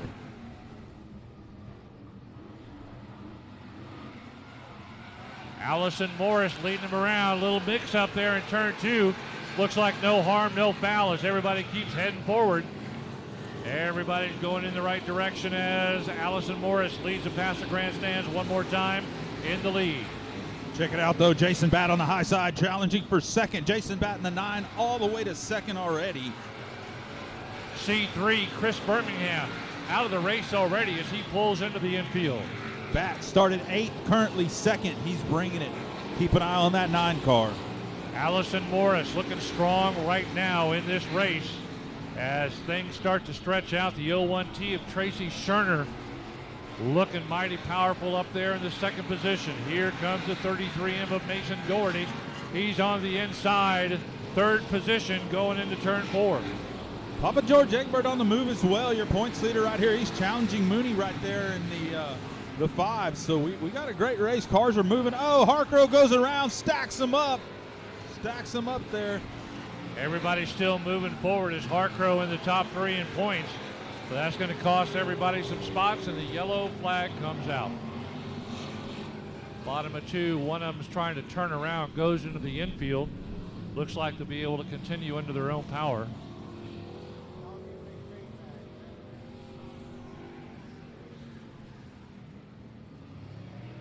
Looks like was that the 5M of Dustin Mooney out there? All right.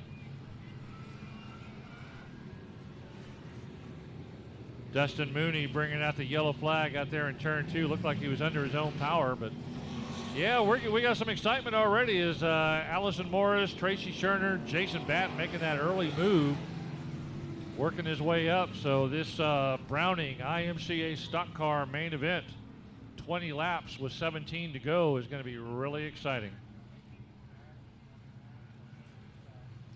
On deck is the Dwarf Car Racing Series of Texas. They'll be followed by the Magnum IMCA Modifieds.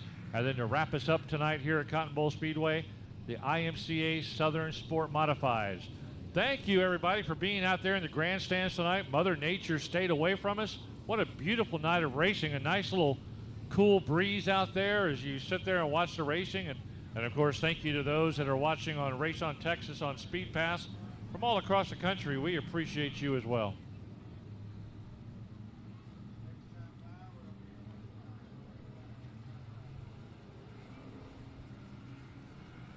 All right, Papa George Egbert started dead last in that 70. He's currently outside road 3 here, which would put him in 5th. Made it to the top 5 already, and we ain't done but 3 laps. He went from dead last to 5th, so the 70 on the move. Jason Batt up the 2nd on the move. Yeah, they're really going to make some moves here with 17 laps to go, and anything can happen. Allison Morris knows she's going to have her hands full as she's sitting right there, starting on the pole position. And she's run good so far in her other race, and she's holding her own right now. Tracy Scherner, a familiar name in the racing communities here in Central Texas. And like you said, Jason Batt doing a great job. So 17 laps to go. Mason Doherty also right there. Mason Doherty right there. Here she goes. Morris off, and we're headed out.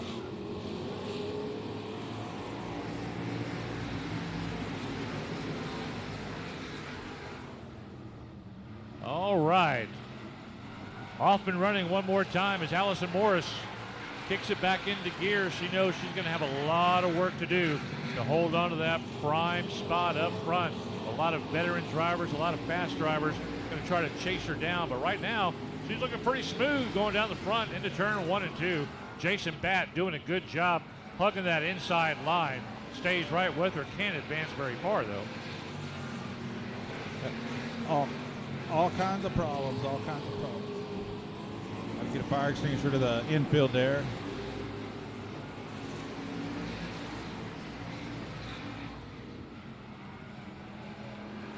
Allison Morris holding her own down into turn 3 and 4. Jason Batt driving it hard, staying with her, not letting her escape too far. Seeing if she makes a mistake somewhere in the corners or the straightaway or something happens to her car that he can take advantage of it. But right now she's on cruise control going into turn 3 and 4. Batt in 2nd, 33, Mason Doherty in 3rd. You call that holding her own. It looks like she's putting a whooping on him. That 94 car is gone.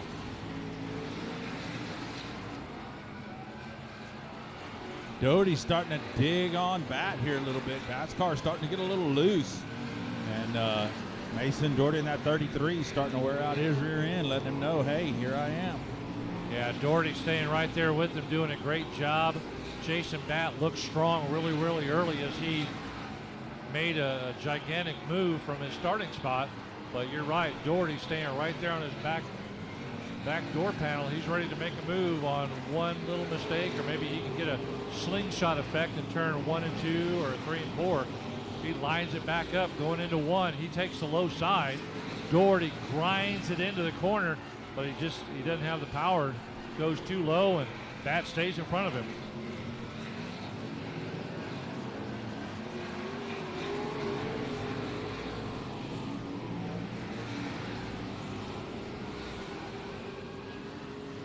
Allison Morris, cream of the crop out there right now. She's putting a butt whooping on these guys out here tonight.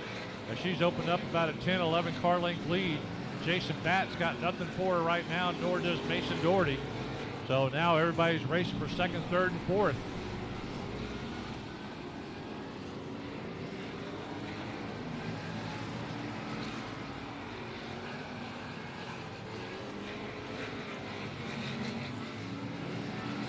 Papa George Egbert, 70, moving up into fourth position. He's not letting Doherty get too far ahead of him. Hartgrove also in the top 3 in points. He's not letting him get ahead either. So Allison Morris, she's got it all by herself. It's going to be a race among these next 4 cars. Hartgrove in that 29 went to the rear on one of them cautions, Milton, and he's made his way from the back to the front again, and he's challenging. I tell you what, that 29 has been super fast tonight. Unfortunately, kind of went around, got caught up in that one wreck. Papa George Egbert going around Doherty right along the wall. Doherty holds it low, though, and doesn't let him advance. Oh, and Allison Morris, a mistake there coming out of turn 4. She goes from first to 5th just like that in a heartbeat. Looks like she's able to hold on to 4th right now in front of Hartgrove. She's got some power. She's trying to get by Mason Doherty. Heartbreaker for Morris in the 94. I tell you what, just dominating this race. She winds up getting it off in the infield, taking that agricultural line, which never works. You can't be in the infield plowing, Milton. She is not giving up, though, as she lines up behind Hartgrove and Doherty. Those front 5 cars right there, man, it is getting packed. That's racing right there. This is a great race right here. Jason Batt, after getting handed a gift here from Allison Morris, he's trying to do all he can to stay out front. Marcus Hartgrove trying to go by Papa Joe Egbert. Hartgrove trying to come back. He gets cut off coming out of turn 4. Wow. Man, I thought he was going to grab the lead, Owen, and it just shut the door on him, and he's still in 3rd. Yeah, don't count him out yet. Here we go. Jason Batt gets that lead after that mistake by Allison. He's holding it, but Papa George Egbert now takes the low line. Batt shuts the door. Hartgrove goes high coming out of turn 4. Oh, he gets out. Oh, he gets along the wall. Two to go this time by as they went by the flag stand. Hartgrove, man, he was pushed right up along the wall. He is on the back straightaway one more time. He's trying to take that outside line, and Papa George Egbert cut him off. Watch him one more time. White flag. Hartgrove slams it into turn 1 and 2. He goes low by Papa George Egbert. Now he's trying to get by Batt. Here comes Egbert. Now trying to get second place back. Holy cow, there's contact among your front 3. Here they come down the front straightaway. Batt, Egbert, Hartgrove, your top 3. Wow, what a fantastic race. Jason Batt, Papa George Egbert, Marcus Hartgrove, 1, 2, 3. And you got to feel for Allison Morris after having a great race. And I missed what happened because I was watching another part of the track.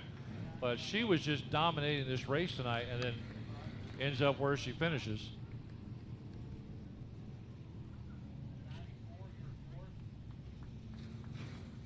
Fourth place for Allison Morris after absolutely dominating the race tonight. But hey, you can't take anything away from the number 9 car, Jason Batt. He drove a great race. He started on the 4th row outside and worked his magic, worked his way around. Marcus Hartgrove doing a great job battling Papa George Egbert, but it is what it is. Jason Batt, your winner. We'll send it down to Joe Spillman for the winner's interview in the winner's circle.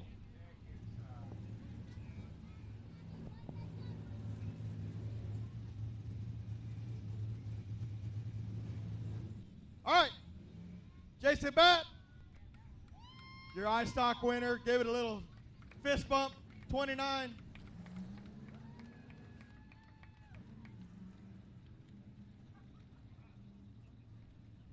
You know, I've always said this is my favorite class, and we just saw why that is, buddy.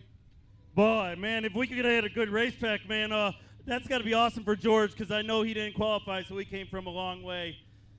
I saw him every lap, and I wasn't going to give him the same lap I was giving him on the last one, you know. So that was pretty awesome. I'm not good on these tracks. These are not my forte, so to win one of these is pretty good. Nice job tonight. Anybody you want to thank real quick? Yeah, for sure. George and CRS, I mean, it's pretty awesome that those guys do this. All 4 shocks are CRS.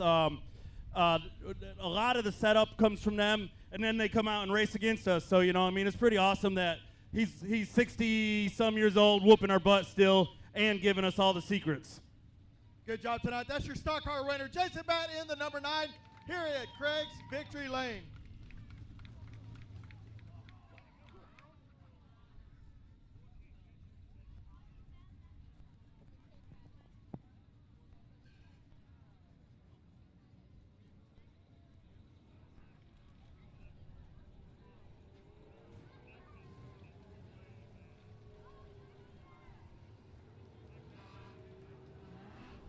All right, race fans, up next, coming out of the track, the Dwarf Car Racing Series of Texas. Got a good group of these cars tonight, 20 times around the Cotton Bowl Speedway racetrack. And let's take a look at the main event scheduled to appear. Front row, number 15, Ty Paxson on the pole. Next to him, 12T, Dylan Coyne. Second row, starting in the third spot, 23H, Brandon Hicks. Next to him, 3T, Casey Smith. Third row, fifth spot, 22C, Coy Moore. And outside row 3 is 81S, Dylan Spreen. Fourth row, the 03 of Drew Stark. Right next to him, number 11, Austin Garrett. Fifth row, starting in the 9th spot, Dylan Butnick. Next to him, the 07 of Jack Burkhart. Row 6. Inside, number 6, Jacob Jasso. Next to him, 717 of G.W. Egbert. Row 7, 555 of Brian Benedict. Next to him, 64, Larry Carwin.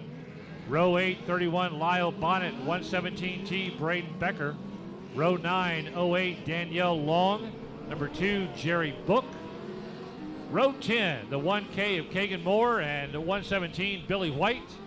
And row 11, 121, Brian Falkenberg, and 54, Brandon Cloud.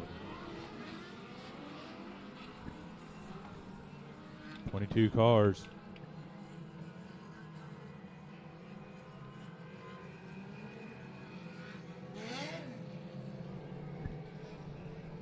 Twenty-two cars.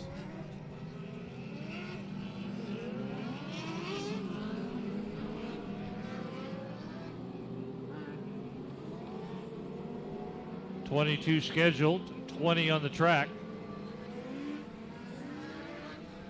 20 laps for the Dwarf cars. Taking a green flag, green light at the pink tire. Ty Paxton, who dominated this in 2019, almost untouchable. Falling off the pace just a little bit, but now he's on the front row, and if he starts up there, you're going to have to be mighty good to catch him. Nathan Lavender keeping an eye on him in that good-looking patriotic helmet up there in the flag stand. As they come by the pink tire, green flag, green light, here we go. Let's keep an eye on Casey Smith in that 3. I'll tell you what, Casey Smith, always a tough competitor, whether it's asphalt, dirt, it doesn't matter what it is. And also Dylan Spreen there as well. That's what I was going to mention. Dylan Spreen, also another big name to watch. Oh, we got one around. We're going to have some tangled up cars there. We didn't quite get a lap in, and we got 3 cars spun around in turn number 4. Yellow, yellow, yellow.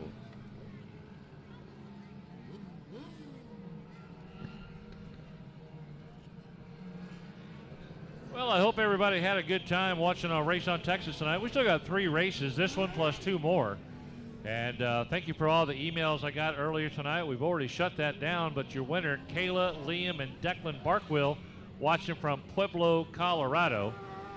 Whenever I fill in out here at Cotton Bowl Speedway, I'll be sure to always have that email available, and we'll try to find out who's watching from the farthest away. But the Barkwell family up in Pueblo, Colorado, the winner tonight, and they are going to get a free month's membership or a free month's dues paid by Joe Spillman for Race on Texas Speed Pass. So thank you for watching, and thank you to Joe Spillman for pitching in that $39.99. And don't forget, if you're not a Speed Pass member right now, it's real easy to do. Make Cotton Bowl Speedway your home track here, and half the money you'll come to the track, and man, they can use all the extra money they can get whenever there's a rain out or an event that doesn't quite draw because something else is going on. That extra money they can put in here will help with the maintenance and purse and everything else. So we appreciate everybody that's got Race on Texas and the Speed Pass. Over 25 races a month that are being shown, and you can watch them one at a time or two at a time all weekend long. Watch the replays later on, but the Speed Pass is the way to go.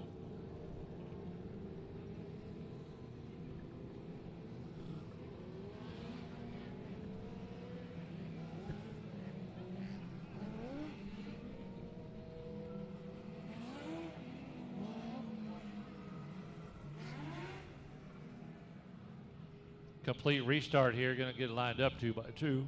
Did you notice the Pick Chicks ride today? Did you notice what she was wearing in her head? Yeah, I did notice that. I thought all that was kind of interesting. Yeah, she's upping her game this year at Cotton Bowl, and she stole some stuff out of H's closet. It looks like. Wow. Those. Look at that! Look at that right there on the TV screen. I've seen H wear that boa before. Well, that's his Mardi Gras. That's what he wears in Mardi Gras. Hell She got the pink vest, the pink boa, the pink headphones. And texting the and whole time. She's not even paying attention. Perfect time to take pictures right now, and she's out there on her telephone. Waving her boa around. Somebody sent her a message and let her know that we're talking about her right now on Race on Texas. She's looking around. She's like, I'm lost. I'm lost. You know what would add to that outfit would be some purple leggings. That would just add to it. I think Robert Stewart has those. That's what he wears under his fire suit, but isn't she supposed to be taking pictures? Well, she is called the Pick Chick, Rachel Plant Picture Taker. We're picking on her because she can't hear us. I wouldn't pick on her otherwise. Exactly. If she could hear us, I'd be running right now. Texas Dwarf cars out there getting lined up. A complete restart after that spin out. We appreciate all the fans, again, that came out tonight. Mary Ann and the crew here at Cotton Bowl putting in a long effort to make this a great race night tonight. Mother Nature stayed away. I'll be heading back to San Antonio tonight. It should be raining there when I get back, according to the weathermen, who are always wrong, so it'll probably be 90 degrees and dry when I get there. All right, are we clear on the track? Lights are going out. Scoring tower says they're going out. Going green at the pink tire. Pack them up, pack them up. Taking green at the pink tire. All right, here we go. Let's try this again. Ty Paxson, Dylan Coyne, your front row. Here we go. See if we can get a couple laps in here, guys. These guys can put on a good show. All right, Paxson leads them down into turn number 1.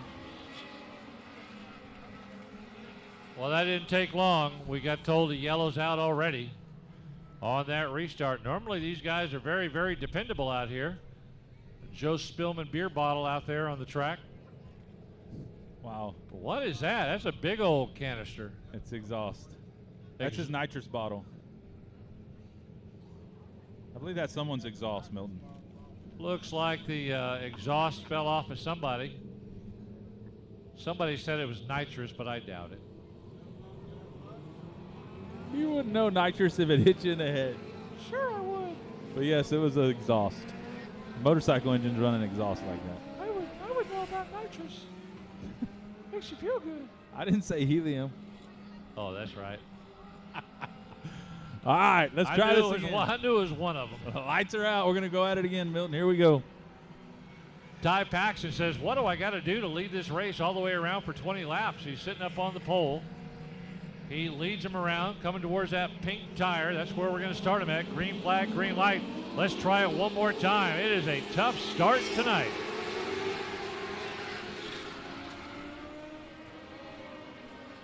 Coin drops from the high side to the low side, going to challenge on the inside. Here comes Casey Smith on the outside. Keep an eye on that 3. I told y'all, Casey Smith, he's going to be tough tonight. Ty Paxton gets a little loose there off of 4, and here comes Casey Smith, new leader. Casey Smith wasting little time, taking advantage of a Ty Paxton mix-up. Also, here comes the 12 car, working their way down and around the track. The 12T Dylan Coyne. Sprain in the 81s made it past Coyne. Now he's challenging Paxton. Keep an eye on Sprain there in the 81. And Dylan Sprain's been racing race cars for a long time, different cars all around South Texas. He's doing a great job in this one as he's trying to move up an additional spot. 23H, Brandon Hicks also moving up there, going into turn 3 and 4. Ty Paxton, just that mistake, that cost him that early lead.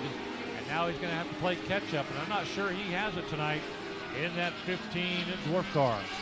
When Casey Smith shows up, he shows up to win. I tell you what, this cat can flat drive a race car, no matter what it is. He's won a lot of big late model shows on asphalt, but when you get him out here on this dirt and these Dwarf cars, he loves them. He says they're one of the most fun things to drive. Just horsepower to weight ratio, you're busy. And he's showing how he can get it done just about anything he gets in. So Casey Smith well out front. Paxton hanging on a second, Spring third here. Spring a little loose off, but he's trying to hang in there with him. Dylan Coyne fourth.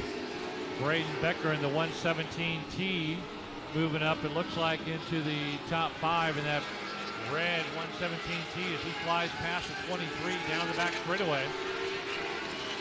Cars starting to spread out equal distance. Nobody really making a move right now. You see a couple of cars staying low.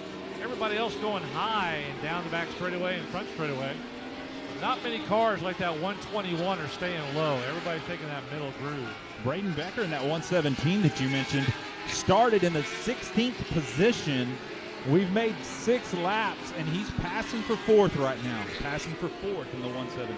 Got a little wobble there coming out of turn 4. No harm, no foul. Look at him slide into turn 1 and 2. He's doing a great job right there. Like you said, he made that big move from the 16th spot all the way to where he is right now in 4th. Hicks in 5th.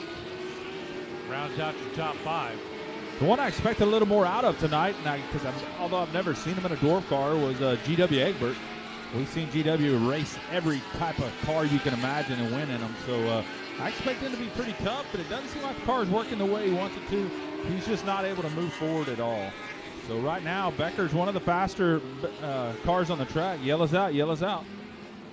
Bottom of turn 2, we got that yellow coming out for the bottom of turn 2, and that's again, that's one of the things your race leader doesn't want to see, is that brings that whole pack back together. And a couple of these cars have started making some moves midway through this race here. We just passed a halfway point. One of those we were talking about, really making some good moves there. So we'll see what happens.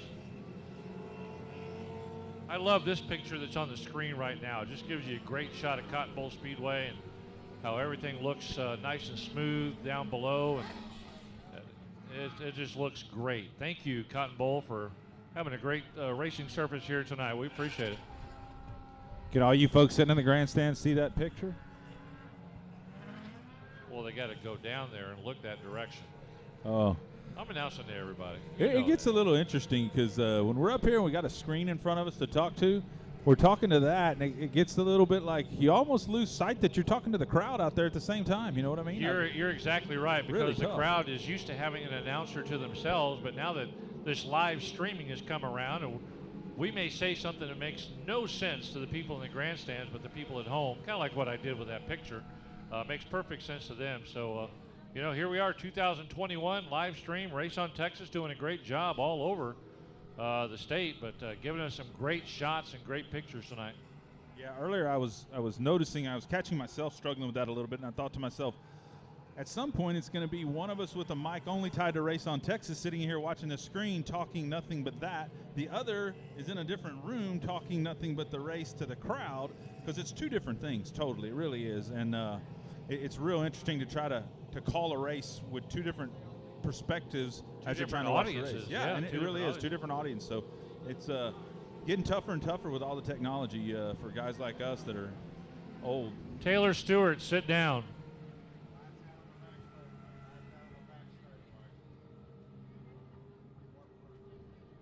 All right, lights are out on the back straightaway as they come around. We'll get the green flag once they get back to that pink tire one more time.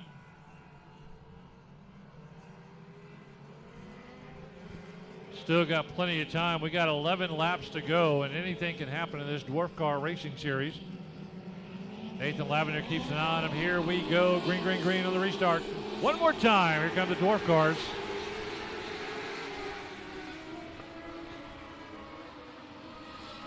Casey Smith quickly jumps out front.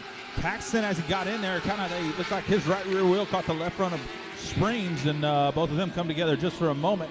Here comes Becker. I tell you what, Braden Becker all the way from 16th, now in 4th in that 117, the red Dwarf car. He has been bad fast, and I told y'all early tonight he had been fast, and then in the heat race he disappointed me because he didn't really do much, but he's no disappointment in the feature. Really great run from 16th to 4th here for Becker. But Ty Paxton hanging right in there. He's not making up much ground on Casey Smith as they go into turn 1 and 2. And he's got to watch out now for the hard charge of Dylan Spreen. Paxton in the green and black 15. Dylan Spreen in the white 81 coming out of turn 4. Hot on his heels. And like you said, the 117 doing a great job. Working their way up through the pack. Ty Paxton holding off Spreen for 2nd and 3rd. It's almost like Spreen's going to have to change his line, just like he did. He shot to the bottom. He's got to quit following Paxton and try to find some grip out there in a different lane. They've been following each other. You're never going to pass the guy in front of you following him, and I know he knows that, but at some point you're going to have to find you a different place to race, to challenge, and get up there and get by that second place car if you want it. Braden Becker kind of hanging around right now as well. Nobody's really able to make any significant moves up there in that top 4 and 5. And like you said, Ty Paxton is holding his own. Casey Smith doing a great job. Tell you what, the race on the screen right now is the Dylan Coyne, Drew Stark in that 03, and then the 25 of Dylan Budnick. They've been having a great race right there.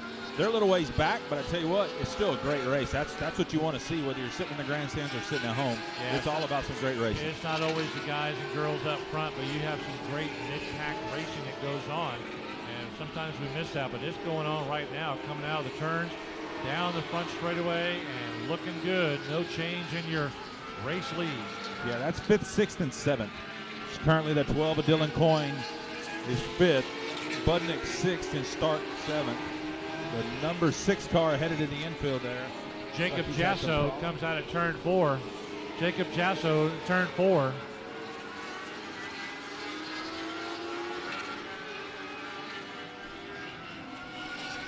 They're going to keep it running. He's far enough away. Race director talking to everybody to keep him up high, but we're going to keep on going. He's trying to fire it back up. Ty Paxton, 15. Got nothing to catch up to your race leader tonight. Casey Smith. Laps are running out. Should be 1 to go this time by. White flag, 1 lap to go.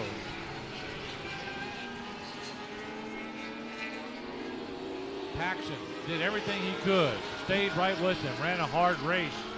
But Casey Smith in that multicolored number 3 Dwarf car coming home strong and bringing home the checkered flag. Ty Paxton behind him in 2nd.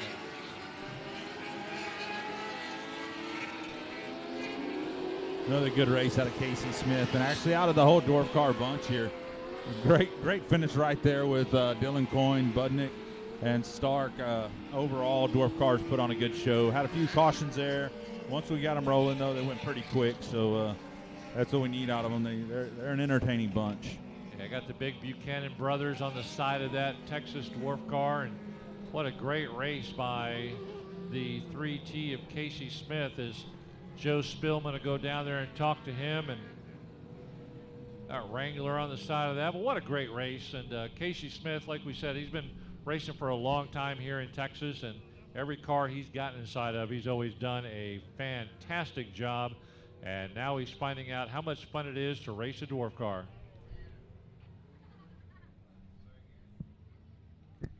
Great race out of Braden Beckner in that 117T. I tell you what, coming home fourth with a starting 16th. Great job by that young man. So I got a message here from Rachel. She says, "Hey Milton, of course I'm on my phone. I have 5 people messaging me saying you guys are talking about me on Race on Texas." Wow. And her You were on your phone before we started talking about you. Joe Spillman, take it away, buddy. Casey Smith out of the car, the 3T, the winner here tonight in the Dwarf car of Texas. What a race. I tell you what, it didn't take you long to get out front, but once you got out front, you just went on your own. Well, I love the tracks like this. I struggle when they're dry slick a little bit, but the past 2 times we've been here, the track's been awesome. And can't thank Marianne and H enough for letting us come out here and play. And track is awesome. It's one of the most fun dirt tracks I've been on in a while. Smooth and fast tonight, the way y'all like it. Anybody you want to thank? I got to thank Gary and Alan Buchanan for letting me get in their car and have fun.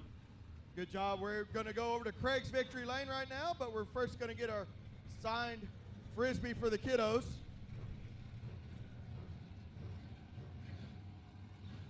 Toss that up there to one of those kids.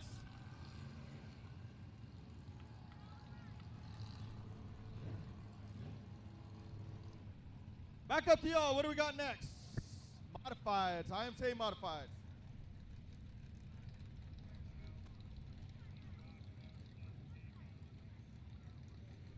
All right, coming out next, our Magnum IMCA Modifieds. Man, this is going to be a good one. I've been waiting on this one. Milton's super excited to see this one, so let's give him the rundown. We are going to have a good one in the Magnum IMCA Modifieds. Taking a look at the front row, 86 is going to lead him around. Dylan Tyndall. Next to him, Wade Pistol in the number 10.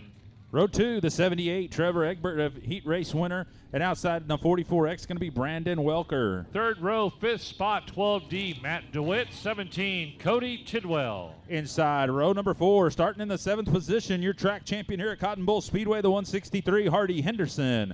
Outside him in the 48R, always hard to beat, it's Raymond McSpadden. 5th row back, starting in the 9 and 10 spot, the 01 of Derek Scott. And the outside, Chris Morris in the 94. Row 6 on the inside, starting 11, James Bohannon the 3rd in the 26, and outside, Troy Seidel in the 20T. 7th row back, number 141, Rob Sanderson, and the 96 of Foster Ellison. And bringing up the rear, starting 15th in the 95 is going to be Lightning McGreen, and the 00 of Alan Dean in 16th. Taking a look at the point standing so far this year in the Magnum IMCA Modifieds, your points leader, number 94, Chris Morris with 118 points. The 01 of Derek Scott Jr., just 1 point behind coming into this week's racing at 117. And third in points, car number 163, Hardy Henderson, back at 104. So right now, Morris and Scott kind of running away with it, but got a 13-point lead between second and third. All right, and if you look at the lineup we just told you about, the 94 starting 10th, the points leader, starting 9th, second in points, the 01 of Derek Scott, and starting 7th, the 163 of Henderson, your top 3, all right there bunched up, 7th through 10th.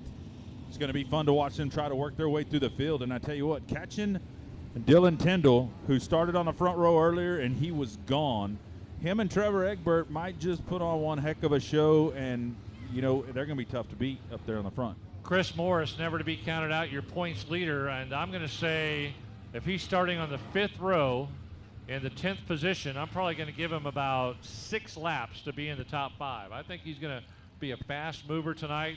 He knows the line, he knows the track, he knows his car, so he's starting in the 10th position tonight. I give him about 6 laps before he's in the top 5. This is going to be a humdinger of a race, man. Magnum IMCA Modifieds always putting on a good show. We got some hot drivers out there that know what they're doing and race hard and race well, and this is going to be exciting.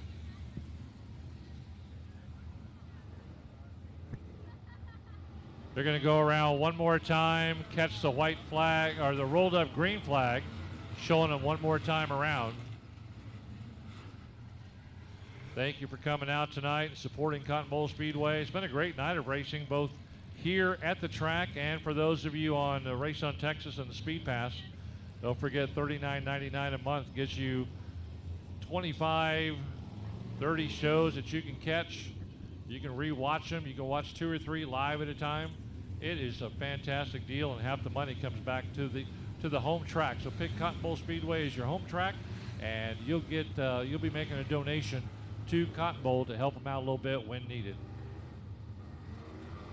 All right. Lights out. We're going to go with the pink tire, Milton, the pink tire. And like I said, Dylan Tyndall, man, he was bad fast in the heat race. Again, the track's changed a lot. Let's see what happens here. They should get up on that cushion. It started to develop a little cushion up high. See if they can hang that right rear and get this thing rolling good. That's a great starting position for Tyndall as they fire him up, and here they go. Looks like Wade Pistol did not get a good start at the drop of the green flag, and he went from front row outside all the way back to 4th just like that as the 78 of Trevor Egbert makes a quick move. I'm looking back here on the TV screen. Chris Morris trying to pick him off, coming up the middle right now and on the inside. Cody Tidwell with some big moves and got hung up by one of those cars that went slow. Tyndall in that 17, don't count him out. Dylan Tyndall, we've seen him win some big shows. One night, Joe Spillman put up some big money and he took it all home, so don't count out Tidwell in that 17 either. Chris Morris was trying to get by the 01 of Derek Scott early in the race. Got the door shut on him. He'll try it on the inside. Turn 1 and 2. Look at Morris just hold it as low as he can to go by the 01. Whoa. And watch out to get by the 10. Holy cow, Wade Pistol almost caused an issue. And look who's up into the top 4 or 5 right now. That is Chris Morris. Morris slides up and blocks Scott there right in front of Derek Scott. So they're rolling, but there's Dylan Tyndall, like I said, your track champion Hardy Henderson ahead of him in the 163. But I tell you what did I tell you? If they get out front and run, they're going to be hard to catch, and that's Dylan Tyndall and Trevor Egbert. Your 1-2, they're way out there. They're trying to separate themselves from the pack early. Chris Morris in 4 laps has already moved up to 5th.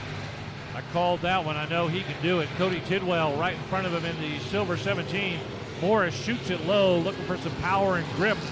The slingshot out of turn 4 could not do it that time as the 17 of Cody Tidwell holds it low. Here goes Morris one more time. He forces Tidwell up the hill, and Morris grabs what looks like 4th and pushes Tidwell to 5th. Now he's got his eyes set on the next car. Morris pushes and drops the spot. Here comes Tidwell back under him and going to take the spot away, drop Morris back to 5th. This is going to be some good mid-pack racing like we talked about earlier, where Tidwell and Morris could be battling back and forth throughout the night. Oh, they get together, get a little sideways, little bumpers there. They're still rolling. Tidwell into the backside of Morris, no harm, no foul as they keep on going. Morris goes up the middle of the hill. Tidwell follows him. Morris not going as low as he needed to previously to get by other cars. Trying to find that power and grip to slingshot around out of turn 4 and move up an additional spot. Racing this hard back in 3rd, 4th, and 5th is allowing that 1-2 cars to just drive away. Morris once again, car pushes hard at apex. He tries to roll the very bottom and the car pushes up. That ain't gonna work. You're not gonna catch the leaders doing that. So he's gonna have to get that car figured out if he wants to keep moving forward here. But right now, Dylan Tyndall still continues to drive away on your screen here. The 78 of Trevor Egbert second. Yeah, Trevor Egbert staying right there with Dylan Tyndall, not letting him get too far ahead. Now the problem is they're starting to catch up with lap traffic. And this is where things get a little tricky sometimes. Is the leader will go one way, the second place car will go another, and that lap car sometimes causes an issue. Right now, Lightning McGreen is staying out of the way for a moment and lets Tyndall go by. Oh, here comes the 78 on the bottom. Egbert trying to get a run there. Tyndall had a little trouble with that lap car. Coming up on another lap car, Milton. Rob Sanderson in the way of your race leaders right now. They got to be careful as they go by. Tyndall makes his way past, so does Egbert as Sanderson makes his way by. Here goes Egbert on the low side one more time as Tyndall got high up along the wall. Egbert with the pass. Oh, what a great race. Here comes Tyndall back under to take the lead back over. And I tell you what, them two battling is allowing Morris to start to close the gap. Morris up to 3rd and on the move in that 94 car. Man, Tyndall and Egbert putting on a good show, but like you said, they're swapping spots back and forth, but that's letting Chris Morris kind of reel him back in just a little bit at a time. We got, this time by the flag stand, 6 laps to go. Chris Morris is going to need something fantastic to happen, but he's reeling in Egbert just a little bit at a time, but right now the top 3 are evenly spaced. Chris Morris, your points leader. Third place finish wouldn't do him too bad tonight, but he'd love to get another win. But these guys are doing a fantastic job. Cody Tidwell trying to get back up into the mix as well. Yeah, Tidwell challenging your track champion, the 163 of Hard Time Hardy Henderson right there. Having a great race there for 4th and 5th. That's really the only race. Our top 3 is spaced out, and we got a good race for 4th and 5th. Derek Scott Jr. trying to catch them, makes a big move way up high, almost into the wall, trying to get around Sanderson, the lap car. Great race with the 01, making some major moves there. Again, we get Henderson and Tidwell racing at it right there on the screen. Nathan Lavender showing them the flags to go. They're doing a great job up there. Once they got going, this has been an issue-free race as Dylan Tyndall with the lead. Lots of lap traffic, though, with 2 to go. Lots of lap traffic with 2 to go. This is about to get really interesting. That's your leader right there coming by. He drops to the bottom. The 78 Morris is there. We got a hell of a race to the win here, guys. I tell you what, we're going to be coming up on the white flag. We got side by side for the lead, Milton. 78 Egbert on the inside. He's trying to go on the inside of Dylan Tyndall. They got to watch lap traffic. One more time, lap traffic causes a lead change, and look who's back up front. Chris Morris. He goes inside of Egbert and he just nips the back of Tyndall. This is a fantastic race. Chris Morris. Oh, Egbert into Chris Morris. Coming down the front straightaway, checker flag. Tyndall, your winner. Tyndall, your winner. The Chris 86. Morris in second. Holy Morris cow. goes to second and a 78 third. Egbert with a little love tap on Chris Morris there. I'm not sure about, what that was, but that was a clean pass by Chris Morris. I told you he'd get to the top 5 quickly, and he finishes in second in this main event race. Wow, folks, what great racing out there tonight by your Magnum IMCA Modifieds. They did a fantastic race. Dylan Tyndall will find his way up front for the win. Chris Morris comes in second, and Trevor Egbert should have captured third in the 78. Chris Morris, a fantastic job. We'll get Joe Spillman down there for the winner's race, and then our last race of the night, the IMCA Southern Sport Modifieds.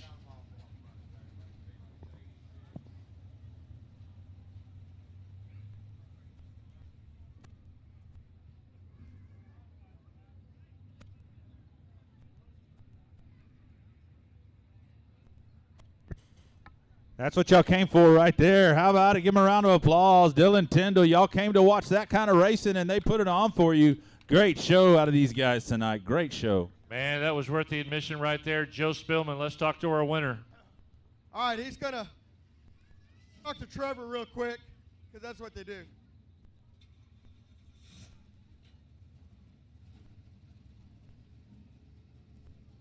Dylan, here we are. Victory Lane at Cotton Bowl Speedway, your IMCA Modified winner. I tell you what, I've raced a lot of times. Very seldom do you get passed by an Egbert and you pass them back. And when you pass an Egbert back, but twice. Yeah, they ain't no lie. Them guys been around a long time, and they're good at what they do. Oh, man. Chris Morris, Dylan.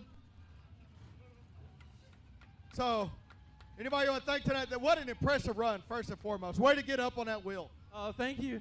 I got to thank JP McDowd for setting us with a good car from JRT. My dad, he's a big supporter of mine. My mom, for sure. Boat Materials, Hard Rock Landscapes. All got Racing Shocks. They believed in me. Just keep rolling from here on the mod tour. Let's go. Good job, buddy. We'll see you on the mod tour. Let's sign this Frisbee, and then we're going to go over to Craig's Victory Lane for our pictures. I was like, thank my Uncle Lewis. He's given me a lot over the years. So thanks. Thanks to Uncle Lewis.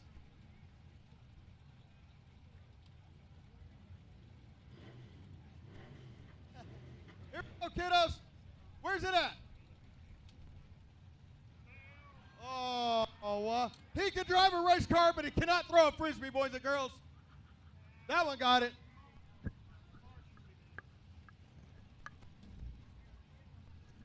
All right, next up are Southern Sport Mods. He throws a frisbee like Dak Prescott throws a football.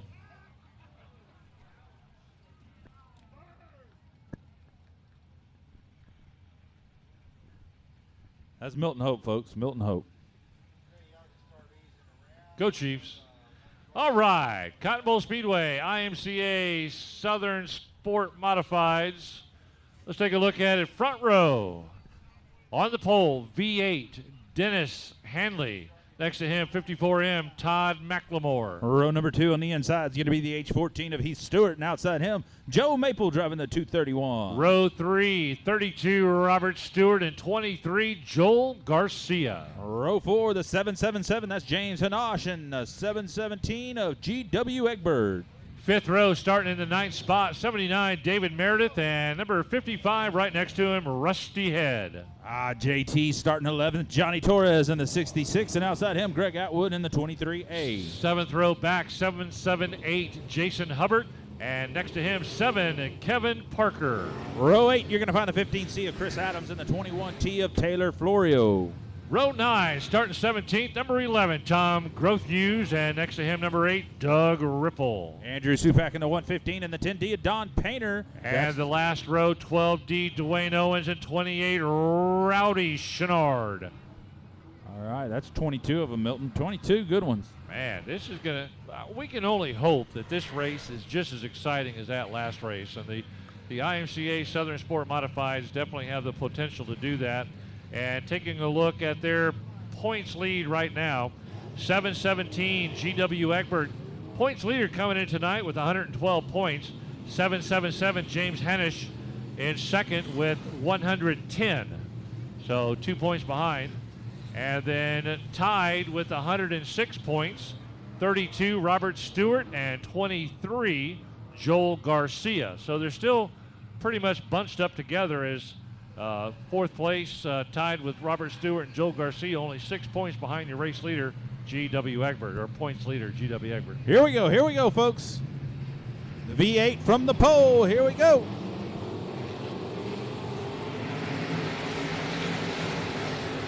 Off and running down into turn 1 and 2. Let's keep an eye on them, see if they make it through there carefully. 55 Rusty Head nearly spins the car out in front of it, had pretty good contact on the backside. Everybody still running forward, looking good first time around. Can't win it on the first turn. Takes all 20 laps to win this race. Oh, that was close. It was hard to tell if it was Heath Stewart or if it was Dennis Hanley. Right now it's going to be Heath Stewart to the lead. Stewart in the 814 out front. Robert Stewart up to third. Going to try for second here. Robert Stewart in that 32 digging on the bottom. See if he can pull off a second. Stewart, yes, 1-2 right now. We got Heath Stewart, Robert Stewart. Robert Stewart looking for his second ever main event win. He won his first ever main event just about a month and 2 weeks ago. Very, very excited about that. Rachel playing out there taking pictures. She works on that car at the shop, and he's doing a great job holding second, getting a little loose right there with a little contact by the 23 of Joel Garcia. No, that'd be Joe Maple in the 231. It's just hard to recognize when it says 23. I get it, Milton. It's all good. James Honish in that 777 has moved forward. And remember the 55, Rusty Head. He was one of the fastest cars in the heats, hands down. Came from the back to win, beat GW and the rest of them. GW Egbert now passing Honish on the outside here. Great race in our top 5. We got a lot of cars racing on the track right now, folks. And they are running clean and hard out there right now as your race leaders are going to be coming around past the flag stand. No change as Robert Stewart still hanging around in second place, not letting that race leader get too far ahead. Now he starts to drive up to the high side of the track, and he is not going to catch ground or gain ground doing it that way as there's a little bit of a move. Yellow, yellow, yellow. That's Joel Garcia. That's the 23 of Joel Garcia. The paint schemes, the wraps on these cars sometimes when you got the Joe Maple, he's 231, but he's got this big 23 with a small 1 inside there. So it's tough when you're not familiar with these drivers. It's tough to see when you got a small one. That's what she said. I don't know if I'd have said that, Milton.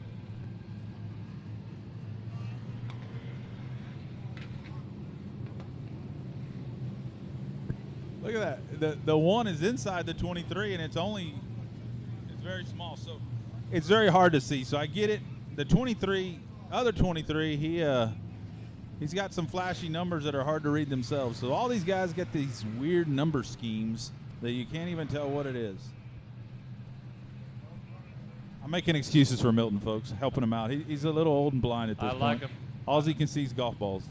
Golf balls, that's right. Should be on the golf course this weekend, but Mother Nature's going to wipe me out on that one.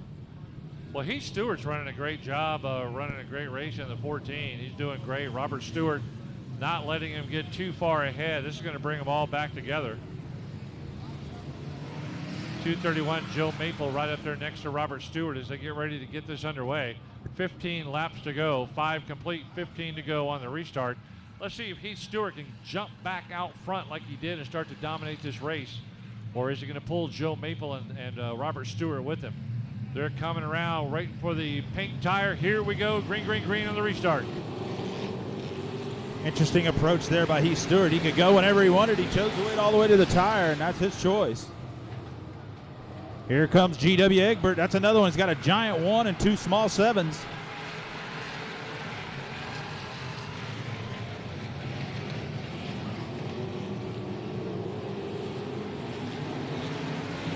Correct.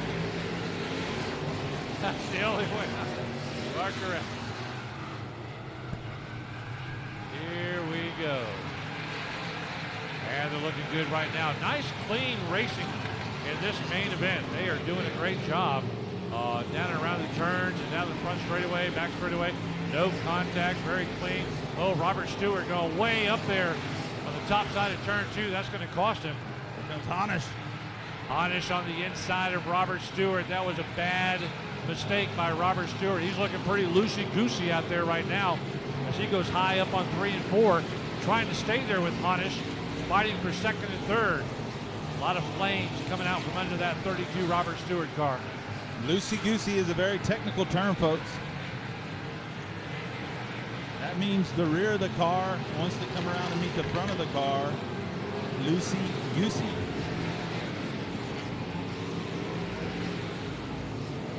Some contact out of G.W. Egbert and Robert Stewart. Robert Stewart once again getting loose off, and there goes Egbert by him right there. So yeah, a little bit of the hopes and dreams of a Stewart 1-2 aren't going to happen. But here comes Honish to challenge, and Stewart, whoa, he gets almost into the wall there. Heath Stewart's got to know he's there now. Honish going to challenge for the lead. Here we go. That's the race right there.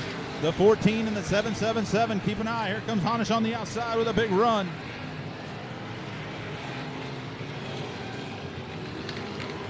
Oh, we got one along the outside wall. The 8 car doing donuts over here in turn 4. 14, Heath Stewart down the back straightaway, able to hold off Honish that time by. Here comes Egbert still holding in 3rd. Heath Stewart driving a great race. Here comes Honish along the outside wall one more time. Nearly got pinched up into it last time around. Stewart holds low. Honish stays high. Honish finding the extra power, extra grip. He goes by Heath Stewart for the lead. Here comes Egbert trying to reel in Heath Stewart as well. Honish just found the top line. When you're the leader, it's hard to know where the best line's at. You're running whatever you think you can. Honish knew the line was a little higher than Robert Stewart was running. You notice Robert Stewart has moved up to follow what Honish is doing now because he knows it's a little faster. Honish made the pass before he showed it to him, and that's what you got to do in that situation. Heath Stewart now trying to hold on to that 2nd position, but Egbert fighting with him on the inside and the outside. This time he's going to go out. Now he lines right up behind him. Nowhere to go. Egbert going to get caught behind slower traffic. Heath Stewart holds it low. Egbert pushing the car in front of him. Get out of my way. I want to advance past the 14 car. Couldn't do it that time by. That cost him a little bit of ground as Egbert backs off about 3 car lengths off Heath Stewart. 4 laps to go, this time by the flag stand. 4 to go. Here he comes. GW Egbert going to drive it in, take over second from Heath Stewart. Egbert did a great job going into 2. Now Heath Stewart trying to make it up going into 3. Look at Egbert, just flies into 3 and 4. Goes around and gets it done. Woo, that was a good one. Man, he went way up there, and that let the 14 of Heath Stewart close the ground to give it. Egbert doing a great job staying ahead of him. Should be 2 laps to go, this time by the flag stand. 2 laps to go. Yellow, yellow, yellow. Oh, no, Robert Stewart. No, say it ain't so. I saw a lot of fire and flames under that car earlier. I don't know if it finally caught up with him or not, but there's a lot of smoke coming out of the 32 as he undoes the harness, and he's taking a quick look at it. He's hopping out of that car, so he may have issues under the engine as quick as he's moving. Now he's just sitting there on the window, not moving as fast, so all must be well. That's a tough break. That one best appearing car here at Cotton Bowl a couple of months ago in the best looking car class, and he got his first main event win about a month and 2 weeks ago, and now he sits there saying, what in the world? His crew chief Rachel Plant looking under inside the engine, see what's going on, and getting some pictures under there. Get a few pictures. She's looking. She's going to console Robert.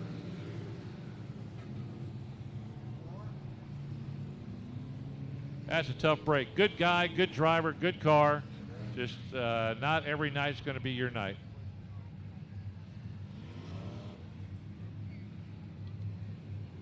Rusty Head going to turn in the infield and head to the pits. Rusty Head in the 55.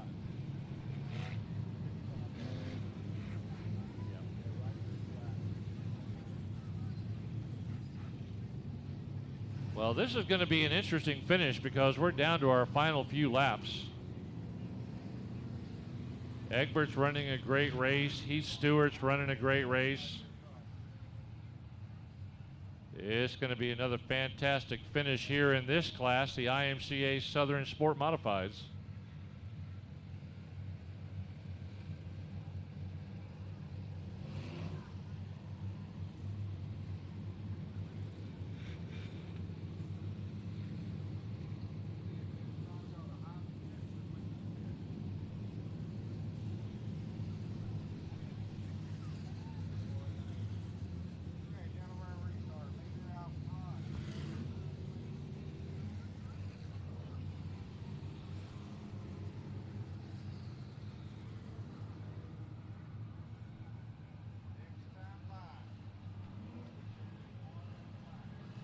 Hey everybody, thank you for coming out tonight. Our next racing event is Saturday night, May 29th. It is the Memorial Day Classic. We're going to have all the classes of cars racing here at Cotton Bowl Speedway.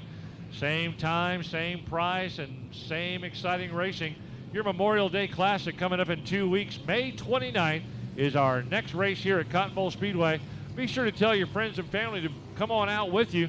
Love to see more and more fans coming out as the weather gets better and better as we get into the end of May, June, and July when it gets a little warm here. But come on out. We'll look forward to it. The Memorial Day Classic, May 29th. If you can't make it, race on Texas Speed Pass. Here we go on the restart. Honish is off in that 777. Egbert in the 717 gets in his rear just a touch. The H14 working the bottom. Just the preferred line is up top. He can't hold it. There he is. Heath Stewart going to pull back into second. See if he can hang on to it here. That bottom line is just not quite as fast right now. The line has definitely moved towards the top here. Honish coming around to... Honish and Egbert. Egbert trying to figure out everything he can. There was Johnny Torres. He's sniffing around for third place now as well. We haven't talked much about Johnny tonight, but he's going by Heath Stewart. And Torres steals third right now from Heath Stewart. And he's been the guy we haven't talked about too much tonight. Stewart on the high side. Torres, he slams it in low there in turn 1 and 2, trying to bring home a third place finish. Woo! Look at the lead right now. Honish passed by Egbert going into turn 3 and 4. Egbert goes high. Honish goes low, grabs the lead back down the front straightaway. Last lap. Get on your feet for this finish, folks. Get up. Here comes Egbert. He steals the lead back. Ken Honish going to 3 and 4 and grab it back. Get up on your feet. Here they come. They're racing for the checkered flag. It is Egbert with the win. Johnny Torres sneaks into 3rd. How about that? We didn't talk about it that whole race.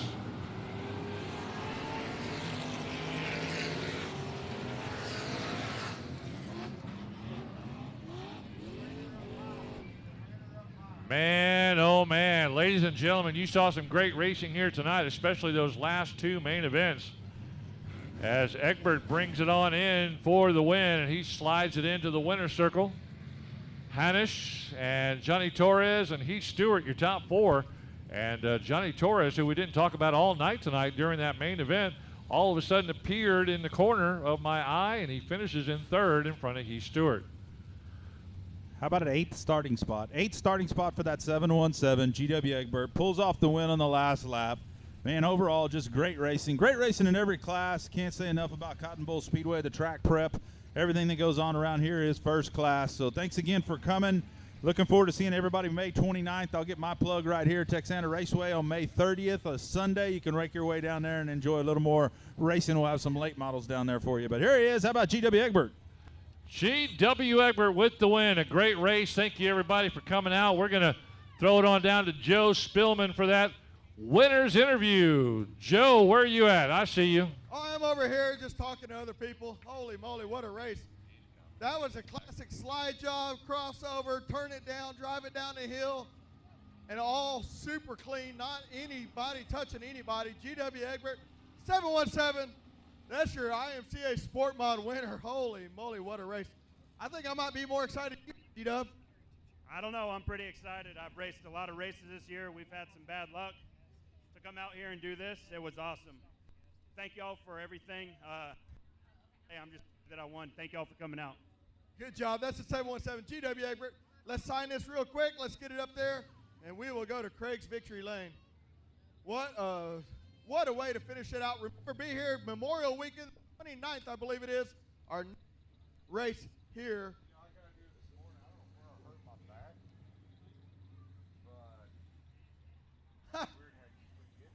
Yo, it's a team effort, GW says.